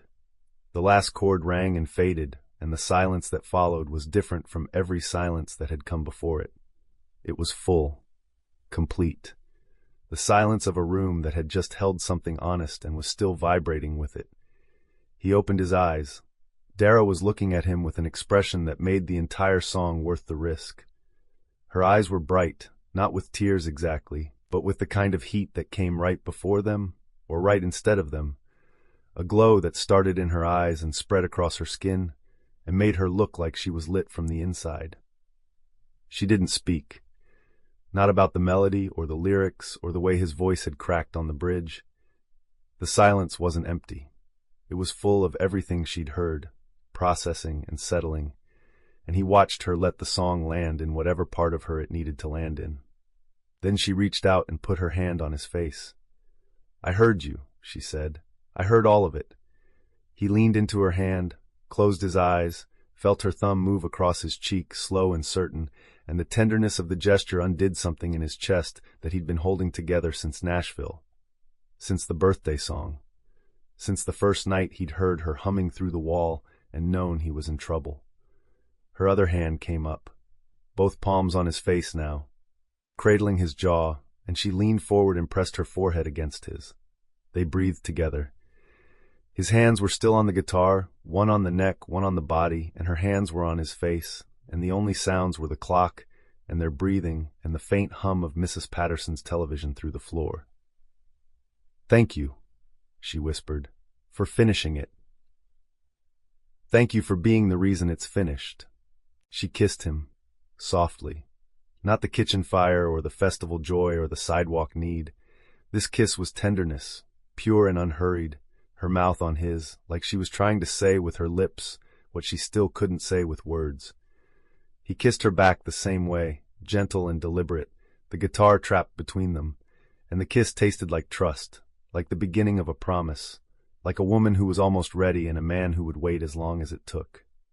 When she pulled away, her hands were still on his face, and his eyes were still closed, and the apartment held the moment like a chord that didn't want to resolve. "I'm getting closer," she said quietly, to saying it. He opened his eyes. She was right there, her face inches from his, her hands warm on his jaw, and the expression she wore was the most unguarded he'd ever seen on her. Not the careful composure, not the performing fine, just Dara, raw and real and getting closer. "I know," he said. "I just need a little more time." "I have time." He turned his head and pressed his lips to her palm, a brief, warm contact that made her breath catch. "All the time you need." She smiled. The real one. The one that changed the shape of her whole face and made him want to write another 7 songs. All about her. All honest. All unafraid. She leaned back against the couch, her shoulder against his, her head tipping toward his shoulder. He shifted the guitar to the floor and put his arm around her, and she settled into the space beside him the way she'd been settling into it for weeks, the way that felt less like visiting and more like arriving. The apartment was quiet. The song was in the air and in the walls and in the space between them, and it wasn't going anywhere. It was finished, and it was hers, and this time the music wasn't going to outlive the thing that inspired it. Through the window, the last light of the day dropped behind the tree line, and the apartment went gold. Below them, a door opened and closed, and Mrs. Patterson's voice carried up the stairwell, talking to a neighbor about the weather, about the festival cleanup, about the casserole recipe she was trying. The sounds of the building living around them, ordinary and warm. Dara's breathing had slowed against his shoulder. Her hand was on his chest, his arm was around her. The song was over, but the feeling of it was still in the room, and he let it stay, because this was what music was supposed to do, not outlive the moment, live inside it. He pressed his mouth to the top of her head, and she curled closer, and they sat together in the gold light and didn't need to say anything else. Chapter 15. The line started at 9 and didn't stop until noon. Dara stood behind the booth she'd set up at the edge of the town square, surrounded by sample trays of pecan tarts, cinnamon rolls, and the honey lavender shortbread she'd added to the menu at the last minute, and watched the people of Sweetgum eat her food and come back for more. "Is this from the baker who got second place at the Harvest Festival?" A woman she recognized from the book club was holding a pecan tart sample between 2 fingers like it might disappear. "The apple pie was incredible. This is even better." "That's the one. When does the bakery open? Because I need this in my life on a weekly basis." "Soon. I'll have the date posted on the community board by next week." The woman took a second sample on her way out. Dara didn't stop her. Pumpkin Fest had transformed the square. Pumpkins lined every walkway, fat and orange, stacked on hay bales and balanced on fence posts. Carving stations were set up near the gazebo, where children were wrist-deep in pumpkin guts, their faces painted like cats and superheroes, and one very committed vampire. The hay maze ran along the east side of the square, its entrance flanked by corn stalks tied with orange ribbon. The smell of the day was cinnamon and roasted nuts and the particular sweetness of October air, the kind that carried the first real promise of winter underneath the last warmth of fall. Amy appeared at the booth with 2 cups of cider and a grin. "You're killing it out here." Malachi counted the line at 20 people deep before 10 o'clock. Malachi was counting? Malachi counts everything. It's his love language. Amy handed her a cider and looked at the sample trays, which were significantly depleted. "You're going to need more shortbread." "I brought 4 extra trays. They're under the table." "That's my girl, always thinking 2 steps ahead." Amy squeezed her arm and disappeared back into the festival crowd. Dara restocked the shortbread tray and straightened the hand-lettered sign she'd made for the booth. "Coming soon, Dara's Kitchen." The name had come to her 3 nights ago, lying on the couch with her head on Omar's shoulder, his fingers in her hair, the apartment quiet. She'd said it out loud, and he'd repeated it back, and the sound of it, the rightness of it, had settled into her bones. Dara's Kitchen. Hers. Her name. Her recipes. Her counter and her display case and her chalkboard menu. And the man who'd helped her carry boxes to the build-out and taste-tested every recipe and played guitar while she baked was standing 10 feet away, talking to a customer about the pecan tart like he'd made it himself. Omar had shown up at the booth before she had. She'd arrived at 7:30 to set up and found him already there, arranging the sample trays on the table, positioning the sign where it caught the morning light. He hadn't asked if she needed help. He'd just been there, the way he was always just there. And the constancy of it, the reliability of a man who showed up without being summoned, made her chest ache with something that was too big to be gratitude and too specific to be anything other than what it was. She watched him from behind the booth. He was talking to the hardware store owner, gesturing toward the sample tray, explaining the difference between the pecan tart and the shortbread with a fluency that told her he'd been paying attention to every word she'd ever said about her menu. He knew the flavor profiles and the ingredients, and which recipes she'd tested in his kitchen, and which ones had taken 4 attempts to get right. The knowledge wasn't studied. It was absorbed. The way you absorbed the details of someone you'd been living beside and paying attention to and falling for without ever deciding to. He caught her watching, smiled. The smile was private, meant just for her, and it crossed the 10 feet between them, like a hand reaching out. She turned back to the next customer and tried to remember what her face was doing. The morning passed in a blur of samples and conversations and the steady, building confirmation that the bakery was wanted. A man from the town council stopped by and asked about catering for municipal events. 2 women from Rochelle's book club placed advance orders for a holiday party. The barber from Carter & Sons came back 3 times for shortbread and finally asked if she'd consider a standing weekly order for his shop. Between customers, Omar was behind the booth with her. Close. His hand found the small of her back every time he passed behind her chair, the now familiar pressure of his palm against her lower spine, and the touch had become a language between them, a steady signal that said, "I'm here, I see you, I'm not going anywhere." She leaned into it every time. She'd stopped pretending she didn't want to. He handed her a napkin. Their fingers tangled over the paper, his index finger hooking around hers for a second before releasing. And the casual intimacy of it sent heat through her hand and up her arm despite the October chill. "You're running low on pecan tarts," he said. "I know, I'm rationing. The woman in the green jacket has been circling back every 15 minutes. I think she's trying to work up the nerve to ask for a whole tart. She can pre-order one, opening week. I'll tell her." He turned to go, and she caught his sleeve. He looked back. She didn't have a reason for stopping him. She just hadn't wanted him to walk away yet. "What?" he said. "Nothing. Go." He looked at her hand on his sleeve, then at her face, and the expression he gave her was warm and knowing and patient, the look of a man who understood that nothing meant everything and was content to wait for the translation. He went to talk to the green jacket woman. Dara watched him go and felt the absence of his sleeve under her fingers like a small, specific loss.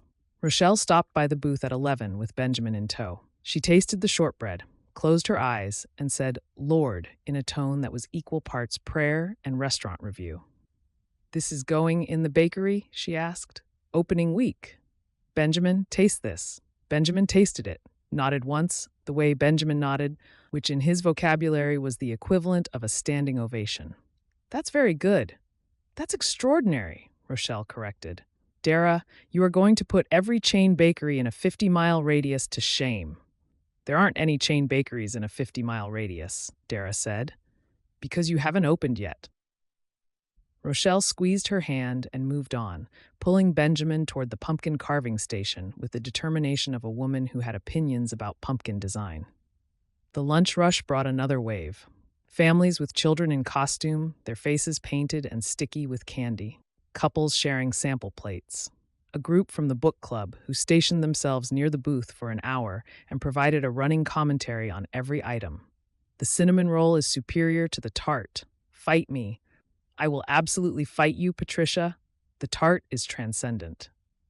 Omar moved through all of it like he'd been working a bakery booth his whole life. He restocked trays without being asked. He answered questions about the menu with an accuracy that made customers assume he was her business partner. He directed foot traffic when the line got long and made small talk with people who were waiting and handed out samples to children with a gentleness that made their mothers look at Dara with expressions that said, "Keep him." She was planning to. The thought arrived without fanfare. No dramatic realization, no thunderclap, just a quiet certainty that settled into the space beside the fear and didn't flinch. She was planning to keep him. The fear was still there, but the planning was there too, and the planning was louder. He passed behind her chair again. His hand found her back. This time, instead of just leaning into the pressure, she reached behind her and caught his hand. Held it against her waist. He went still. She felt his thumb press into the fabric of her jacket, once, deliberate, and the pressure said, "I felt that. I felt you reaching back." She released his hand. He kept moving. The booth hummed with customers, and the October sun was warm on her face, and the fear was still there, and the planning was still there, and both of them were going to have to learn to coexist. He stopped behind her on his next pass, leaned down, and pressed his mouth to the spot just below her ear. Quick, brief, hidden from the crowd by the angle of his body. His lips were warm against her skin, and the contact lasted less than a second, and her entire body responded like he'd set a match to her. He straightened up and walked toward the next customer like nothing had happened. Dara gripped the edge of the table and waited for her pulse to return to normal. It did not return to normal for a very long time. By mid-afternoon, the sample trays were empty, and the sign-up sheet for the bakery's opening week newsletter had 43 names on it. People who wanted to know when Dara's kitchen opened. People who'd tasted her food and chosen it. She stood behind the empty booth and looked at the list and felt the thing she'd been afraid to feel. Not just success, belonging. The town had tasted her work and decided she was theirs. The way Sweetgum decided about people, with food and conversation, and the quiet, steady accumulation of showing up. She belonged here. The bakery belonged here. And the man who was currently helping Malachi break down the diner's festival booth across the square, his sleeves rolled up, his arms flexing as he lifted a folding table, belonged in her life in a way she was running out of reasons to deny. The fear was still there. She could feel it at the edges, the watchful presence that had been with her since Atlanta, the part of her brain that tracked patterns and sounded alarms. But the fear was losing. It was losing because the evidence was stacked against it. The bakery was stronger than it had been before Omar, not weaker. The sign-up sheet proved it. The wholesale deal with Joanne was signed. Every recipe destined for the display case had been developed in his kitchen while he played guitar on the couch. And not one of them had suffered because she'd been falling in love while she made them. Falling in love. She let the words exist in her head without flinching. They sat there, warm and certain and terrifying, and she didn't push them away. She let them stay the way she'd been letting him stay, cautiously at first, and then with more trust, and then with the slow, dawning recognition that staying didn't mean disappearing. Staying meant expanding. He'd told her that. Amy had told her that. The names on the sign-up sheet told her that. The fear didn't vanish. It just got quieter, like a song being played in a room that was slowly filling with other, louder music. Omar looked up from the folding table across the square, found her eyes, held them. She smiled at him. Not the careful smile, the real one. The one that felt like an answer, even if she hadn't said the question out loud yet. The Halloween parade started at dusk. The route wound through Main Street and around the town square. A procession of costumed children and elaborately decorated wagons, and the high school marching band playing something vaguely spooky and entirely enthusiastic. The streetlights had been fitted with orange bulbs for the occasion, casting the whole town in a warm, amber glow that made the pumpkins on every corner look like they were lit from inside. Dara stood at the edge of the parade route with Omar beside her. Joanne and Xavier were to their left, Joanne leaning against her husband's chest, his arms around her waist, the two of them swaying slightly to the marching band. Rochelle and Benjamin were on their right, Rochelle clapping for every child who passed and calling them by name, her voice carrying over the crowd with the authority of a woman who'd known these families since before the children were born. Amy and Malachi were somewhere in the crowd behind them. Mrs. Patterson had claimed a bench near the gazebo and was distributing candy to any child within arm's reach. The whole town gathered together, watching their children march through the streets in costumes their parents had spent weeks making. And Dara was part of it, not watching from the outside, not visiting, not passing through. Part of it, the way the bakery booth and the newsletter list and the wholesale deal and the second place ribbon all said she was part of it. Sweetgum had decided she belonged, And standing here in the October evening with the marching band and the pumpkins and the man beside her, she was starting to believe them. A group of kindergartners shuffled past dressed as a garden, sunflowers and daisies, and one tiny child who appeared to be a very determined radish. The crowd cheered. Rochelle wiped her eyes. Benjamin patted her shoulder and said, "It's a vegetable parade, Rochelle." And she said, "It's beautiful and I will cry if I want to." Dara laughed. She felt Omar's arm come around her shoulders, warm and heavy in the October chill, and she leaned into him without thinking, without calculating, without checking the gesture against the pattern or measuring the distance between comfort and danger. She just leaned. His arm tightened. His chin rested on the top of her head. She could feel his heartbeat through the layers of jacket and shirt, steady and certain, and the sound of the marching band and the cheering crowd, and the October evening settled around them like a blanket she didn't want to take off. "Good day?" he asked, his voice low just for her. "Great day. 43 names. I know." She pressed closer against his side. "Thank you for being there." Where else would I be? The question was simple. The answer was simpler. There was nowhere else. There had been nowhere else since the night he'd told her it was real on a sidewalk under amber light, and she was so close to saying it back that the words were sitting in her throat like a song waiting for its last chord. Not tonight, but soon. The kind of soon that felt like a promise instead of a delay. The parade moved past them. A boy dressed as a guitar ran by, air strumming wildly, and Omar laughed.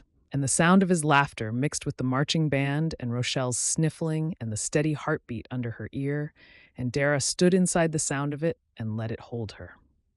The parade ended. The crowd thinned. Families drifted home with sleeping children over their shoulders and bags of candy in their hands. The orange streetlights buzzed above the square. Rochelle caught Dara's eye as the crowd dispersed. "Opening week," she said, pointing at Dara with the authority of a woman who considered the bakery a community project. "I'm organizing the block. You just bring the food." "Yes, ma'am." Rochelle turned to Omar. "And you. Play something at the opening, something beautiful." "I'll play the beautiful one," Omar said, and the look he gave Dara when he said it made her knees feel like they were made of something less reliable than bone. They walked home through the orange-lit streets, his arm around her shoulders, her hand in his jacket pocket where his hand found hers and held it. The autumn night carried the last echoes of the marching band and the fading laughter of children in costume, and the town settled around them the way it always did, warm and close. "Dara's kitchen," he said, as they turned onto Maple Street. "Rochelle's already planning the block party. I think she considers it a personal project. I think Rochelle considers the entire town a personal project." She's not wrong. Dara looked up at him. The orange streetlight caught his face, and she thought about the night on the sidewalk when he'd told her it was real, and the couch where he'd played her the song, and the morning in the kitchen when the shoes by the door had terrified her. All of it. Every moment. Leading here to a walk home through a town that wanted her bakery, and a man who wanted her, and a name on a sign that was hers alone. "Good day," she said again, quieter. Not about the booth this time. He looked at her. Understood. "Yeah, it was?" She let the evening hold them and didn't need to say anything else. Chapter 16. Mrs. Patterson stopped them on the stairs Saturday morning. "Your apartment's looking good, baby," she said to Dara, leaning on the railing with a cup of coffee in her hand. She'd come from the laundry room, a basket balanced on her hip. "I peeked in when the contractor left the door open yesterday. New drywall looks beautiful. Fresh paint. They even redid the baseboards." Dara went still beside Omar. A small stillness, barely visible, the kind only someone who'd memorized her body language would catch. "That's great," Dara said. "Thanks for letting me know." "Should be move-in ready soon, I'd think. Contractor told me they're finishing up this week." Mrs. Patterson shifted the laundry basket and smiled. "Not that you seem to be in any hurry." She gave them both the look, the one she'd been giving them since the first casserole, the one that said she saw everything and approved of all of it. Then she shuffled down the stairs, humming, leaving the update in the hallway like a grenade with a delayed fuse. Omar unlocked the apartment door. They went inside. Neither of them said anything about Mrs. Patterson's news. This was the thing they weren't discussing. The elephant that had moved in alongside the guitar and the baking supplies and the shoes by the door. Dara's apartment was being repaired. The walls were patched. The floors were dry. The contractors were finishing. And at some point, the reason she was living in his apartment was going to disappear, and neither of them had said a single word about what happened then. He thought about it. He thought about it constantly, the way you thought about a sound you could hear getting closer. The apartment without her tea on the right side of the table, the kitchen without the smell of brown butter and cinnamon, the couch without the warmth of her body against his side, the hallway without her footsteps, the wall between their rooms, which had been the thinnest barrier in the world, becoming an actual wall again, with an actual apartment on the other side that she actually lived in. The thought was a fist in his chest. The apartment next door, which had been gutted and repaired while she lived on this side of the wall, would become her home again. The wall between 2A and 2B, which had carried the sound of her humming on the night everything started, would be a real boundary again, instead of a memory. The days after Pumpkin Fest were the best of his life. He knew that while he was living them, which was rare and terrifying, they'd settled into routines so specific and synchronized they could have been choreographed. Her alarm went off first. She'd pad to the kitchen and start the kettle, and by the time his alarm went, her tea was steeping and his coffee was brewing, and the kitchen smelled like the first few minutes of a day that belonged to both of them. She left her laptop on the counter. He left his notebook on the couch. Her jacket hung beside his by the door. Her lotion sat beside his soap on the bathroom shelf. They divided the kitchen without discussing it. Her side was the counter near the oven, where the canisters of flour and sugar stood in a neat row beside the baking sheets she used for testing. His side was the counter near the coffee maker, where his mug collection lived and his phone charged overnight. The boundary between their territories had been drawn by habit, not negotiation, and crossing it felt less like trespassing and more like visiting a room in a house you both owned. In the evenings, they had a rhythm. She baked or worked on the bakery laptop while he played guitar, and the apartment filled with the layered sounds of her humming and his chords and the occasional comment tossed across the room about the day or the bakery or the song he was playing. She'd bring him a plate of whatever she'd tested. He'd rate it, she'd roll her eyes, he'd mean every number. She left him baked goods with notes, a slice of lemon pound cake on the counter, testing a new recipe. Rate this 110, be honest. A cinnamon roll on his nightstand when he slept late. Don't let this get cold. It's the best batch yet. He rated everything an 11. She told him he was biased. He told her he was informed. The argument had become a refrain, comfortable and worn, the kind of joke that lived between two people who'd stopped counting the days. He left her notes too, small ones, by the coffee maker, by her laptop, once tucked into the pocket of her jacket where she found it at the bakery, and texted him a photo of the note with no caption. Just the note. Just the fact that she'd kept it. They had inside jokes. The casserole voice, which was Mrs. Patterson's particular tone of "I made too much," that they both knew was a lie.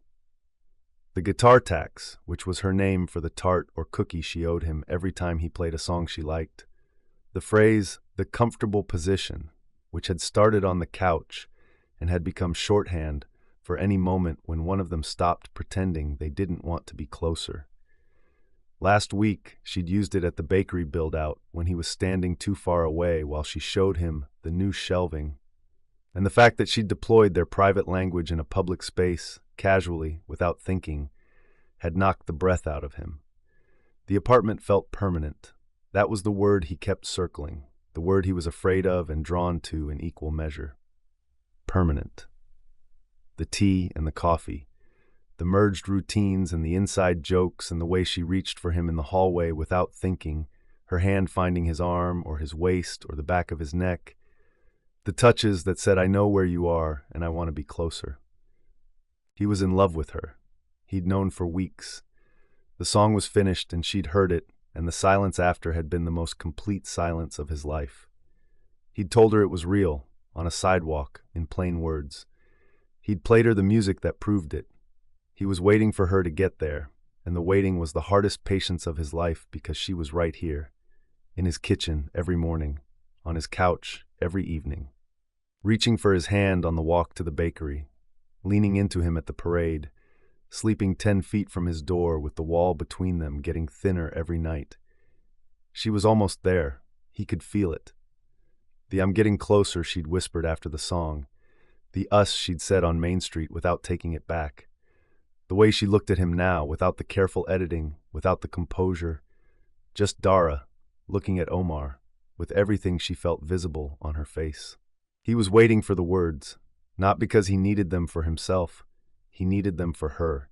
She needed to say it, to hear herself say it, to know that the woman who'd vanished into someone else's life could stand in front of a man and say the truest thing and still be herself on the other side. He could wait. He'd wait as long as it took. But the apartment repair was finishing, and the waiting had a timer now. That evening, they cooked together.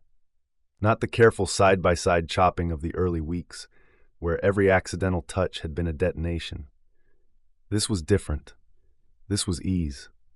She stood at the stove stirring a sauce she was developing for the bakery's savory menu, and he stood beside her dicing onions, and their bodies moved through the kitchen with the fluid, unconscious coordination of two people who'd stopped needing to think about where the other one was. He reached past her for the olive oil. His chest grazed her shoulder. She didn't flinch, didn't shift, just tilted her head slightly to give him room, and the tilt was so casual, so automatic, that it told him everything about how deeply his body had been integrated into her spatial awareness. She knew where he was without looking. She adjusted for him the way you adjusted for your own arm or your own breath. She tasted the sauce from a wooden spoon, tilted her head, added a pinch of something. "What was that?" he asked. "Smoked paprika." "You didn't measure it." "I don't need to measure it. I know what it needs." "You know what everything needs." She looked at him sideways. "Is that a compliment about my cooking or about something else?" "Yes." She bumped her hip against his. He bumped back. She bumped again, harder, and he caught her hip with his hand and held her there for a second, his palm against the curve of her waist, his fingers pressing into the soft fabric of her shirt.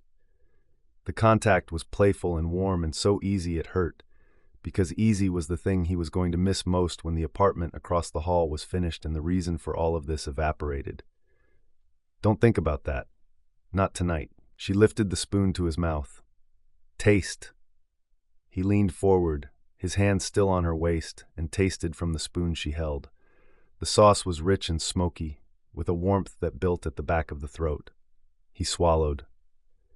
She was watching his reaction with the focused attention she always gave to someone tasting her food, her whole body angled toward the verdict, and the intensity of her focus at that distance, her face 6 inches from his, the spoon still between them, made his pulse do the thing it always did when she was close. "That's incredible," he said. "Scale of 1 to 10. 11. You always say that, because you always deserve it." Her eyes softened. The glow spread across her skin, warm and visible, starting at her cheeks and moving down her neck, and she turned back to the stove before he could see the full effect. But he'd already seen it. He was always seeing things about her she thought she was hiding. His hand was still on her waist. She hadn't moved away. He let it rest there while she stirred, his thumb tracing a slow circle against her hip, and she leaned back into the pressure by a fraction, her body settling against his hand the way it settled against his side on the couch, and the kitchen was warm from the stove and warm from them, and the evening felt like a held breath. They ate at the table. Across from each other, the way they always ate, plates and glasses and the sugar canister between them. She talked about the bakery's opening timeline. The soft opening was set for the following weekend. Rochelle had the block party organized. Joanne's wholesale order was confirmed. Amy was handling the event setup. "Everything's coming together," she said. "It is." She looked at him across the table. The look held. Not charged exactly. Settled. The look of a woman who was sitting in the life she'd built and seeing, for the first time, that it was bigger than she'd planned, that it included a kitchen that wasn't hers, and a man across the table, and a pair of shoes by the door, and a feeling she was almost ready to name. Omar. Yeah. When my apartment is finished. She stopped, set down her fork, looked at the table like the grain of the wood held the rest of the sentence. We haven't talked about that. His chest tightened. No, we haven't. The contractor said this week, maybe next. I know. Mrs. Patterson told us. Right. She traced a circle on the table with her finger. My lease is still active. My furniture is still in there. Once the paint dries and the final inspection clears, there's no reason for me to. She didn't finish the sentence. The word stay hung unspoken between them, heavy enough to change the shape of the room. There's no reason, he agreed carefully, based on the original reason you moved in. She looked up, held his gaze. The distinction he'd made was deliberate, and they both knew it. The original reason was the sprinklers. The current reason was something else entirely, and naming it meant having the conversation they'd been avoiding since Mrs. Patterson's stairwell update. I don't want to talk about it tonight, she said. Okay. Not because I don't want to talk about it, because tonight is good, and I want tonight to stay good. Tonight is good, he said, and it was. The sauce and the table and the woman across from him in the kitchen that smelled like their cooking. All of it. Good. All of it. On a clock that neither of them wanted to acknowledge. He looked at her across the table. The woman who'd scrambled eggs in his kitchen and tested sauces at his stove and left notes in his jacket pockets and fallen asleep on his couch with her head on his shoulder and the guitar quiet beside them. The woman whose bakery was opening and whose life was expanding and whose fear was getting quieter every day. She stood, cleared her plate, came around the table, and instead of going to the sink, she stopped beside his chair. Her hand came up to the side of his face. Her thumb traced the line of his jaw, the gesture she'd started using the night he played her the song, the one that said, I'm here. I see you. I'm not ready to say it, but I'm closer than I've ever been. He turned his face into her palm, pressed his lips to the center of it, felt her breath catch above him, the small hitch that told him everything her words hadn't. Come sit with me, he said. The dishes. The dishes can wait. She looked at the sink, looked at him. The decision played out across her face in real time. The practical part of her that wanted to clean up, and the part of her that wanted to sit beside him on the couch and let the evening be what the evening was trying to be. She left the dishes. They sat on the couch. Close. Her legs tucked under her. Her body turned toward his, her head finding his shoulder the way it always found his shoulder, like it had been designed for exactly that angle. He put his arm around her and she settled in, and the apartment was warm and quiet and full of the smell of the sauce she'd made and the sound of their breathing and the particular quality of silence that existed between two people who were living inside. A moment they both knew was temporary. He could feel her breathing against his side. The slow, measured rhythm of a woman who was letting herself be held, not performing comfort, not calculating distance.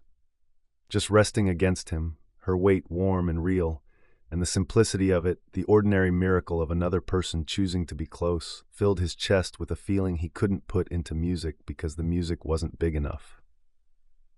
Through the floor, Mrs. Patterson's television played its evening program. Outside, a car passed on Maple Street. The building hummed around them, ordinary and alive, and the ordinariness was the point. This was what love looked like when it wasn't dramatic, when it wasn't a confession on a sidewalk or a song on a couch or a kiss in a hallway. It was two people sitting together after cooking dinner, one of them resting her head on the other's shoulder, the dishes unwashed and the evening quiet and nothing happening except everything. He pressed his mouth to the top of her head. She curled closer. Her hand found his chest, palm flat over his heartbeat, and he covered her hand with his and held it there. This is what I want, he thought, every night, for the rest of my life. He didn't say it. The next words she heard from him needed to be hers first, but he held her hand against his chest and breathed and let the thought exist in the space between his heartbeat and her palm. The evening pressed against the windows, the dishes waited in the sink. The apartment across the hall waited too, almost finished, almost ready, almost the end of the reason she was here. She was still here. For now, that was enough. Chapter 17. She came home from the bakery to the smell of garlic and butter and the sound of Omar's voice. The bakery had been a long day. The final equipment delivery had arrived, and she'd spent hours organizing the storage, calibrating the ovens for the third time, and walking through the opening week flow with Amy, who'd offered to work the counter for the first few days. By 5 o'clock, every muscle in her body ached, and the bakery was closer to ready than it had ever been, and all she wanted was to come home. Home. She'd stopped noticing when she'd started calling it that. He was on the phone in the kitchen, his back to the door, stirring something on the stove with the phone wedged between his ear and his shoulder. Tell Jalen the talent show piece sounds great. He just needs to trust the bridge. The transition is cleaner than he thinks. Dara set her bag down quietly, leaned against the counter and watched him cook. He was barefoot, wearing a t-shirt she'd washed that morning along with her own clothes in the building's laundry room. And the domesticity of that, her hands folding his shirt, was so intimate it made her throat tight. The shirt pulled across his shoulders when he stirred, and she watched the muscles in his back shift under the fabric and felt the awareness settle into her body the way it always did when she let herself look at him without editing. Low and warm, in her chest and lower, a steady hum that had been getting louder for weeks. "Yeah, I'll be at the rehearsal Thursday. Tell his mom not to worry." He stirred the pot, tasted from the spoon, added something. "All right, later, man." He hung up, turned around, saw her. "Hey!" The smile was immediate, unguarded, the one he gave her when he wasn't thinking about it. "Didn't hear you come in. I was eavesdropping." "On a conversation about a 12-year-old's guitar recital? You're a good teacher. I can hear it in how you talk about him." The compliment landed differently than a compliment about his music or his cooking. This one touched something personal, and she saw it register in the slight shift of his expression, the softening around his eyes. "Dinner's almost ready," he said. "Lemon butter pasta." "You cooked. You've been at the bakery since 7 this morning. You need to eat." She looked at the stove, the pasta, the kitchen that smelled like his cooking, the man who'd noticed she'd been gone for 12 hours and made dinner without being asked, because that was what he did. He noticed, and he showed up, and he never made a production out of either. And standing this close to him, close enough to see the hollow of his throat, where his pulse beat, close enough that his soap and the garlic and the warmth of the stove mixed into a scent that was entirely him, she felt the hum in her body turn up another notch. They ate at the table. The pasta was good, bright and rich, the lemon cutting through the butter with a precision that told her he'd been paying attention to the way she balanced flavors. She watched his hands while he ate. The same hands that played guitar, that had held her face, that had pressed against the bare skin of her waist in the kitchen and left heat trails that lasted for hours. She took a sip of water and made herself look at her plate instead of his forearms. They talked about the bakery. The soft opening was confirmed for next weekend. Rochelle had the block organized. Joanne's first wholesale order was scheduled for the Monday after. Normal conversation. Practical conversation. Except that every time she looked up from her plate, his eyes were already on hers, and the eye contact held a beat longer than dinner conversation required, and the extra beat sent warmth spreading across her skin. "Are you nervous?" he asked. "Terrified." "Good. You do your best work terrified," she laughed. "That's not the reassurance you think it is." "It's not reassurance, it's observation." He set down his fork. "Every time you've been scared since I've known you, you've built something. The pie contest, the pumpkin fest booth, the menu, the wholesale deal, the name on the sign. You don't freeze when you're scared, Dara. You bake." The words settled over her like something warm being draped across her shoulders. She looked at him across the table and thought about all the things she hadn't said. The word she'd been carrying for weeks. The one that sat in her throat every time he played the guitar or left a note by her coffee or looked at her with the patient, steady focus of a man who'd decided she was worth waiting for. After dinner, they moved to the couch. Not to watch anything or discuss anything specific. just to be near each other. The way they were near each other every evening now, the proximity that had become as necessary as the routines.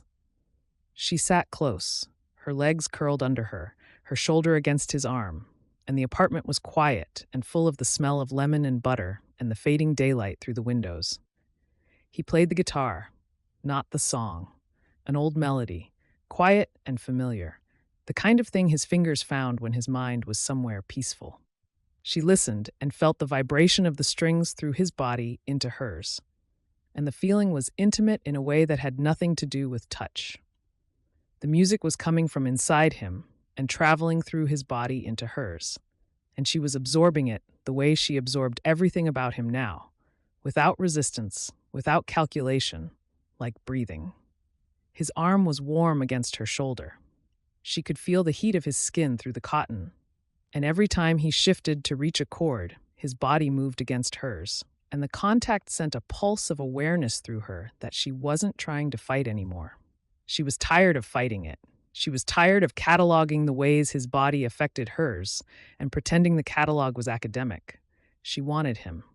The acknowledgement was simple and enormous.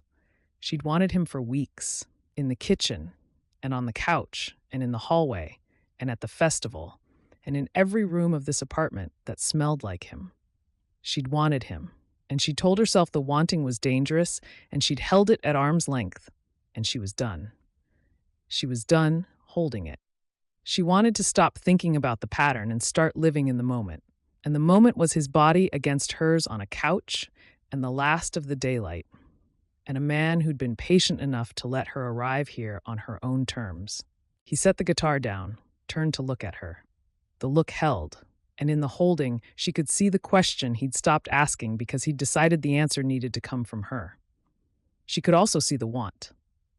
He'd been better at hiding it than she'd been, but it was there, in the darkness of his eyes and the tension in his jaw and the careful way he held his body still, like a man who was using every ounce of discipline he had not to reach for her. "Come here," she said. He didn't move. She came to him instead, shifting closer, putting her hands on his chest the way she always put her hands on his chest, palms flat, feeling the steady drum of his heartbeat. "I need to tell you something," she said. He waited. His hands were at his sides. He wasn't reaching for her. He was letting her come to him, the way he always let her come to him. "I don't know how to say this without it sounding like everything I've been afraid of." Her voice was low. Her palms were still on his chest.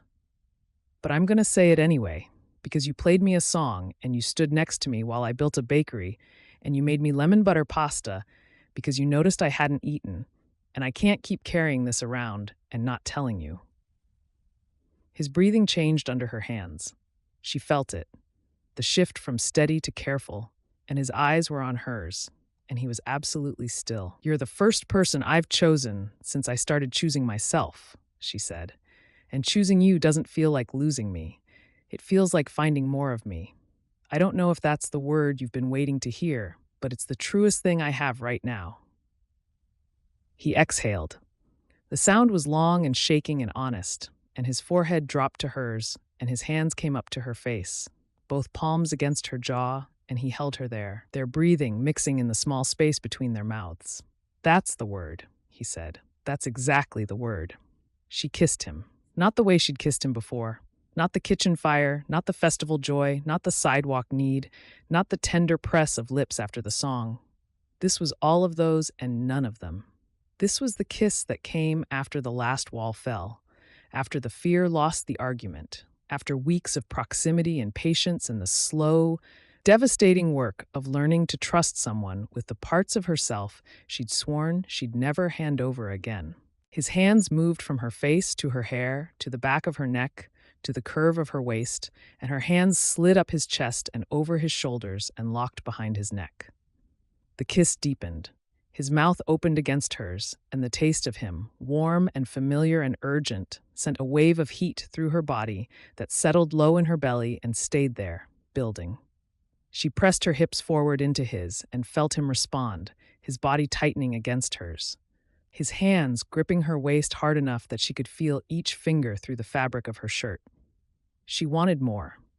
The wanting was not new, but the permission was. The part of her that had been saying, wait, be careful, don't lose yourself going silent for the first time in weeks, replaced by the simpler, louder truth of his body against hers and the ache between them that was done being patient.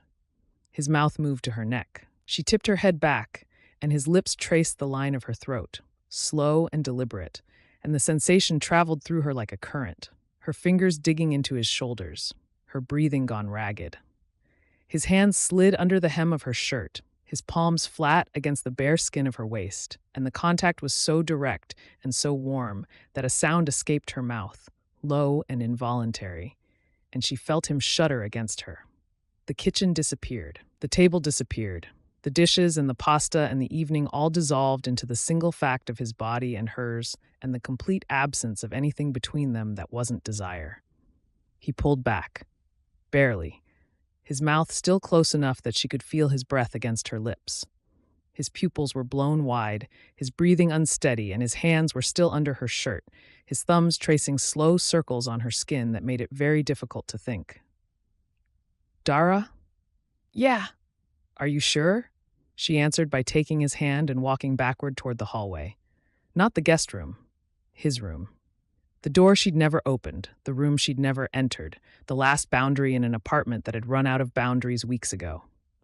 She walked backward and he followed, their eyes locked, his hand warm and tight in hers, and the hallway was short and dark and charged with every inch of distance she was choosing to close. His room was simple. A bed with dark sheets, a nightstand with a book and a glass of water and the notebook where he'd written her song. The window was open a few inches, and the October air drifted in, cool and clean against her heated skin. She turned to face him. The light from the hallway caught his face, half lit, half shadowed, and his eyes were dark and focused and completely present. No performance, no music to hide behind, no patience worn like armor, no careful restraint. Just Omar, standing in front of her, wanting her. And she was done making him wait. She reached for him. He reached back. And the reaching was all it took, the closing of the last distance, the permission they'd both been holding, released at the same time into the same room. The lamp on the nightstand was low. The October air came cool through the window, and the sheets were soft and dark underneath them. And it was, after everything, exactly what she should have known it would be. The answer to every midnight conversation, and every kitchen brush, and every couch where they'd sat pressed together, pretending proximity was enough. It was the song he'd played her, not the melody, but the thing underneath the melody, the feeling the chords had been reaching for. It was trust as much as desire, her letting him see all of her, him letting her see all of him, the seeing more intimate than anything that came before or after it. And it was the quiet thing beneath the heat, the deep settled thing the heat only pointed at, the feeling of arriving somewhere you'd been traveling toward for a very long time and finding every door already open. The apartment was dark. She lay in his bed, her head on his bare chest, his arm around her shoulders, and listened to his breathing, slow into sleep. The room was warm. The window had been closed at some point. The notebook sat on the nightstand, and the glass of water caught the faint light from the street, and everything in the room was his. She should have felt settled. She should have felt like a woman who just crossed the last distance and landed somewhere safe. His arm was around her. His heartbeat was under her ear. The skin of his chest was warm against her cheek, and his hand rested on her shoulder with the unconscious weight of a man who'd fallen asleep holding the person he loved. She was wide awake. The thought arrived the way the fear always arrived, quietly, from the side, while she was looking at something beautiful. I could stay here. The thought should have been a comfort. Instead, it was a key turning in a lock she'd thought she'd changed. She looked around the room, his nightstand, his books, his notebook with the song she'd inspired, his guitar, his bed, his arm around her, his apartment, his kitchen, his couch, his life. All of it warm and real and welcoming and hers for the taking if she let it be. And the taking was the problem, because taking had been how it started in Atlanta. Settling into someone else's space because the space was warm and the person was kind and the comfort felt like a gift instead of a trade. She'd taken the apartment and the kitchen and the restaurant and the joint bank account and the schedule that was his schedule and the friends that were his friends, and by the time she noticed she'd been taken too, there was nothing of her left to reclaim. She'd built the bakery to prove she could exist on her own. She'd come to Sweetgum to be her own person. And now she was lying in a man's bed, in a man's apartment, wearing a man's t-shirt with a man's arm around her. And the bakery was 5 minutes away, and the soft opening was next weekend, and she couldn't remember if she'd confirmed the flour order or checked the oven calibration or followed up with the wholesale contact at Joanne's shop. When was the last time you were at the bakery after 6 p.m.? The answer came immediately. Not since she'd started spending evenings on his couch. When was the last time you tested a new recipe? Not since the sauce, which she'd made in his kitchen, at his stove, with his spoon. The fear didn't care that the bakery was on track. The fear didn't care about evidence or logic or the 43 names on the sign-up sheet. The fear operated on pattern recognition. And the pattern said, this is how it starts. Comfort. Trust. The slow, sweet replacement of your own life with someone else's. You don't notice it's happening because the someone else is wonderful and the life is warm, and by the time you look up from the pillow, you've forgotten what your own ceiling looks like. Omar shifted in his sleep. His arm tightened around her. She closed her eyes and tried to breathe through the tightness in her chest. This is different, she told herself. He's different. The bakery is still yours. You're still you. But the voice making the argument sounded like the same voice that had said those things in Atlanta. And in Atlanta, the voice had been wrong. Through the floor, the building was quiet. Mrs. Patterson's television was off, the apartment below them dark and still. Outside, a car passed on Maple Street, its headlights sweeping briefly across the ceiling before disappearing. The town was asleep. The bakery was locked up on Main Street, 5 minutes away, waiting for her the way it always waited for her. Patient and solid and hers. It was still hers. She knew that. The fear didn't know that. She lay in the dark and listened to his heartbeat and tried to tell the difference between love and the pattern that looked just like it. The answer didn't come. The ceiling stared back at her, unfamiliar and still, and the man beside her breathed the deep, even breath of someone who'd found exactly where he wanted to be. She didn't sleep for a long time. Chapter 18. He woke to an empty bed. Not unusual. Dara's alarm went off before his, had gone off before his every morning since she'd moved in. But the bed had been different this week. The bed had been shared, her body warm against his through the night, her hand finding his chest in her sleep, his arm around her waist with the unconscious possessiveness of a man who'd spent weeks reaching for her and was still learning he was allowed to hold on. Waking up to the empty side of the bed, the sheets still warm, the indent of her head on the pillow, felt like a sentence that had been started and not finished. He found her in the kitchen. She was dressed already, her bag on the counter, a travel mug of tea in her hand, her laptop tucked under her arm. The kitchen smelled like her tea, steeped and ready, but not like his coffee. She hadn't started the coffee maker the way she usually did, his mug set beside hers on the counter like a pair of bookends. Today, just hers. The absence of the second mug was a small thing, and the small things were always the loudest. Early start, she said, not quite meeting his eyes. The soft opening is this weekend and I need to finalize the display layout. Amy's meeting me at the bakery at 8. Okay. He started the coffee maker himself. Want me to come by later? You don't have to. I know you've got Jalen's rehearsal. The addition of the reason was new. Before this week, you don't have to was the whole sentence, delivered with a smile that acknowledged the absurdity of pretending she didn't want him there. Now the sentence came with a justification attached. A reason he shouldn't come that wasn't about her needing space but sounded like it was about his schedule.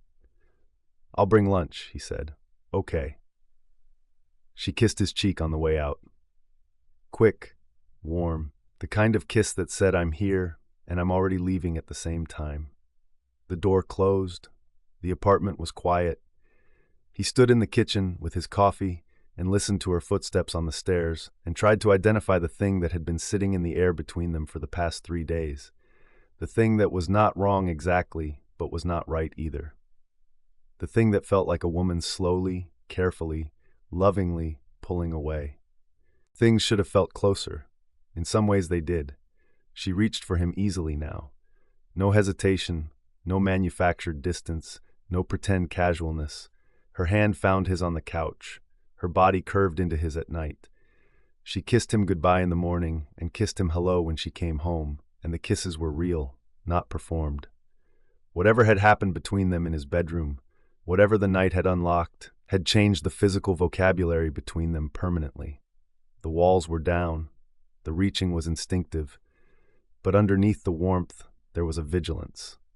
He could see it the way you saw a current running beneath still water. She was going to the bakery earlier, staying later. Her focus at the build-out had sharpened into something that looked like dedication from the outside and looked like fortification from the inside. She was building harder, working longer, her energy at the bakery incandescent and relentless. And when she came home in the evenings, the exhaustion was real, but the purpose behind it was not just about the bakery. She was proving something. To herself, to the pattern she was watching for, to the fear that had woken up in his bed and found the ceiling unfamiliar. The signs were small. She checked her phone more often, glancing at messages from the contractor with an expression that was half hope and half dread. She'd reorganized the guest room, the room she hadn't slept in for days, straightening the bed, folding the blankets, arranging her things on the shelves with a neatness that felt like preparation. And when she thought he wasn't watching, her gaze would drift around the apartment and land on the details of their shared life, the tea and the coffee, the jackets by the door, and the expression on her face was not contentment. It was calculation. The calculation of a woman measuring how much of herself had merged with someone else's space. Monday evening, he'd been playing guitar on the couch when she came home. She'd set her bag down, kicked off her shoes, and crossed the room to kiss him, a real kiss, warm and present, her hand on his jaw. Then she'd pulled back and looked at the apartment with the expression he was learning to dread, the one that cataloged the evidence of their shared life and found it alarming. "I should do some menu work tonight," she said. "In my room. I need to spread out." "Okay." She'd gone to the guest room and closed the door, and the closing of it, after nights of sleeping in his bed, had been precise and deliberate. She'd needed the separation. She'd needed a room that was hers, in an apartment that was his, because the bedroom they'd shared was starting to feel too much like a life she hadn't planned on building. Tuesday morning, she'd left before his alarm. No kiss goodbye. Just a note on the counter. Early delivery at the bakery. See you tonight. The note was friendly. The handwriting was neat. The absence of the kiss was a withdrawal he felt in the center of his chest. He didn't say anything. He made coffee. He played guitar. He went to Jalen's lesson at the community center and focused on the kids' chord transitions and tried not to think about the repaired apartment waiting next door, clean and empty and ready to take her back. He wanted to say, "You haven't disappeared. You expanded." But he'd said that once and it had landed, and saying it again would make it an argument instead of a truth, and the truth didn't need repetition. It needed time. The apartment repair was almost done. He knew because the contractor, a man named Gerald who'd been working on Dara's unit for weeks, had stopped Omar in the hallway on Tuesday and mentioned casually that the final inspection was scheduled for Wednesday morning. "Should be cleared by end of day," Gerald said. "The drywall's perfect. New paint, new baseboards, new fixtures in the bathroom. She'll be good to go." Omar had nodded, said thanks, gone inside. Hadn't mentioned it to Dara. She probably knew. She'd been checking the progress of her apartment since the repairs started, walking through the unit during breaks from the bakery, opening windows to air out the paint smell, running her hand along the new baseboards. The timeline was no secret. Wednesday's inspection was on both their calendars, unspoken, the way an expiration date sits on a shelf. Neither of them said a word about it. The silence was the loudest thing in the apartment. Louder than the guitar, louder than her baking, louder than the conversations they had about the bakery's soft opening and Jalen's talent show, and the weather turning colder, and every other topic that was not the topic.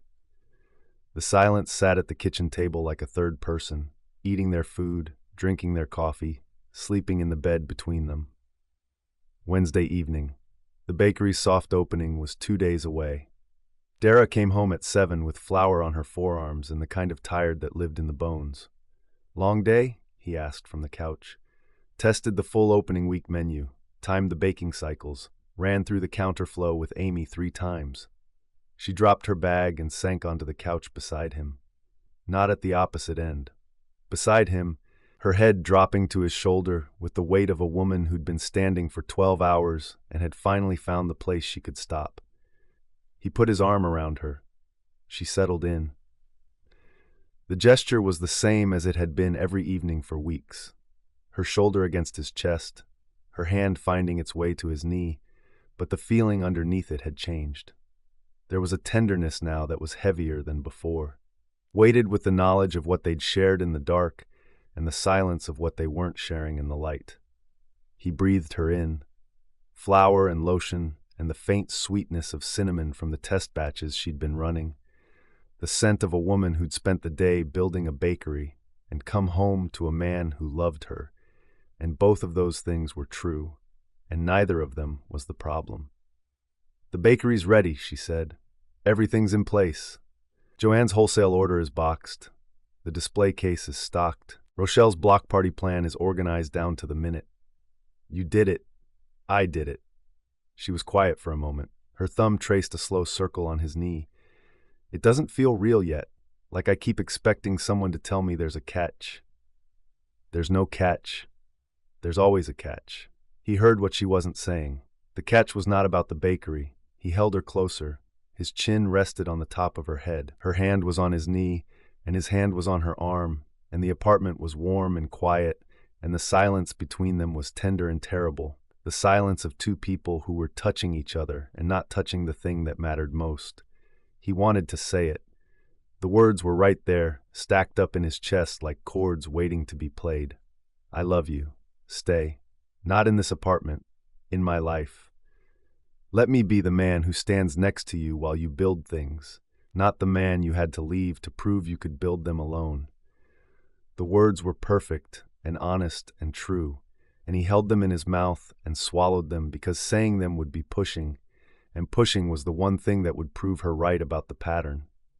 The trap of it was elegant and brutal. If he asked her to stay, he became the man who wanted her in his space more than he wanted her to have her own. If he didn't ask, she walked away without knowing that his whole life had just shifted to make room for hers. The patience he'd been wearing for weeks, the patience that had been his best quality, had become a cage. He was trapped inside his own restraint, watching the woman he loved build an exit, unable to block the door without becoming the thing she feared. So he held her, and didn't say it, and let the evening be what the evening was, warm and close and running out of time. She tilted her face up, looked at him. Her expression was open and aching, the look of a woman who was standing at the edge of two versions of her life and couldn't see the bottom of either one. "Omar, thank you for everything, for the apartment and the kitchen and the guitar and the—" She stopped, swallowed. "For being patient." The past tense of it nearly broke him. For being patient, not present tense. Past. Like the patience was a thing she was packaging up and putting on a shelf, a gift she'd received and was now returning. "I'm still being patient," he said quietly. She looked at him for a long time. Then she leaned up and kissed him, soft and slow, her hand on his jaw, and the kiss tasted like lemon and flour and the particular bitterness of something ending that hadn't been given permission to end yet. Her phone rang. The sound cut through the quiet like a blade. She pulled back from the kiss, looked at the screen. Her face did the thing he'd been watching it do for days, the small shift from open to guarded, the wall going up in real time. "It's the contractor," she said. "Okay." She stood, took the phone into the guest room and closed the door. The click of the latch was soft and precise, the sound of a woman creating a boundary between the call and the man on the couch, and he understood the boundary. He understood that whatever the contractor said, she wanted to receive it privately, process it privately, before she brought it to him. The privacy was not about secrets. It was about control. She needed to hold the information in her own hands before she decided what to do with it. He sat on the couch in the quiet apartment and listened to her voice through the wall. The same wall. The same wall where he'd heard her humming before the sprinklers, before any of this, the night the melody had come to him, because the sound of her voice was better than anything he'd written. The wall that had been a boundary, and then a bridge, and then a memory, and was now, in the silence of a Wednesday evening, a boundary again. Her voice was low and measured on the other side. The professional tone she used when she was handling logistics, the tone that kept emotion at a careful distance. He couldn't make out the words. He didn't need to. The tone told him everything. The tone said, "I'm making plans. I'm being practical. I'm doing the responsible thing." He picked up his phone, scrolled through nothing, set it down, looked at the guitar on the floor beside the couch, the notebook on the end table, the kitchen where her canisters of flour and sugar still stood in a neat row beside his coffee maker, the shoes by the door, hers and his, side by side. He thought about what the apartment would sound like without her. Not the absence of her voice or her footsteps or the hum of the oven when she baked, the absence of the feeling, the warmth that had nothing to do with temperature, the fullness that had nothing to do with furniture. The sense, every evening, of coming home to a room that had someone in it who was happy to see you, someone whose face changed when you walked through the door, someone whose body leaned toward yours on a couch like gravity had made a specific decision about the two of you. That was what he was going to lose. Not the tea on the right side of the table, or the jacket by the door, the leaning, the reaching, the way she said his name. Through the wall, her voice went quiet. The guest room door opened.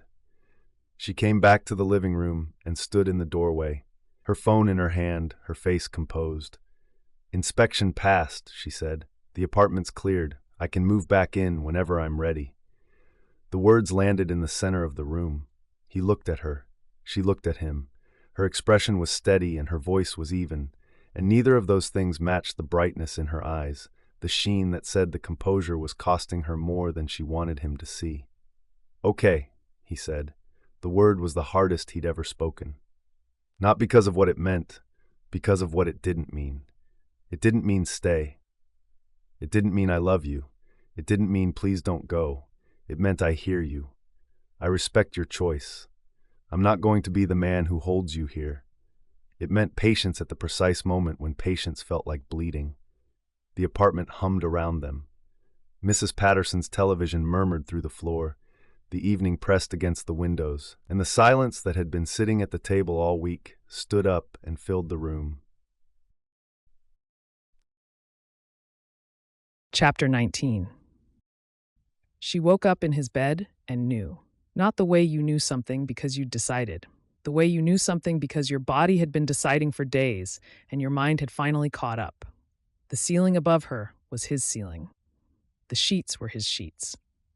The warmth along her left side was his body, his arm draped across her waist, his breathing slow and even against the back of her neck.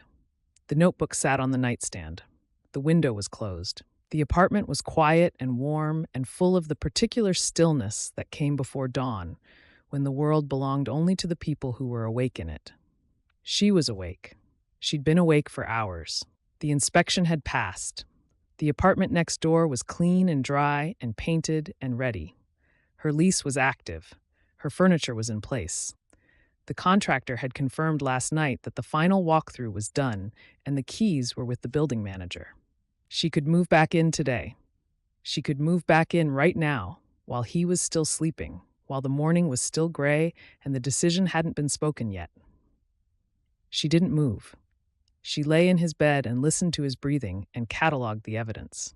Her tea was in his cabinet, on the shelf beside his coffee mugs. Her lotion was on his bathroom shelf. Her jacket hung next to his by the door. Her shoes were beside his on the mat. Her recipe notebooks were stacked on his bookshelf beside his songwriting guides, the spines aligned, as if they'd always been there. Her canisters of flour and sugar stood on his kitchen counter in a neat row beside his coffee maker. Her apron hung on the hook inside his kitchen door. The list went on. Her charger plugged into his outlet, her shampoo in his shower. The spare key he'd given her on her keychain, beside the bakery key, and the key to the apartment she hadn't slept in for weeks. Her handwriting on the grocery list on his fridge. His handwriting on the notes he'd left by her coffee mug. A stack of them she'd saved in the drawer of the nightstand. Beside the notebook where he'd written her song. She'd saved his notes. She hadn't even realized she was saving them until she opened the drawer one morning, looking for a pen, and found them there. A small collection of his care, arranged in the order she'd received them. That was the detail that frightened her most. Not the tea in the cabinet or the shoes by the door. The saving, the unconscious accumulation of someone else's tenderness, gathered and stored without her knowledge, as if a part of her had been building a home inside his life long before the rest of her had agreed to it. The seamlessness of it was what broke her. Not the objects, the integration, the way her life had slid into his space without friction, without negotiation, without a single conversation about what it meant that her belongings had merged with his so completely that a stranger walking into the apartment would have assumed they'd lived together for years. This was the pattern. Not the dramatic version, not the screaming or the broken dishes or the tearful midnight exit. The quiet version. The version where you woke up one morning and realized your life had organized itself around someone else's center of gravity so gradually that you couldn't point to the moment it happened. She'd done this before. She'd woken up in a man's bed with her things in his drawers, and her schedule built around his rhythms and her dreams deferred in a notebook while his dreams happened in real time. And she'd told herself it was love and partnership and choosing to be together. And it had been all of those things, and it had also been the thing that erased her. Omar shifted behind her. His arm tightened around her waist. A reflexive gesture, the unconscious pull of a sleeping man toward the person he loved. She felt the tightening and the love in it, and the danger of it at the same time. The way a person standing on a beautiful cliff could feel the beauty and the height simultaneously. She got up carefully, slid out from under his arm without waking him, stood in the doorway of his bedroom and looked at the room where they'd crossed the last distance, the bed with the dark sheets, the notebook on the nightstand, and made the decision that the fear had been building toward for days. She started in the guest room. The bed was made. She'd made it the last time she'd slept there, which felt like a long time ago but wasn't. The folding table Omar had set up for her notebooks was against the wall.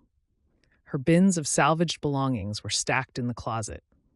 The room looked ready to be vacated because it had been vacated weeks ago. When she'd stopped sleeping here and started sleeping in his bed, she folded the blankets, stripped the sheets, stacked the bins by the door. Her hands moved with a controlled, purposeful calm that was worse than anger, worse than tears, because the calm was a performance she was giving to keep herself from falling apart. Each item folded carefully, each surface wiped down. The room cleaned with the thoroughness of someone checking out of a hotel, wanting to leave no trace of the person who'd stayed here. Omar appeared in the doorway. He was dressed, arms folded across his chest. His face was still. He looked at the stripped bed and the stacked bins and the woman standing in the middle of a room she was emptying, and his expression was the most devastating thing she'd ever seen on a human face. Not surprise. He'd known this was coming. She could see it in the set of his jaw and the careful steadiness of his gaze. He'd been watching her build toward this for days, and he'd said nothing, and the nothing was the most generous thing anyone had ever given her. "You're going back," he said. Not a question. "The apartment's ready." "I know." She folded a towel, set it on the stack. "The soft opening is Friday. I need to be focused. I need my own space to work from. The bakery is..." She heard herself and stopped. The bakery was fine. The bakery had been fine the entire time she'd lived here. Using it as a reason was a lie, and they both knew it, and the knowing sat in the room between them like a third person. "Dara, I need to go back." Her voice was steady. Her hands were steady. Everything was steady, because if one thing stopped being steady, everything would collapse. "I need to remember what my life looks like without this. Without you, in the kitchen and the guitar on the couch and the shoes by the door. I need to know I'm still me." "You're still you." "I know that. Logically, I know that." She pressed her palms flat on the folding table. But the fear doesn't operate on logic. It operates on pattern recognition. And the pattern says I've been here before, and the last time I was here, I vanished. This isn't the last time. I know it's not. Her voice cracked, the first break in the steadiness, and she pressed harder on the table to compensate. I know you're not him. I know the bakery is still mine. I know everything is different. But knowing isn't the same as feeling. And what I feel right now is that I need to stand in my own kitchen and make my own coffee and sleep in my own bed and prove to myself that I'm a person who can do those things without you. The words were cruel and honest, and she hated every one of them, but they were the truest things she had, and she owed him truth after everything he'd given her. He was quiet for a long time. His jaw worked. His arms were still folded. She could see the cost of his silence in every line of his body. The effort it took to stand in a doorframe and listen to the woman he loved explain why she was leaving and not say the one thing that might stop her. Okay, he said finally. Don't do that. Don't do what? Don't just say okay like this doesn't matter. It matters more than anything I've ever been a part of. His voice was low and even and absolutely wrecked underneath the evenness. But if I fight you on this, I become the person you're afraid of, and I would rather lose you than be that person. The sentence landed in the center of her chest and stayed there, heavy and permanent, and she looked at the ceiling because looking at his face would end her. He uncrossed his arms, pushed off the doorframe. I'll carry the bins, he said. The offer hit harder than an argument would have. An argument she could have fought. An argument would have confirmed the pattern, would have proven that his wants were bigger than her needs, would have given her the righteous certainty she was reaching for. Instead, he offered to help her leave. You don't have to, she said. I know. He picked up the first bin and carried it across the hall. The move took less than an hour. Her apartment was clean and bright and empty in a way that felt clinical. New drywall, smooth and white. Fresh paint, the smell of it still faint in the corners. New baseboards, sharp-edged and pristine. The kitchen where the sprinklers had gone off was spotless. The counter replaced, the cabinets rehung, everything restored to a condition that was better than before.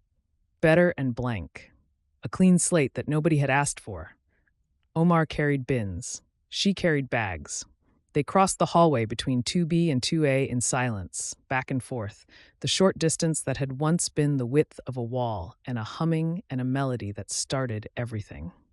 Mrs. Patterson opened her door as they passed and watched them with an expression that had none of the cheerful approval she usually wore. She looked at the bins and the bags and the silence between them and said nothing. Even Mrs. Patterson knew when not to speak. The bins went into the bedroom, where the new mattress she'd ordered with the insurance payout sat in its plastic wrap. She'd had it delivered earlier that week, quietly, while Omar was at a guitar lesson. The quiet of it shamed her now. The bags went into the kitchen. Dara placed each item in her apartment with the same controlled precision she'd used to pack them, and the placing felt like the opposite of the packing. The packing had been a leaving. This was a returning, except returning to a place that had been rebuilt from the inside out felt nothing like coming home. It felt like checking into a room that bore no resemblance to the one she'd left. She hung her jacket on her own hook, set her shoes by her own door, put the kettle on her own counter. Each gesture was a statement. This is mine, this is mine, this is mine. The statements were true and they were empty, and the emptiness echoed in every room. The last trip was the baking supplies, the canisters of flour and sugar, the vanilla extract, the pecans. Dara carried them one at a time from his kitchen to hers and set them on her own counter, in her own kitchen. And the counter was new and clean, and the kitchen was hers, and the canisters looked wrong here.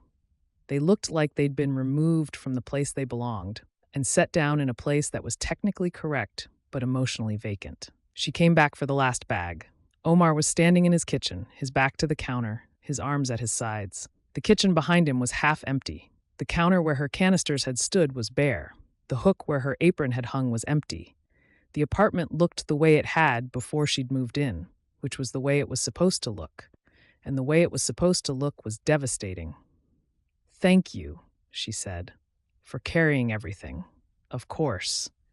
And for. She couldn't finish. The sentence had too many endings for the kitchen, for the guitar, for the song, for the patience, for the mornings and the evenings and the couch and the notes by the coffee maker, and every single day he'd shown up without being asked, for being the man who would rather lose her than become the person she feared. I know, he said. Quiet, steady. The steadiness was costing him everything, and she could see it, and she couldn't fix it, and she was the one who'd broken it. She picked up the bag, stood in his doorway. The hallway between their apartments was 4 feet long, and it felt like a canyon. The soft opening is Friday, she said, because she needed to say something practical, something that had edges and a schedule and didn't require her to look at the expression on his face. You're still invited. Rochelle would have my head if you weren't there. I'll be there, she nodded, turned, walked across the hall, went into her apartment, closed the door. The click of the latch was the loudest sound she'd ever heard. Her apartment was quiet, not the quiet of the nights on his couch, the warm quiet that held music and breathing, and the particular silence of two people choosing to be near each other. This was a different quiet. An absence. The kind of quiet that had weight and shape and pressed against the walls like something physical, filling every corner of the fresh white rooms. She stood in the kitchen. The new counter was smooth under her palms. The cabinets were clean. The window above the sink looked out at the same view it always had. And the view was fine, and the kitchen was fine, and everything was fine. And the word fine was the emptiest word in the English language. She pressed her hands flat on the counter and breathed. The bakery was opening in 2 days. The display case was stocked. The wholesale order was boxed. The menu was written. The sign on the door said Dara's Kitchen in letters she'd painted herself. Everything she'd come to Sweetgum to build was built and ready and waiting for her. And she was standing in her own kitchen, in her own apartment, with her own name on her own bakery, and she had never in her life felt less like herself. She'd chosen herself. This was what choosing yourself looked like. This was the counter and the kitchen and the silence and the proof that she could stand alone in her own space and be a person who didn't need a man's apartment to feel whole. It felt like dying. Through the wall, she listened for the guitar, for the melody she'd fallen asleep to on the other side of this wall before any of this started. The sound that had become a song, that became a confession, that became the most honest thing anyone had ever given her. She heard nothing. No guitar, no humming, no footsteps, no music, no sound at all from the apartment on the other side. Just the silence of a man sitting in a half-empty kitchen, choosing not to play, the way he'd chosen not to fight, the way he'd chosen to carry her boxes and hold the door and let her go. The silence was so complete she could hear her own breathing. She stood in her kitchen with her palms on the counter and the fresh white walls around her and the bakery opening in 2 days and the man she loved on the other side of a wall that was silent for the first time since she'd moved to Sweetgum. And she did not cry. She wanted to. She chose not to. Choosing was the only thing she had left. Chapter 20. The apartment was the same. Everything was where it had been before she moved in. His coffee mug on the left side of the cabinet, his guitar on the couch, his notebook on the end table, the coffee maker humming its morning cycle, brewing for one. Everything was where it had been, and nothing was where it was supposed to be. The shelf beside his coffee mugs had a gap where her tea had lived. The bathroom shelf had a bare spot where her lotion had sat. The hook by the door held one jacket. The mat held one pair of shoes. The kitchen counter, where her canisters of flour and sugar had stood in a neat row beside his coffee maker for weeks, was bare, clean, empty in the way a shelf was empty after someone removed the books. He stood in the kitchen and drank his coffee and listened to the quiet. The quiet was different now. Before she'd moved in, the apartment had been quiet the way a single person's apartment was quiet, neutral, ambient, the background hum of a life being lived alone. He hadn't minded it. He'd chosen it. Sweetgum and his guitar and the kind of solitude that let you hear your own thoughts without interference. But that quiet was gone. In its place was a new quiet, the kind that came after the humming through the wall, after the midnight kitchen conversations, after the baking and the guitar and the couch and the notes by the coffee maker and the mornings when two mugs sat side by side. The after quiet was not neutral. It was accusatory. It pointed at every empty space and said, something was here, and you let it leave. Thursday was the longest day of his life. He taught Jalen's lesson at the community center and played the chords mechanically, his hands going through the motions while his head stayed in the apartment. Jalen noticed. "You okay, Mr. Reid?" "I'm fine." "You played a C where the G goes, twice. Good ear. You taught me that." He corrected the chord, finished the lesson, walked home through streets that looked the same and felt different, the way a town looked different when the person you associated with every corner of it was no longer walking beside you. That evening, he sat on the couch with the guitar in his lap and put his fingers on the strings and felt nothing. Not the nothing of a blocked musician searching for a melody.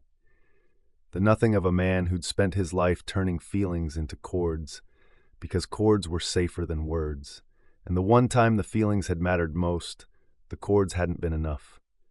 The song was still in the notebook. The notebook was still on the end table. He could play it right now, the whole thing, start to finish, and it would sound exactly the way it had when she'd sat beside him and listened with her hand on the neck of his guitar and tears in her eyes and said, "I heard all of it." The song hadn't changed. The song was perfect. The song was also, he was beginning to understand, a magnificent act of cowardice. He'd said, "This is real." He'd played her a song. He'd stood on a sidewalk and told her every touch was on purpose and every look was meant and every song had her name in it.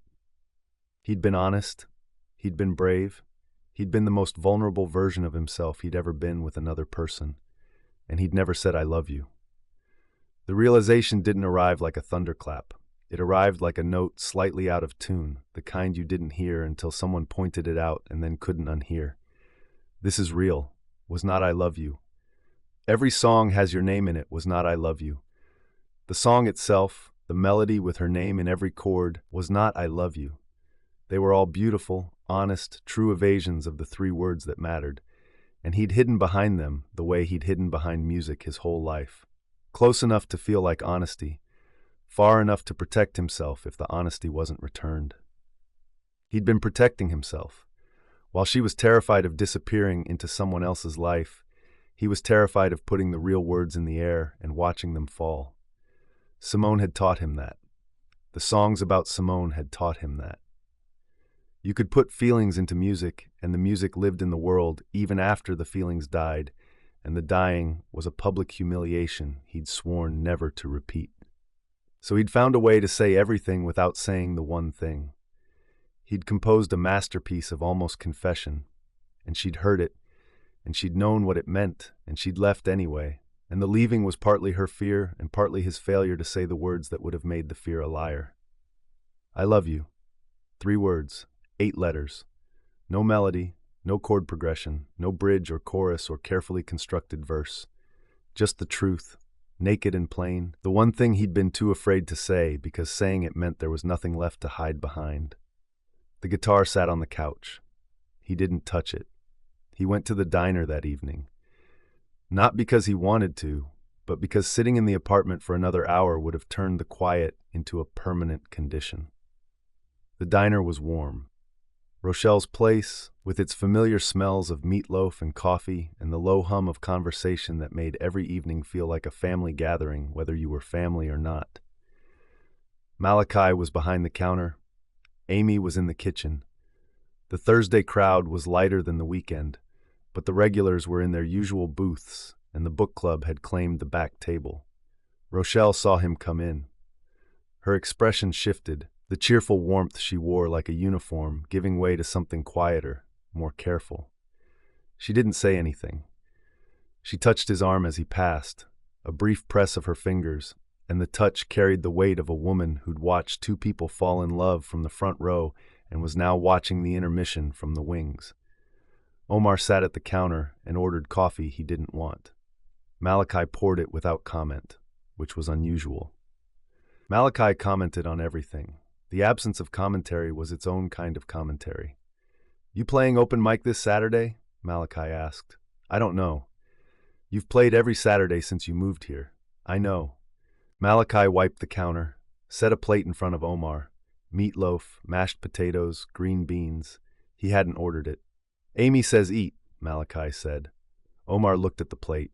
He wasn't hungry. He hadn't been hungry since that morning. He picked up the fork anyway, because refusing food from Amy was not something anyone in Sweetgum did more than once. The diner hummed around him. He ate. The food was good, the way the diner's food was always good. And the goodness of it reminded him of the sauce Dara had made in his kitchen, the smoky richness of her cooking, the way she'd lifted the spoon to his mouth and watched his face while he tasted. The memory hit him in the chest like a fist, and he set down the fork and stared at the plate. "She moved back in," Malachi said. "Not a question. This morning. Amy told me." Malachi leaned against the counter. "The soft opening is tomorrow. She's been at the bakery since this afternoon. Amy went by and said Dara looked like she hadn't slept." Omar didn't respond. The image of her sleepless, baking in a kitchen that wasn't his, preparing for the opening she'd built from nothing, hit the same place the memory of the sauce had hit. He pushed the plate away. "Can I say something?" Malachi asked. "You're going to say it whether I answer or not." "That's true." Malachi crossed his arms. "Did you tell her how you feel?" "I told her it was real." "That's not what I asked."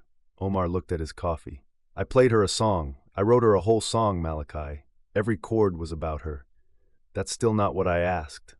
The silence between them was louder than the diner. "I showed up," Omar said. "Every day. At the bakery, at Pumpkin Fest, at the build-out. I carried her boxes across the hall this morning without fighting. I did everything I could think of to show her." "Showing and saying aren't the same thing." Malachi leaned against the counter. "Omar, you did everything a man could possibly do to show a woman he's in love with her. Everything except say it." The words landed on the counter between them like a plate being set down. "This is real," Malachi said, quieter. "That's what you told her? Those were your words?" "Yeah.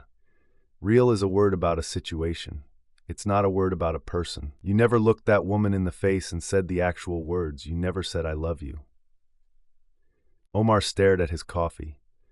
The diner noise continued around them, plates and conversation, and Amy's voice calling an order from the kitchen window. The normal sounds of a normal evening in a town that kept moving even when the people inside it had stopped. "I hid behind the music," Omar said. "You hid behind everything. The guitar, the song, the patience, the this is real. All of it was honest. None of it was the words. The words are the scariest part. The words are the only part that matters." Malachi picked up Omar's plate and replaced it with a clean napkin.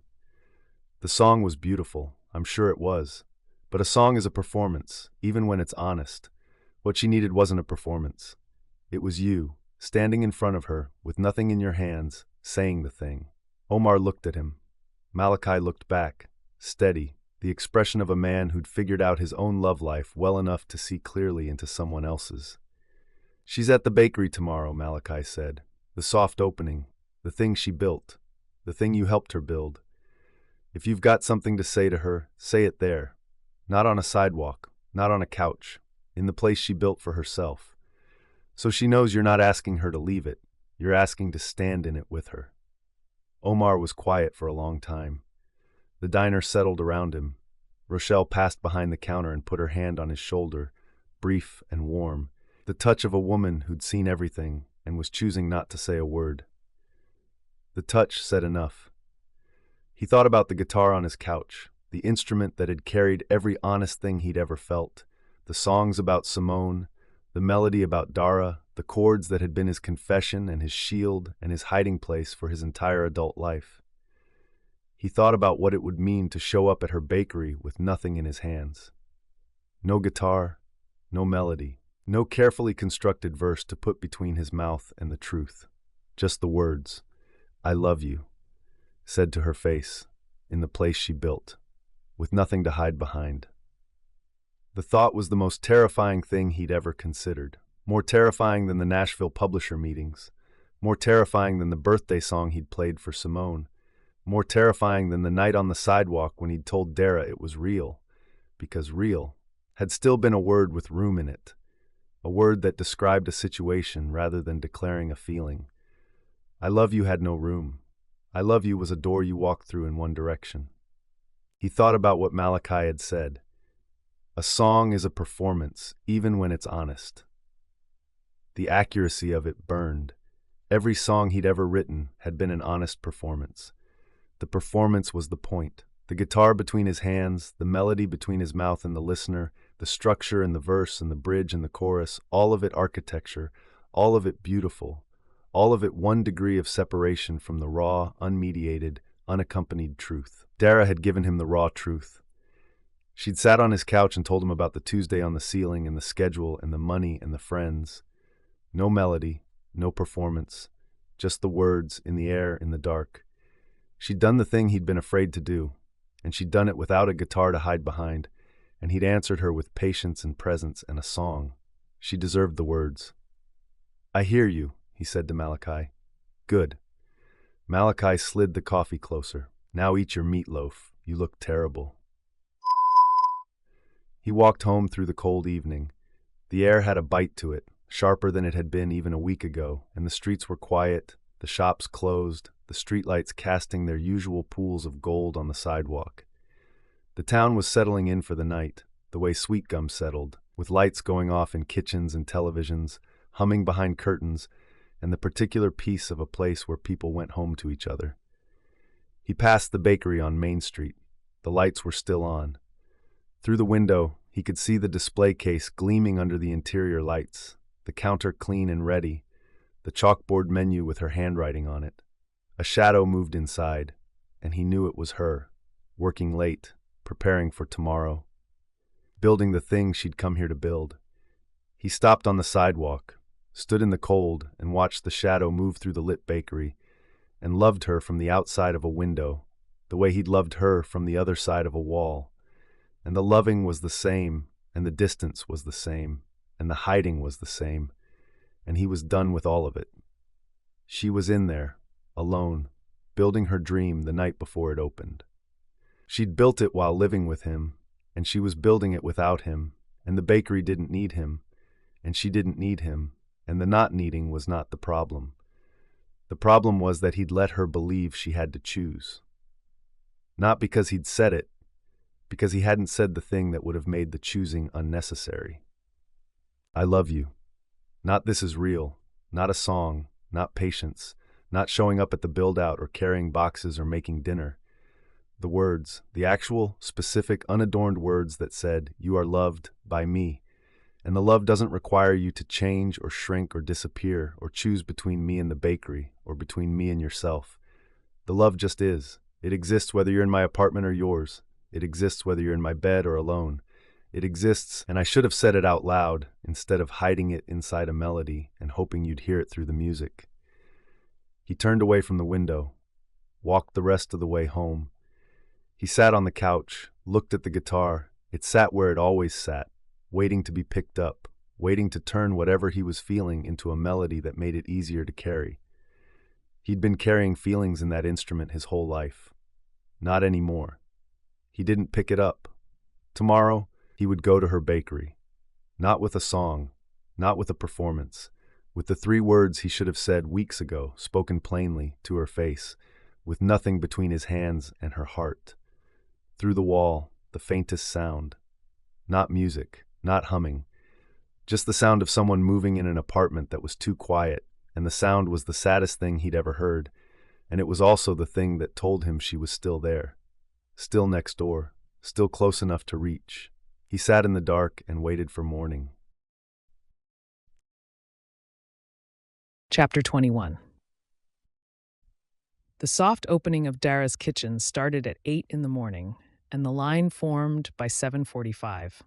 Amy was already behind the counter when Dara unlocked the front door, wearing the apron Dara had ordered with the bakery logo and a grin that said she'd been looking forward to this day almost as much as Dara had.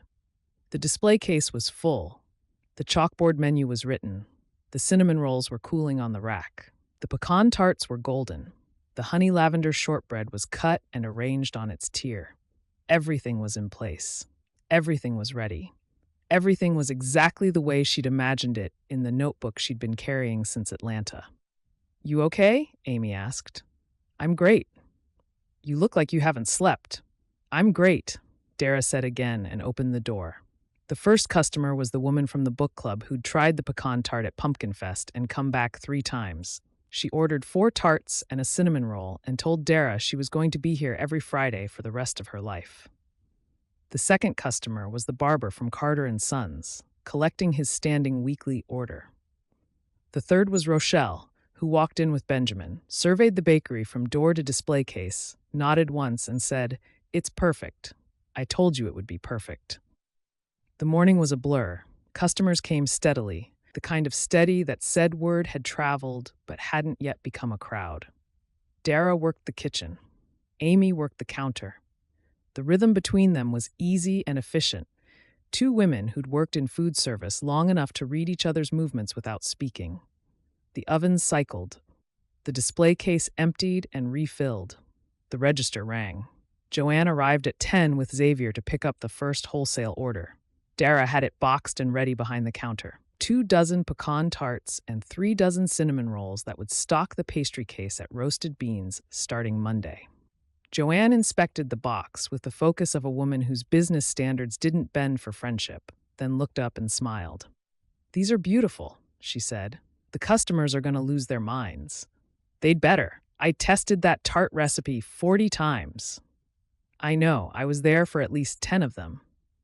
Joanne looked at the display case and the customers and the chalkboard menu and the woman behind the counter, and her eyes went bright. "Dara," she said, "look at this." "I know. No, look at it. Really look." Joanne gestured at the room. "This is yours. Every piece of this." Dara looked. The bakery was hers. The counter she'd chosen, the display case she'd filled, the recipes she'd spent months perfecting, the sign on the door with her name in letters she'd painted. It was everything she'd come to Sweetgum to build, and it was open, and people were buying her food and coming back for more, and it should have been the best day of her life. It was the best day. It was also the emptiest. The 2 things existed side by side, and neither one canceled out the other. Xavier carried the wholesale box to the car. Joanne squeezed Dara's hand on the way out and said, "I'm proud of you," and the kindness in it almost cracked the surface of the composure Dara had been wearing since Thursday morning. She kept working. She didn't look at the door. By noon, the morning rush had settled into a steady stream. Dara restocked the shortbread, wiped down the counter, checked the oven timers, answered a customer's question about the pecan tart recipe, gave directions to the bathroom, did everything a bakery owner did on the first day of a soft opening, and did it well, and did it thoroughly, and did not once look at the door to see if the man who'd said "I'll be there" had walked through it. He hadn't. The door opened and closed all morning, and none of the people who came through it were Omar. Rochelle came back at 1 with Dorothy from the pie contest, who tasted the shortbread and declared Dara the best baker in the county, a compliment that Dorothy did not give lightly.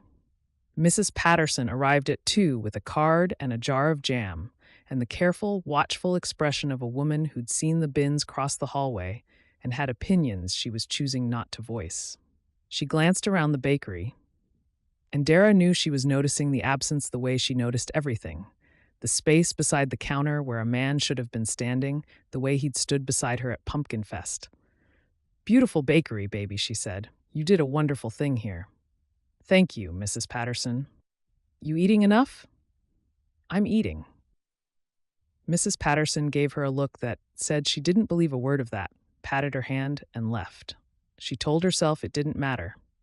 She told herself this was the point.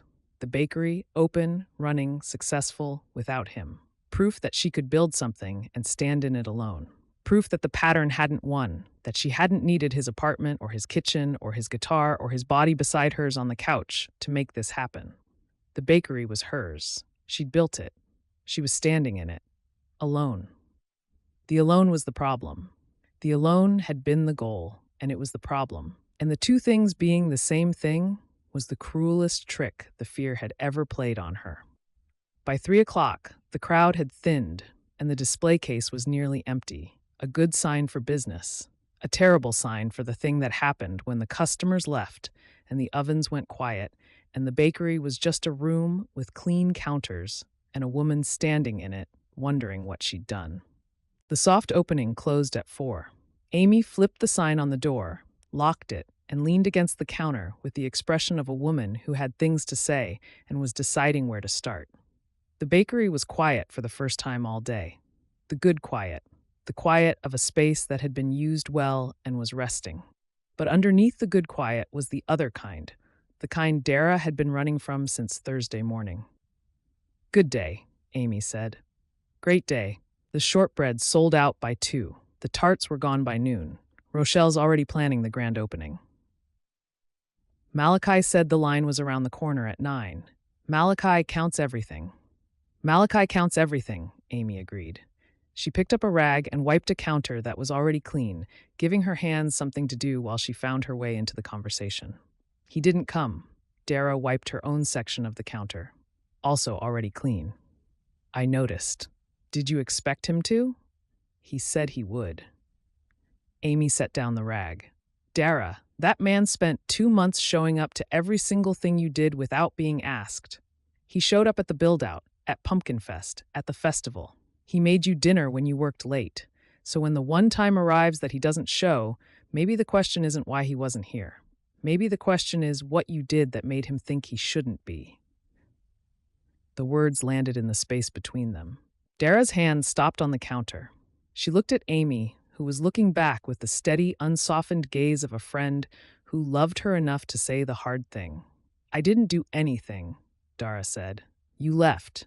I went back to my apartment. I didn't leave town." "You left the man, Dara.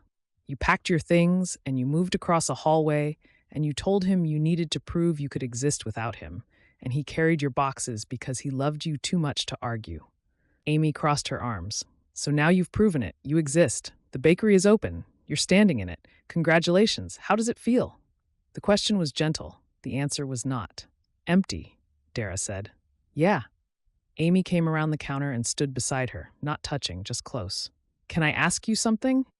"You're going to ask whether I say yes or not." "That's true. I learned it from Malachi." Amy leaned against the counter beside her. "In the whole time you lived in that apartment with Omar, did he ever once ask you to stop building the bakery?" Dara didn't answer. "Did he ever ask you to come home earlier?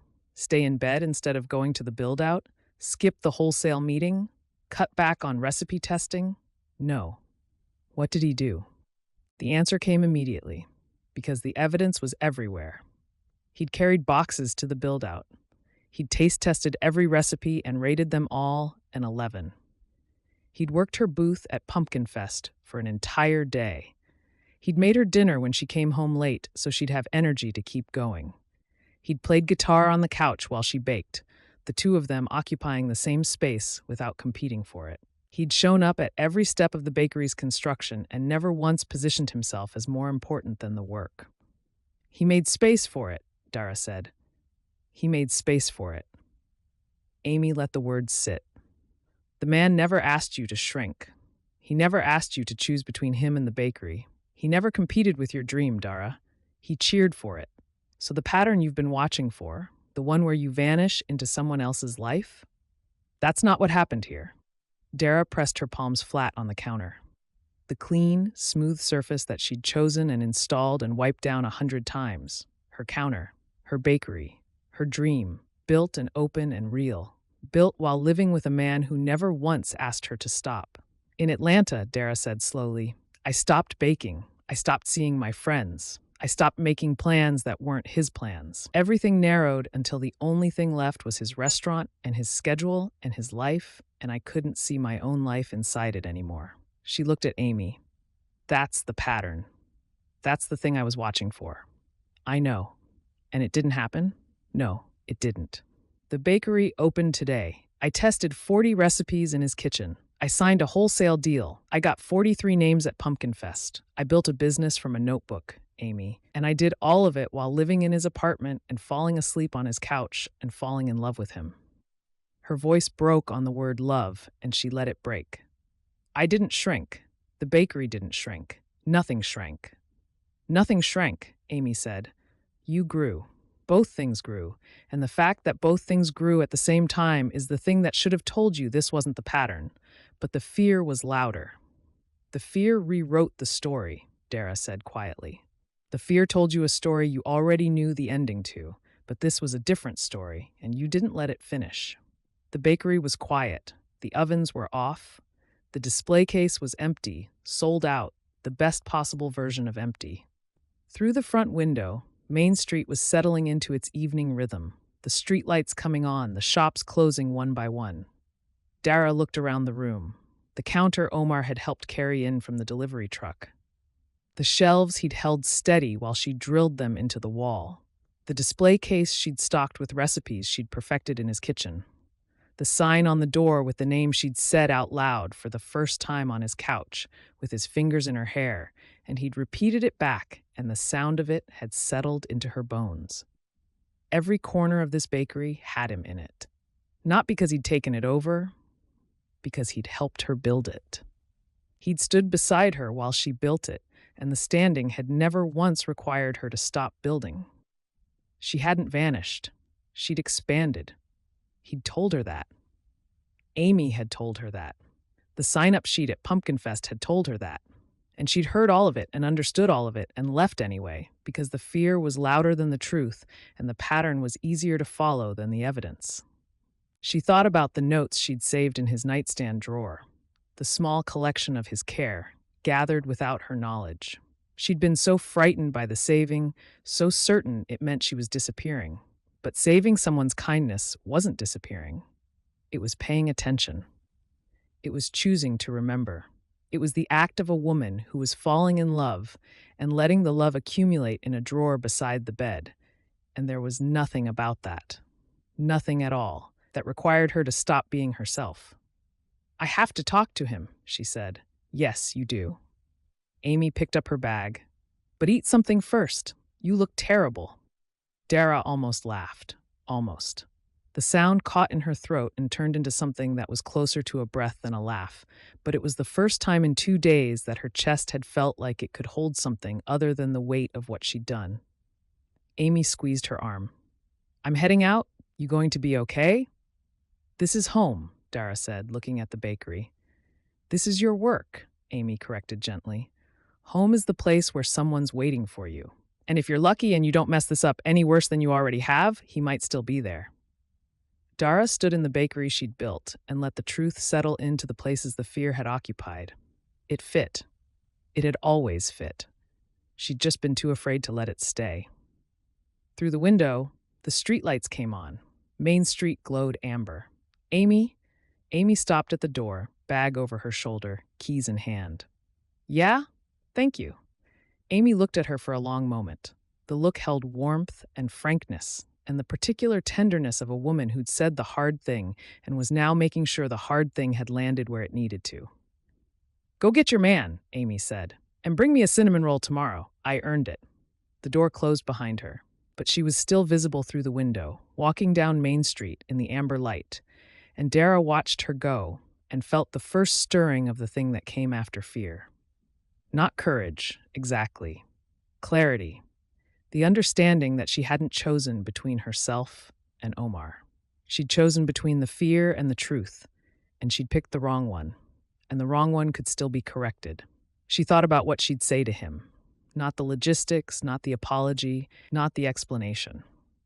The thing underneath all of that.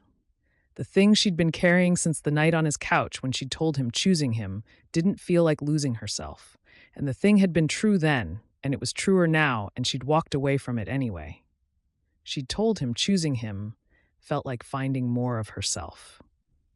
And then she'd chosen the fear instead. And the fear had led her to a silent apartment with fresh white walls and a counter she pressed her palms against to keep from crying. The fear had promised her safety and delivered emptiness, and the emptiness was the thing she should have been afraid of all along. She picked up her bag, turned off the lights, locked the bakery door behind her. The cold evening hit her face, and she walked into it, toward Maple Street, toward the apartment building, toward the wall she hadn't heard music through in 2 days. The streetlights cast their amber pools on the sidewalk, and the town settled around her, quiet and close, and she walked through it with the certainty of a woman who finally knew where she was going. Chapter 22. He left the apartment without the guitar.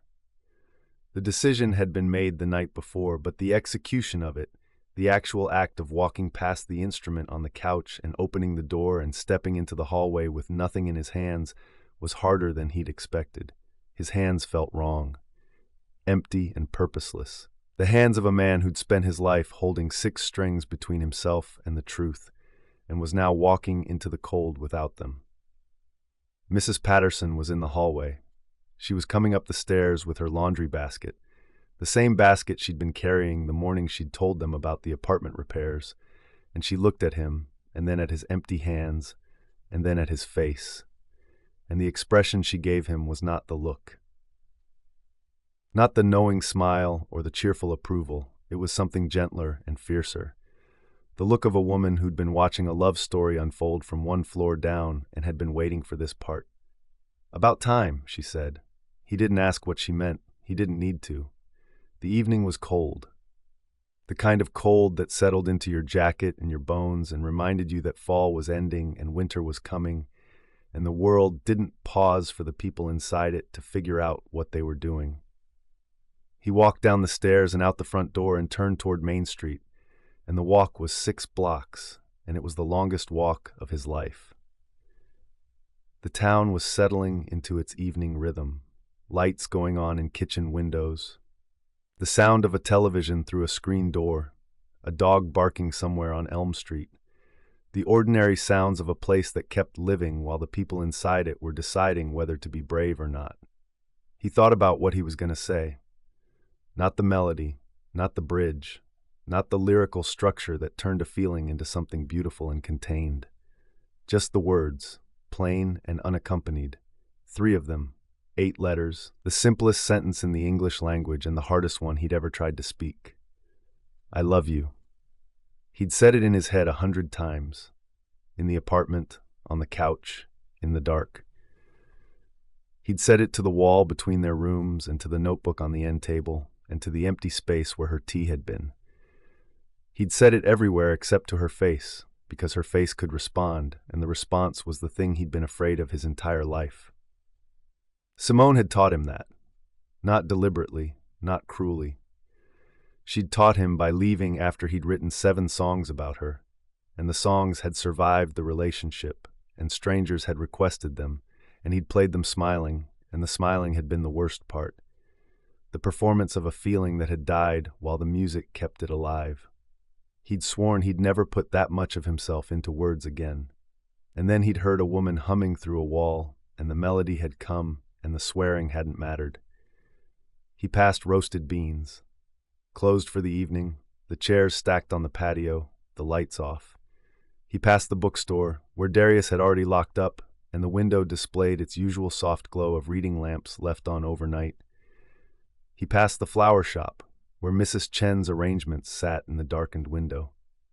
Past the barber and the town offices and the gazebo in the square where the Pumpkin Fest pumpkins had been cleared away weeks ago. Each block was a rehearsal. He said the words in his head with each step. "I love you, I love you, I love you." 3 words per step. The rhythm was not music. It was a heartbeat. It was the most basic rhythm there was. The one that didn't need a guitar or a chord progression, the one that lived in the chest and meant I'm alive, and I'm here, and I'm walking toward you. The bakery was at the end of the block. The sign on the door said Dara's Kitchen. The light inside was still on. His heart was in his throat. His hands were empty. The sidewalk under his feet was the same sidewalk where he'd told her this is real, and the words had been honest and insufficient. And he was here now to say the sufficient thing, the thing that had no room in it, the thing that was a door you walk through in one direction. He reached the bakery door. Through the glass he could see the counter, the display case, the chalkboard menu. The ovens were off, the chairs were up. The bakery was closed, but the light was on, and the light meant she was still inside. He put his hand on the door, pulled it open, stepped inside. She was standing by the counter, her bag in her hand, her jacket on, the keys in her other hand. She'd been about to leave. Another 30 seconds, and he would have missed her. And the thought of that, the razor margin between arriving and losing, made his chest constrict. She looked at him. Her eyes were red, not crying, but close, the look of a woman who'd been holding something in for hours and was running out of room. Omar. Hi. The word was absurd. Hi. As if he'd come to pick up a pastry order, as if they were neighbors meeting in a hallway, as if his whole life wasn't sitting in his throat waiting to be spoken. She looked at his hands. Empty. No guitar case, no notebook. Nothing between him and her except the bakery she'd built and the 3 feet of floor between them. You didn't come today, she said. I know. You said you'd be here. I know, I'm sorry. He took a breath. The breath was shaking. His hands were shaking. Everything was shaking because the guitar wasn't there to absorb it. And without the guitar, the shaking was just his body telling the truth about what this moment was costing him. I needed to figure out what I was going to say. And I needed to say it without the guitar. She set down her bag, set down her keys. The setting down was deliberate, the gesture of a woman clearing her hands the way he'd cleared his, and the symmetry of it, both of them standing in her bakery with nothing in their hands, was the most honest thing he'd ever been part of. The bakery smelled like cinnamon and butter and the residual warmth of a space that had been baking all day. Her first day.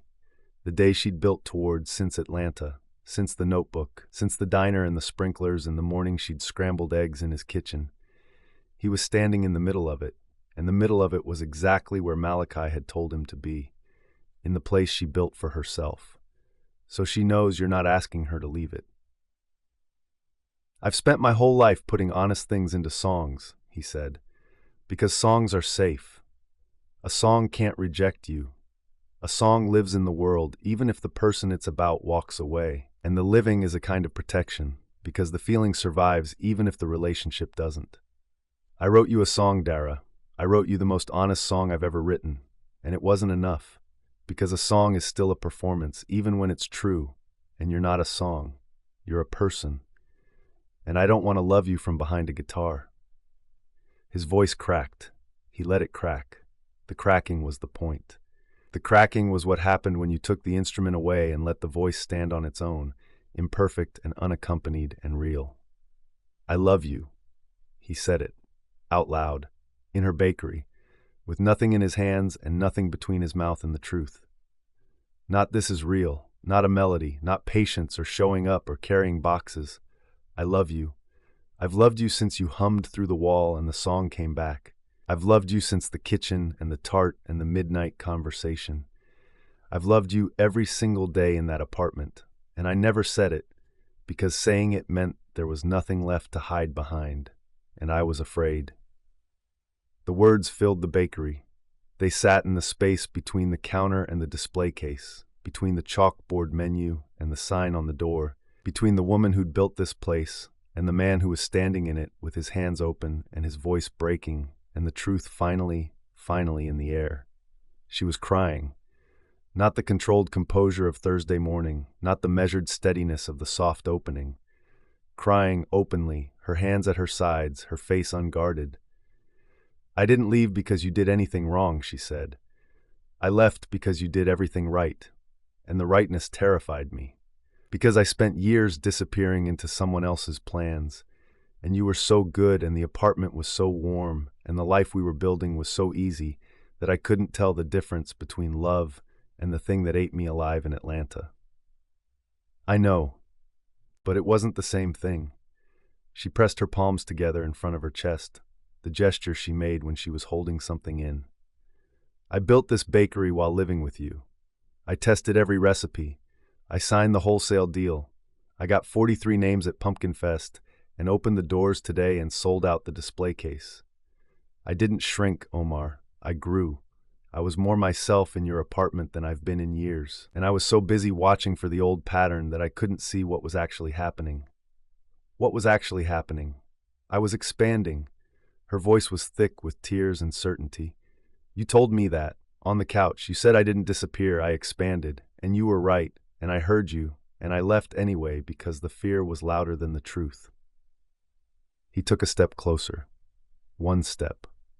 The floor of the bakery she'd built, the business that was hers, the dream she'd carried in a notebook and turned into walls and counters and a sign on the door. He was standing in her dream, and he was not competing with it, and he never had been. "I'm not asking you to move back in," he said. "I'm not asking you to merge your life with mine. I'm asking you to let me stand next to you while you build things. The way I've been standing next to you since the sprinklers went off. That's all I've ever wanted, not to be your life. To be in your life." She closed the distance. 2 steps, and she was in front of him, her face tilted up, her eyes bright and wet, and her hands came up to his jaw the way they always came up to his jaw, palms against his face, thumbs tracing the line of his cheekbones, the gesture that said everything she'd been afraid to put into words. "I love you," she said. The words hit him like a wave. Not dramatic, not cinematic. Like an actual wave, the kind that came from a long way off and arrived with a force that was steady and inevitable and had been building since the first chord. "I love you," she said again, "and choosing you doesn't feel like losing me. It never did. I just couldn't hear it over the fear." He put his arms around her. She pressed her face into his chest. His chin rested on the top of her head. The bakery was quiet around them. The clean counters and the empty display case and the chalkboard menu and the sign on the door, all of it witnessed to the moment when 2 people stopped hiding and started choosing. His hands were empty and his arms were full, and the 2 things were the same thing. He held her and breathed and let the silence be the good kind. The kind of silence that didn't need filling because it wasn't an absence. It was presence.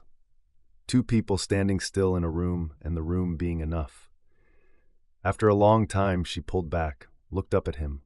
Her eyes were still wet, but the crying was over, and what was underneath the crying was steady and clear. "I don't know what this looks like," she said. "I have a bakery that opens at 7, and an apartment across the hall, and a life that's mine, and I'm not giving any of that up. I'm not asking you to. I know you're not. That's the part I had to learn." She pressed her palm flat against his chest, the way she always did, feeling the heartbeat. "I'm saying I want this. I want you. And I want the bakery and the apartment and the independence and every single part of the life I built in Sweetgum, and I'm done believing I can't have all of it. You can have all of it. I know." She almost smiled. "You told me that. On the couch. I just wasn't ready to hear it." He covered her hand with his. Her palm warm against his chest, his hand warm over hers, the same gesture they'd shared on the couch 100 times, but the meaning underneath it had changed. It wasn't reaching anymore. It was arriving. "I don't need you to move back in," he said. "I don't need you in my apartment. I need you in my life, in whatever shape that takes. Neighbors, partners, 2 people who live across a hall and cook in each other's kitchens and fall asleep on each other's couches and choose each other every day. I don't care about the shape. I care about the choosing." "I choose you," she said, simply, without qualification. "I choose you," he said back, "every day, for as long as you'll let me." Through the bakery window, Main Street glowed amber under the streetlights. A couple walked past, their laughter carrying in the cold evening air. A car turned onto the street, its headlights sweeping briefly across the bakery glass. The town moved around them the way it always did, warm and steady, and inside the bakery, the man and the woman held each other and didn't let go. "I love you," he said again.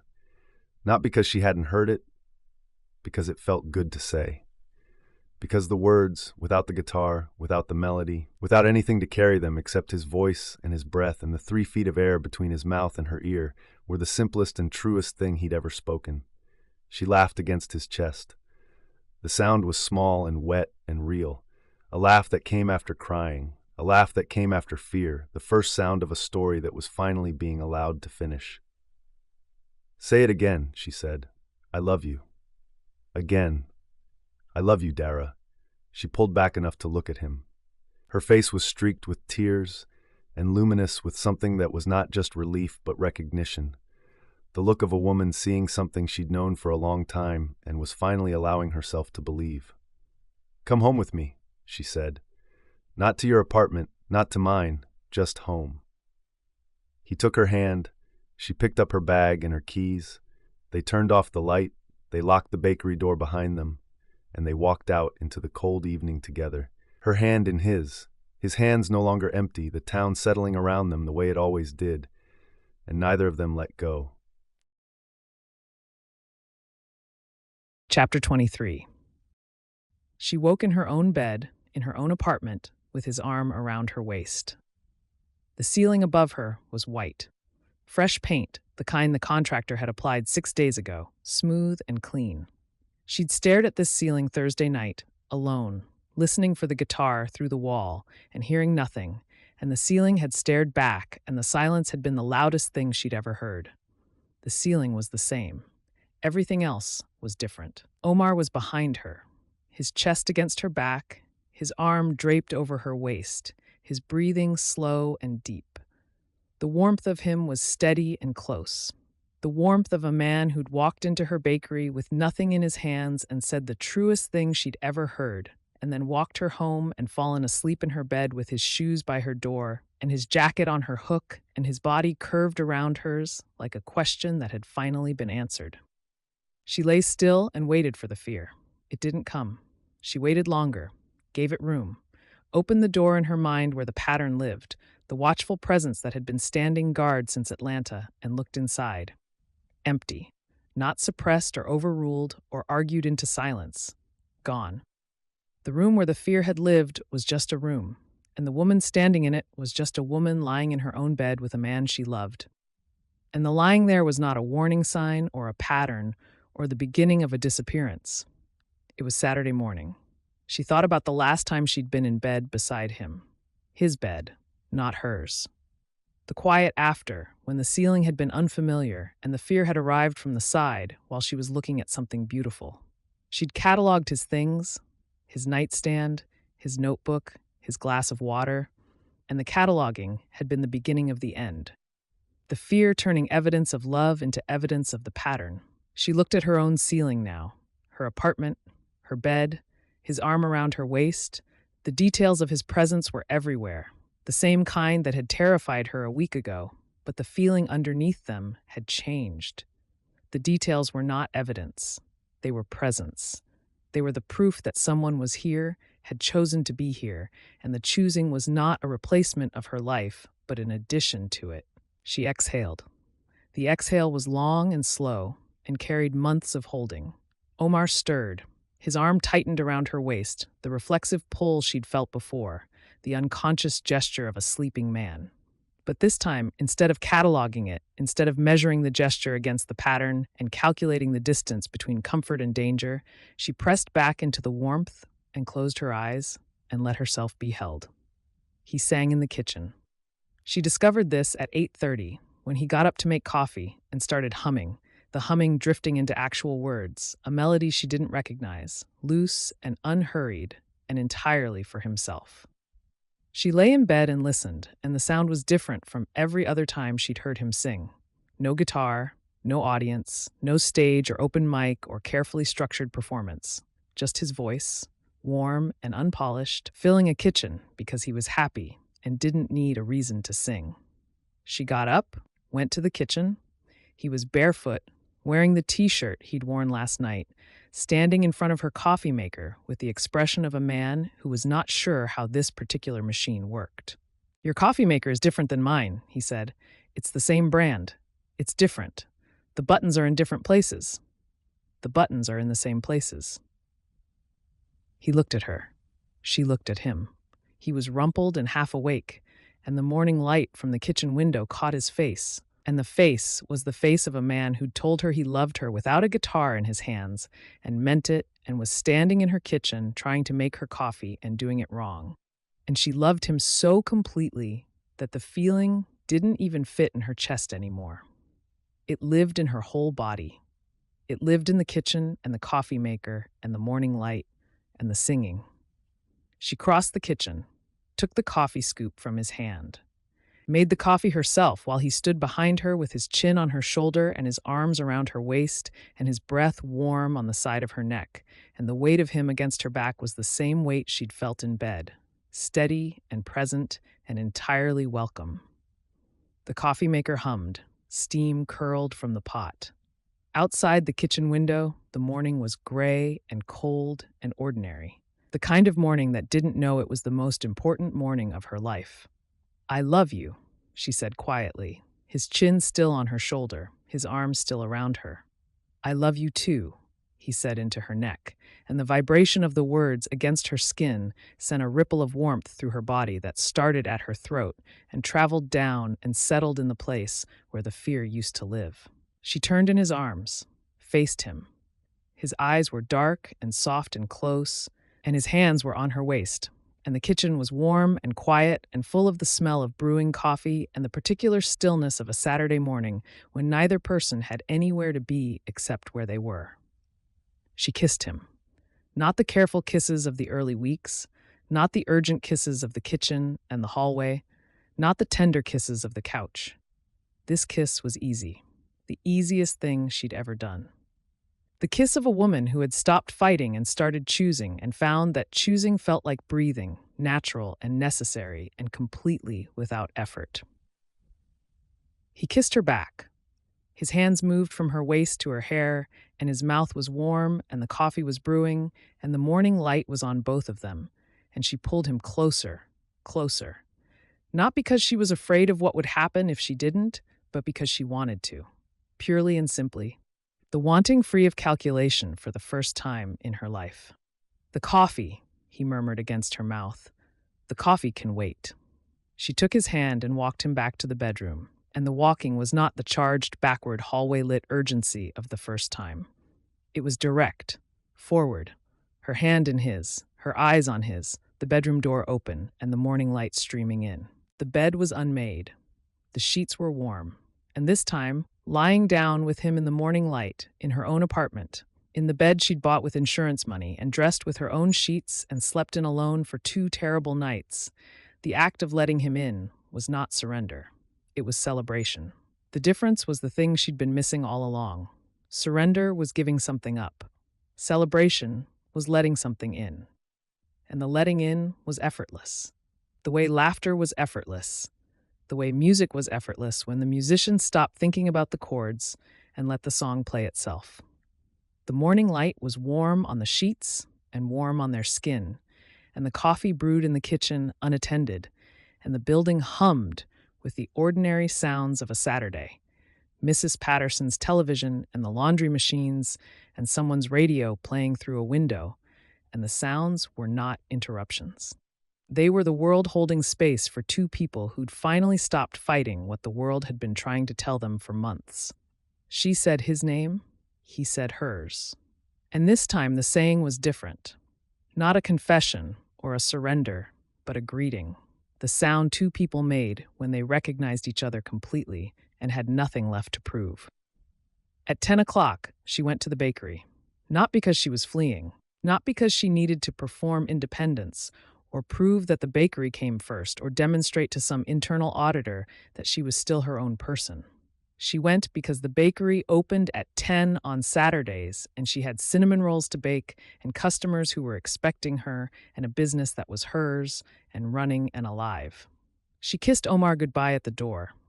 He was sitting on her couch with his coffee, his phone in his hand, his legs stretched out on the cushions, and the sight of him comfortable in her space, taking up room without taking over, was the image she carried with her all the way down the stairs and out into the cold morning. "I'll bring lunch," he said. "Bring the guitar, too." The request surprised them both. He looked at her. She looked at him. "Not for a performance," she said. "Just to play. The bakery's better with music." He smiled.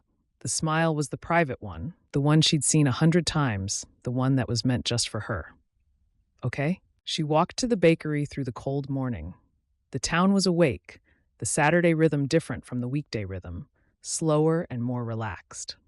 She passed Roasted Beans, where Joanne's morning line was already forming.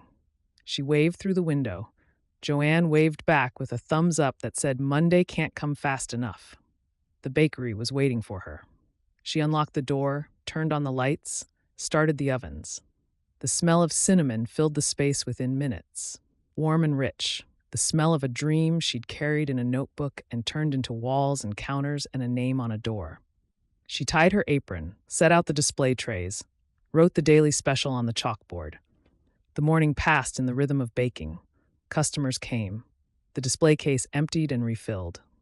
Amy arrived at noon and looked at Dara and looked at the expression on Dara's face and said, "You talked to him.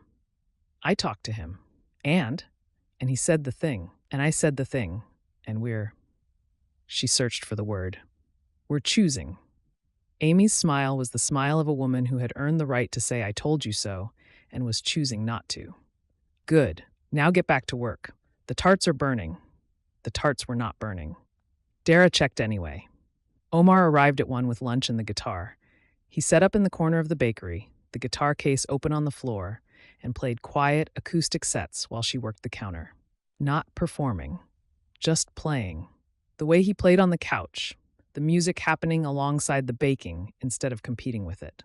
The music filled the space the way it had filled his apartment for weeks, warm and present and unpushy, the soundtrack of a life being built by two people who were building side by side instead of on top of each other. She watched him between customers. His fingers on the strings, his head tilted, the concentration on his face that softened every time he looked up and found her watching. He played the melody she knew, the one that was hers, the one he'd written through the wall and on the couch and in the notebook on his end table. He played it quietly, not the full version, just the opening chords, and the sound of it in her bakery, her song in her space, was not a claim or an intrusion. It was a gift. The music was his and the bakery was hers, and the two things existed in the same room without either one shrinking. This was what she'd been afraid to believe was possible. Two lives, parallel, overlapping at the edges without consuming each other. She baked, he played. The bakery ran, the music played. Neither one suffered. Both expanded. Customers lingered. The bakery felt different with music, warmer and more alive, and Dara watched from behind the counter as a woman with two children stopped to listen, as the barber from Carter & Sons nodded along while he ate his shortbread, as Rochelle walked in at 3 o'clock and saw Omar in the corner with his guitar and Dara behind the counter with her apron, and the two of them in the same room, doing their separate things together. Rochelle looked at Dara. Dara looked at Rochelle. The look held everything that didn't need to be said. "Grand opening next Saturday," Rochelle said. "I've got the block organized. You just bring the food." She turned to Omar. "And you play the beautiful one." "Yes, ma'am," Omar said, and caught Dara's eye across the bakery, and the look he gave her was the look of a man who was exactly where he was supposed to be. That evening, they walked home together, his guitar case in one hand, her hand in the other. The cold air carried the last light of the afternoon, and the streetlights were coming on, and the town settled around them the way it always did, warm and close, and walking through it with him felt like the most ordinary thing in the world. The ordinariness was the point. The ordinariness was the gift. They walked through the town square, where the gazebo stood empty in the evening light. Past the diner, where the Saturday evening crowd was settling in and the warm glow of the windows spilled onto the sidewalk. She could see Malachi through the glass, behind the counter, and he saw them and raised a hand, and the wave was casual and knowing and entirely unsurprised. "He talked to you," she said. "Didn't he? Malachi talks to everyone. He told you to come to the bakery. He told me to say it without the guitar." Omar squeezed her hand. "The bakery was his idea. The words were mine." She leaned into him as they walked, her shoulder against his arm, the same lean she'd done at the Harvest Festival and the Halloween parade and 100 evenings on the couch, but the lean felt different now. It was not a concession. It was not a careful test of how much closeness she could allow before the fear started keeping score. It was just a woman leaning into the man she loved because the evening was cold and his arm was warm and leaning felt good. At the apartment building, Mrs. Patterson was on the front steps with her coffee, watching the evening come in. She looked at them, at their joined hands and the guitar case and the flower on Dara's apron, and the expression on her face was the look. The full look. The knowing smile and the cheerful approval and the complete, satisfied certainty of a woman who'd been right about everything from the very first casserole. "Good evening," Mrs. Patterson said. "Good evening, Mrs. Patterson. Whose apartment tonight?" Dara looked at Omar. Omar looked at Dara. The question was practical and enormous and entirely beside the point, because the answer didn't matter. his apartment or hers, his couch or hers, his kitchen or hers. The walls between them were walls, not boundaries, and the doors were open, and the choosing was done, and the rest was just the living. Both, Dara said. Mrs. Patterson nodded, sipped her coffee. About time, she said, and the echo of the same words she'd said to Omar the evening before carried the weight of a woman who'd been waiting for this ending since the night she'd brought them a casserole and seen the whole thing coming. They went inside. Together. Chapter 24. Main Street had never looked like this. Rochelle had outdone herself. Bunting hung from the lampposts, orange and gold and deep red, the last colors of fall strung across the street like a declaration. Tables lined the sidewalk in front of the bakery, covered in cloth, set with plates and napkins and small vases of wildflowers that Mrs. Chen had donated from the flower shop. A banner stretched across the front of the building, hand-painted in Dara's handwriting. Grand opening, Dara's kitchen. The letters were steady and sure, and the sight of them in the Saturday morning light made Omar's chest tight in the good way, the way that meant something was exactly right. The line started forming at 9. The bakery didn't open until 10. Omar watched from the corner of the bakery where he'd set up his chair and his guitar case.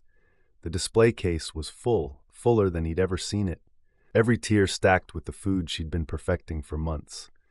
Pecan tarts, cinnamon rolls, honey lavender shortbread, lemon pound cake, the savory pastries she'd added to the menu last week. The chalkboard menu was written in her careful hand. The ovens were already running, the smell of cinnamon and butter and brown sugar drifting through the open door and out onto Main Street, pulling people in by the nose. Dara was behind the counter, apron on, hair pulled back, her hands moving through the setup with the practiced efficiency of a woman who'd been building toward this morning for years. She wasn't nervous. He could see it in the steadiness of her hands and the set of her shoulders and the way she moved through her space with the certainty of someone who belonged there. She'd earned this. Every recipe, every test batch, every 5 a.m. morning at the build-out, every late night in his kitchen with flour on her forearms and the oven timer counting down. She'd built this place with her own hands, and the place was ready, and the woman was ready, and the town was already lining up to prove her right. Rochelle arrived first.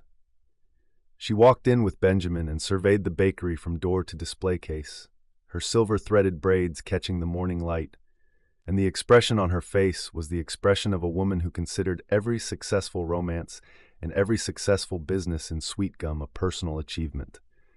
"I told you," she said to Dara. "I told you the day you moved here. You told me to try the diner's meatloaf, Rochelle. I told you Sweetgum takes care of its own. The meatloaf was just the delivery method." Benjamin nodded.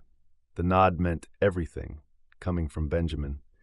Mrs. Patterson came in behind them, wearing her best cardigan and carrying a plate of cookies that she set on the counter with the authority of a woman who was not competing with the bakery but contributing to its ecosystem.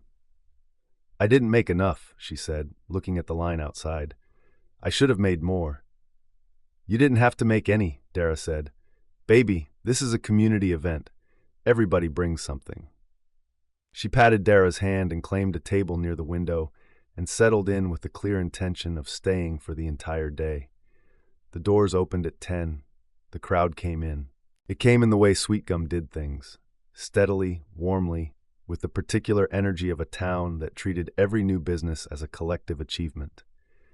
Joanne and Xavier arrived with coffee, actual roasted beans coffee, thermoses and cups, and the portable setup she used for outdoor events. She stationed herself near the door, pouring cups and directing people toward the display case, and the pairing of her coffee with Dara's pastries created a traffic flow that was half business partnership and half community choreography.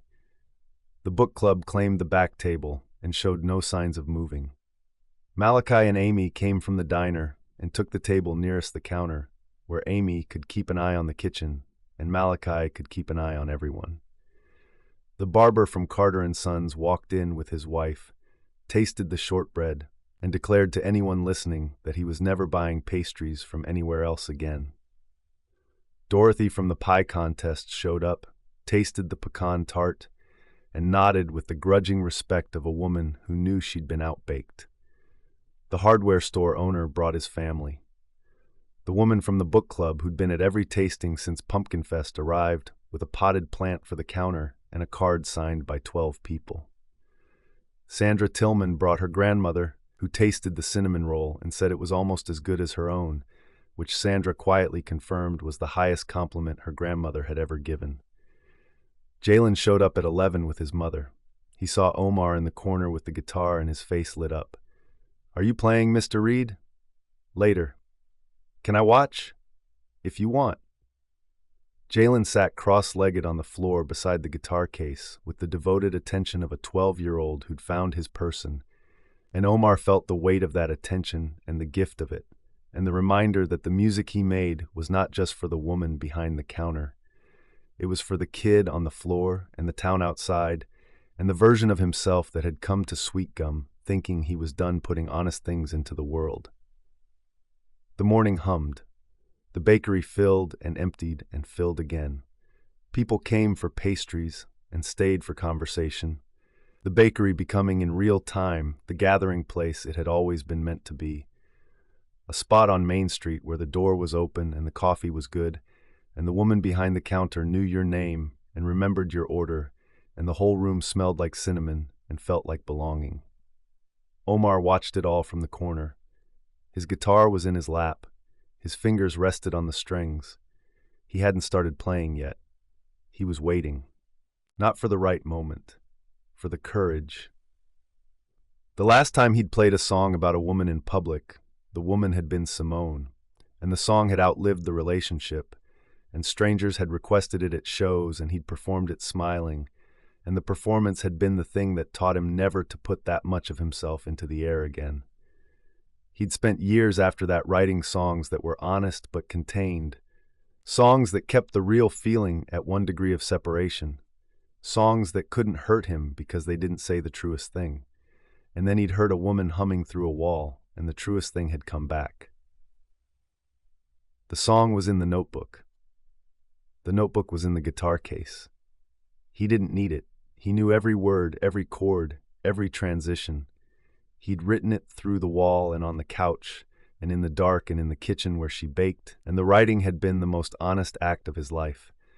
And the honest act had not been enough because the song was still a performance, even when it was true. But today was different. Today the woman the song was about was standing behind the counter of the bakery she'd built. And the bakery was full of people who loved her, and the song was not a performance anymore. It was a public declaration. It was the act of a man who had learned, at the age of 32, that honest wasn't enough. You also had to be brave.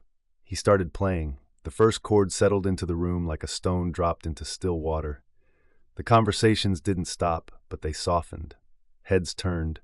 The book club went quiet. Malachi leaned forward. Mrs. Patterson set down her coffee. Jalen, cross-legged on the floor, went absolutely still. He played the opening bars. The melody that had come to him through the wall, the 3 chords that had started everything. The sound of a man who'd heard a woman humming and couldn't let the humming go. The chords were simple. The song was not. The song was weeks of midnight conversations and kitchen choreography, and a couch where 2 people had sat closer and closer until the closeness was the only honest thing in the room. He sang. His voice filled the bakery the way the smell of cinnamon filled it, warm and everywhere and impossible to ignore.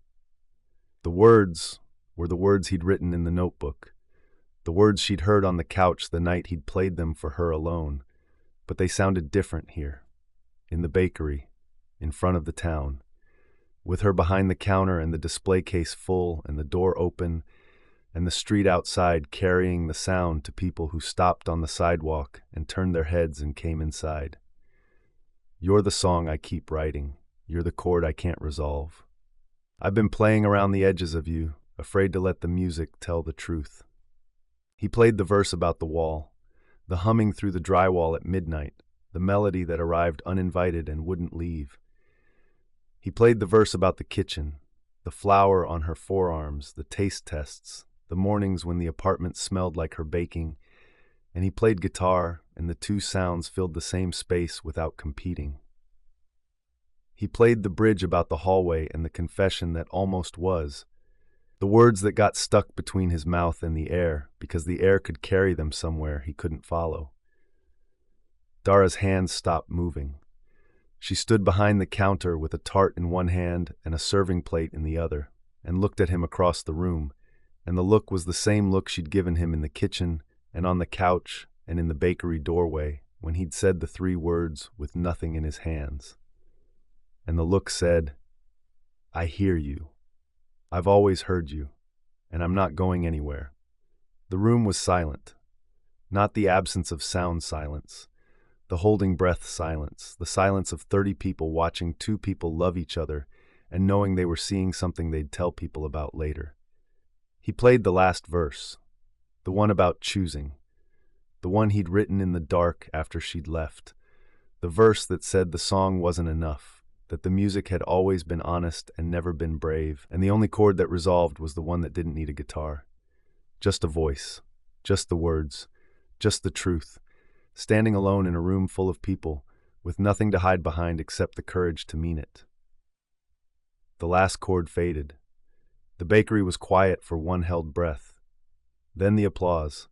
Not polite applause, real applause, the kind that came from a room full of people who'd watched something true happen and wanted the people responsible to know they'd seen it. Rochelle was on her feet.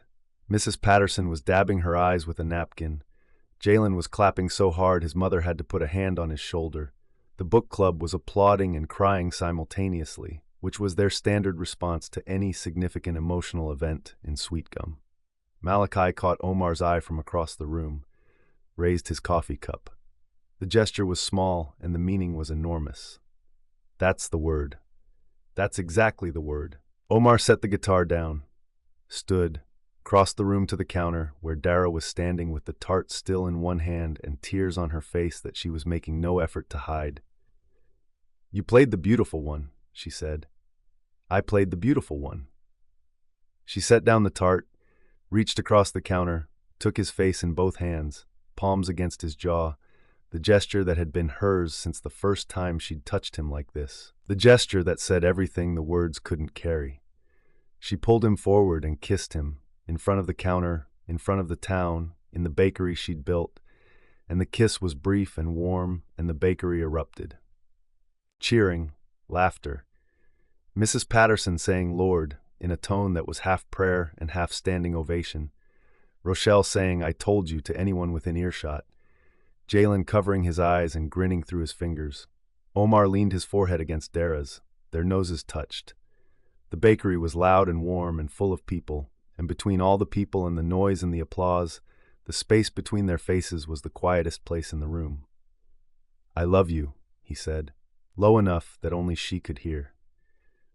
"I love you," she said back. "Now go sit down. I have customers." He laughed. The laugh was real and full and helpless. The laugh of a man who'd spent his life putting feelings into songs and had finally put them into words, and the words had worked, and the woman had kissed him and then told him to sit down because she had a bakery to run. The laugh said everything about who she was and who they were together and why this, all of this, was going to work. He went back to his corner, picked up the guitar, played something quiet and warm, not the song, just music, the kind of background that turned a bakery into a place people wanted to stay. Dara went back to the counter, served the tart, made change, answered questions about the shortbread recipe, did the work she'd come to Sweetgum to do. The afternoon unfolded the way a Sweetgum afternoon unfolded. Slowly, warmly, with the easy rhythm of a town that didn't rush. People drifted in and out. Some stayed for hours. The book club ordered a second round of coffee and showed no intention of leaving before closing. Mrs. Patterson's table became a gathering point for the building's residents, who came by one at a time to congratulate Dara and stayed to eat cookies and listen to Omar play. Jalen's mother had to physically remove him from the floor beside the guitar case at 3 o'clock, and the boy promised Omar he'd be back next Saturday, and the promise had the gravity of a vow. Joanne packed up the coffee station at 4 and stopped by the counter on her way out. She looked at the nearly empty display case, the tables full of people, the man playing guitar in the corner of a bakery that was selling her wholesale pastries at the coffee shop 3 doors down. "This is going to work," she said to Dara. "I know." "No, I mean all of it." Joanne glanced at Omar. "The bakery, the music, the whole thing. It's going to work because you figured out that building a life doesn't mean building it alone." She squeezed Dara's hand and left, and Xavier held the door for her, and the two of them walked out into the afternoon. And watching them go, watching the easy partnership of a couple who'd figured out their own version of this, Omar felt the rightness of what Joanne had said settle into him like a chord resolving. The bakery hummed. The town settled into it the way towns settle into new additions, with curiosity and warmth, and the quiet certainty that this place had always been meant to be here. Customers came and went. The display case emptied and refilled. The coffee paired with the pastries, and the music paired with the coffee, and the whole room paired with itself, every piece in its place. Rochelle stopped by the counter on her way out. She looked at Dara, looked at Omar, looked at the bakery full of people on a Saturday afternoon, the music and the food and the community that had gathered around both. "Sweetgum takes care of its own," she said, and then quieter, with the silver-threaded braids catching the late afternoon light. "Welcome home." Through the window, Main Street glowed in the afternoon light. The bunting fluttered, the wildflowers swayed in their vases, and inside the bakery, the man with the guitar played and the woman with the apron baked, and the town sat around them, eating and talking and being together, and the room was full, and the room was theirs, and neither of them was alone.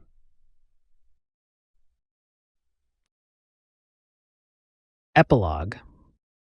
The bakery smelled like brown butter and cardamom, which meant Dara was experimenting again. She stood at the counter of Dara's kitchen on a Tuesday morning in December, 3 hours before opening, with a mixing bowl in front of her and a recipe notebook open to a blank page. The cardamom was new. She'd been thinking about it for a week, the way the spice would cut through the sweetness of the brown butter, the way it would pair with the pecan tart that was already the bakery's best seller. She hadn't tested it yet.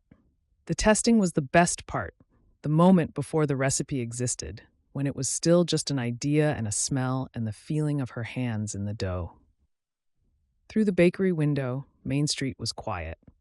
December had settled over Sweetgum like a blanket, the morning dark and cold, the streetlights still on, the shop windows glowing with the first signs of holiday decorations.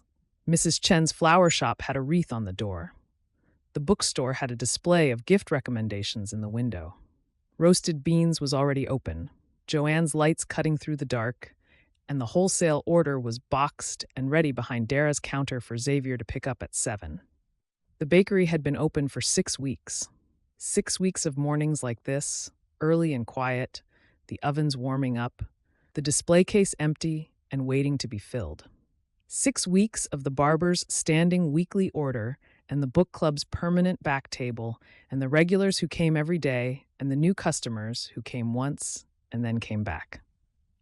Rochelle stopped by every morning for a shortbread and a report on the day's specials, which Dara suspected was less about the shortbread and more about keeping tabs on the bakery she considered a personal project. Mrs. Patterson brought cookies every Saturday, which was unnecessary and non-negotiable. It was hers, all of it. The counter, the chalkboard, the recipes, the name on the door. She'd built it from a notebook and a dream and the kind of stubbornness that came from knowing exactly what happened when you let someone else build your life for you. She'd built it, and she hadn't built it alone, and the not alone was the part she'd had to learn. She tested the cardamom, added it to the brown butter base, folded it into the dough, shaped the tart, slid it into the oven, set the timer, wiped her hands on her apron, and wrote the ratios in the notebook, the same kind of notebook she'd been carrying since Atlanta, except this one lived on the counter of a bakery that was open and running and hers. The timer went off 20 minutes later. She pulled the tart from the oven. The cardamom cut through the brown butter exactly the way she'd imagined, warm and sharp, the kind of flavor that arrived at the back of the throat and stayed. She broke off a corner, tasted it, wrote a number in the notebook, 9. Close. Not 11 yet. She'd adjust the ratio tomorrow. She poured herself a cup of tea and sat at the counter and ate the rest of the tart and thought about the morning, which was already good and was about to get better. Omar was in his apartment when she got home. Not her apartment, his. The distinction still existed, technically. She had her key, her lease, her furniture, her kitchen where she tested recipes on nights when the bakery's ovens weren't available. He had his apartment, his guitar, his couch, the notebook on the end table. 2 apartments, side by side, with a wall between them that carried sound the way it always had. The doors were always open. Both of them, his and hers, unlocked and ajar during the hours when they were home, so the hallway between 2A and 2B was not a boundary but a corridor, a shared space that belonged to both of them. Her tea was in his cabinet. His mug was in hers. The drawer in his nightstand that had once held only his notebook now held her reading glasses and a hair tie and the stack of notes he'd left her over the months, which she'd never stopped saving. She found him on the couch, guitar in his lap, notebook open, his pen between his teeth, the look on his face that meant he was working on something and didn't want to be interrupted, but would absolutely accept interruption from her. "New song?" she asked, setting her bag by the door. "New verse. Same song. That song has had 6 verses since October. That song is going to have 100 verses. I keep finding things about you that need a chord." She sat beside him, not at the opposite end. Beside him, the way she always sat, her shoulder against his arm, her body finding its angle. He shifted the guitar to make room without stopping his chord progression, and the shifting was automatic, the adjustment of a man whose body had memorized the dimensions of the woman beside him and made space for her without thinking.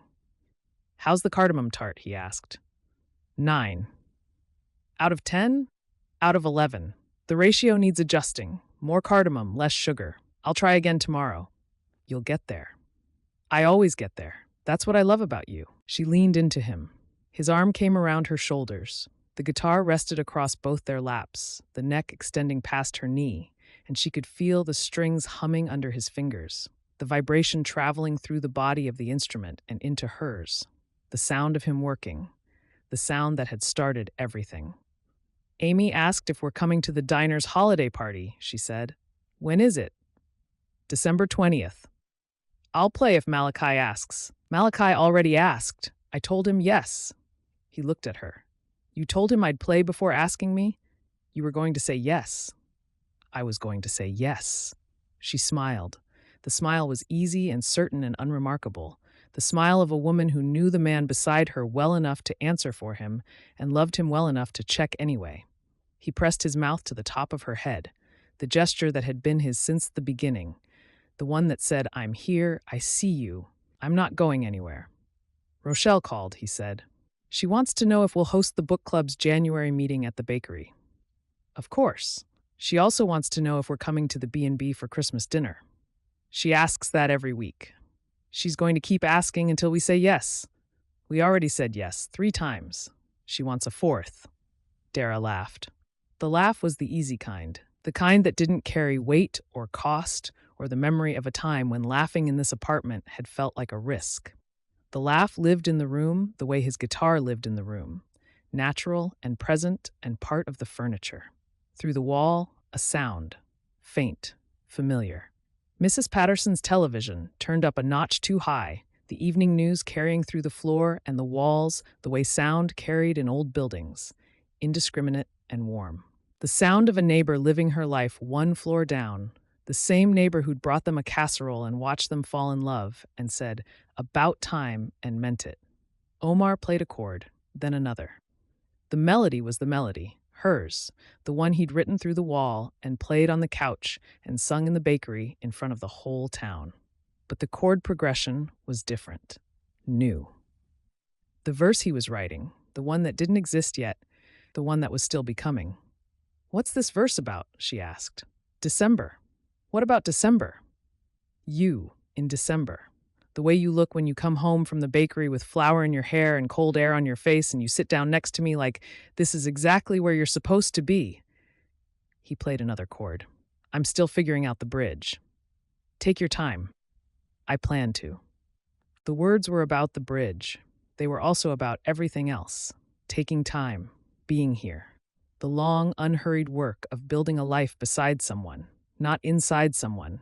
The two of them parallel and overlapping and permanent in the way that only things you chose every day could be permanent. She pressed closer against his side. His arm tightened around her. The guitar hummed between them. Through the wall, Mrs. Patterson's television murmured. Outside, Sweetgum settled into its December evening, the cold and the dark and the lights coming on in kitchen windows across town. The building hummed. The hallway between their apartments stood open, both doors ajar, the boundary that was no longer a boundary but a bridge. She was in her own life. She was in his. The two things were the same thing, and the sameness had cost her nothing and given her everything. And the man beside her was playing a song that would never be finished because he kept finding new things to love about her, and the finding was the whole point. The bakery was closed on Main Street, the sign dark, the ovens off, the display case empty and waiting to be filled again tomorrow. She'd be there at 7. She'd adjust the cardamom ratio and test a new batch and open the doors and do the work she'd come to Sweetgum to do. But that was tomorrow. Tonight, she was home. This concludes Sound of Love, an African-American sweet romance novel written by Imani Price, narrated by Shatrice Williams and Michael Evans. Thank you so much for listening. To keep up with Imani's upcoming books, please subscribe to this YouTube channel and join her mailing list at imaniprice.com. Note from the author: if you especially enjoy my stories, please consider purchasing my books, which are available at all major retailers. You can also support my work here on YouTube by becoming a channel member through the Join button or by sending a super thanks by clicking on Thanks. Your support helps me continue offering these stories for free. Thank you again, and I truly hope you enjoyed this story.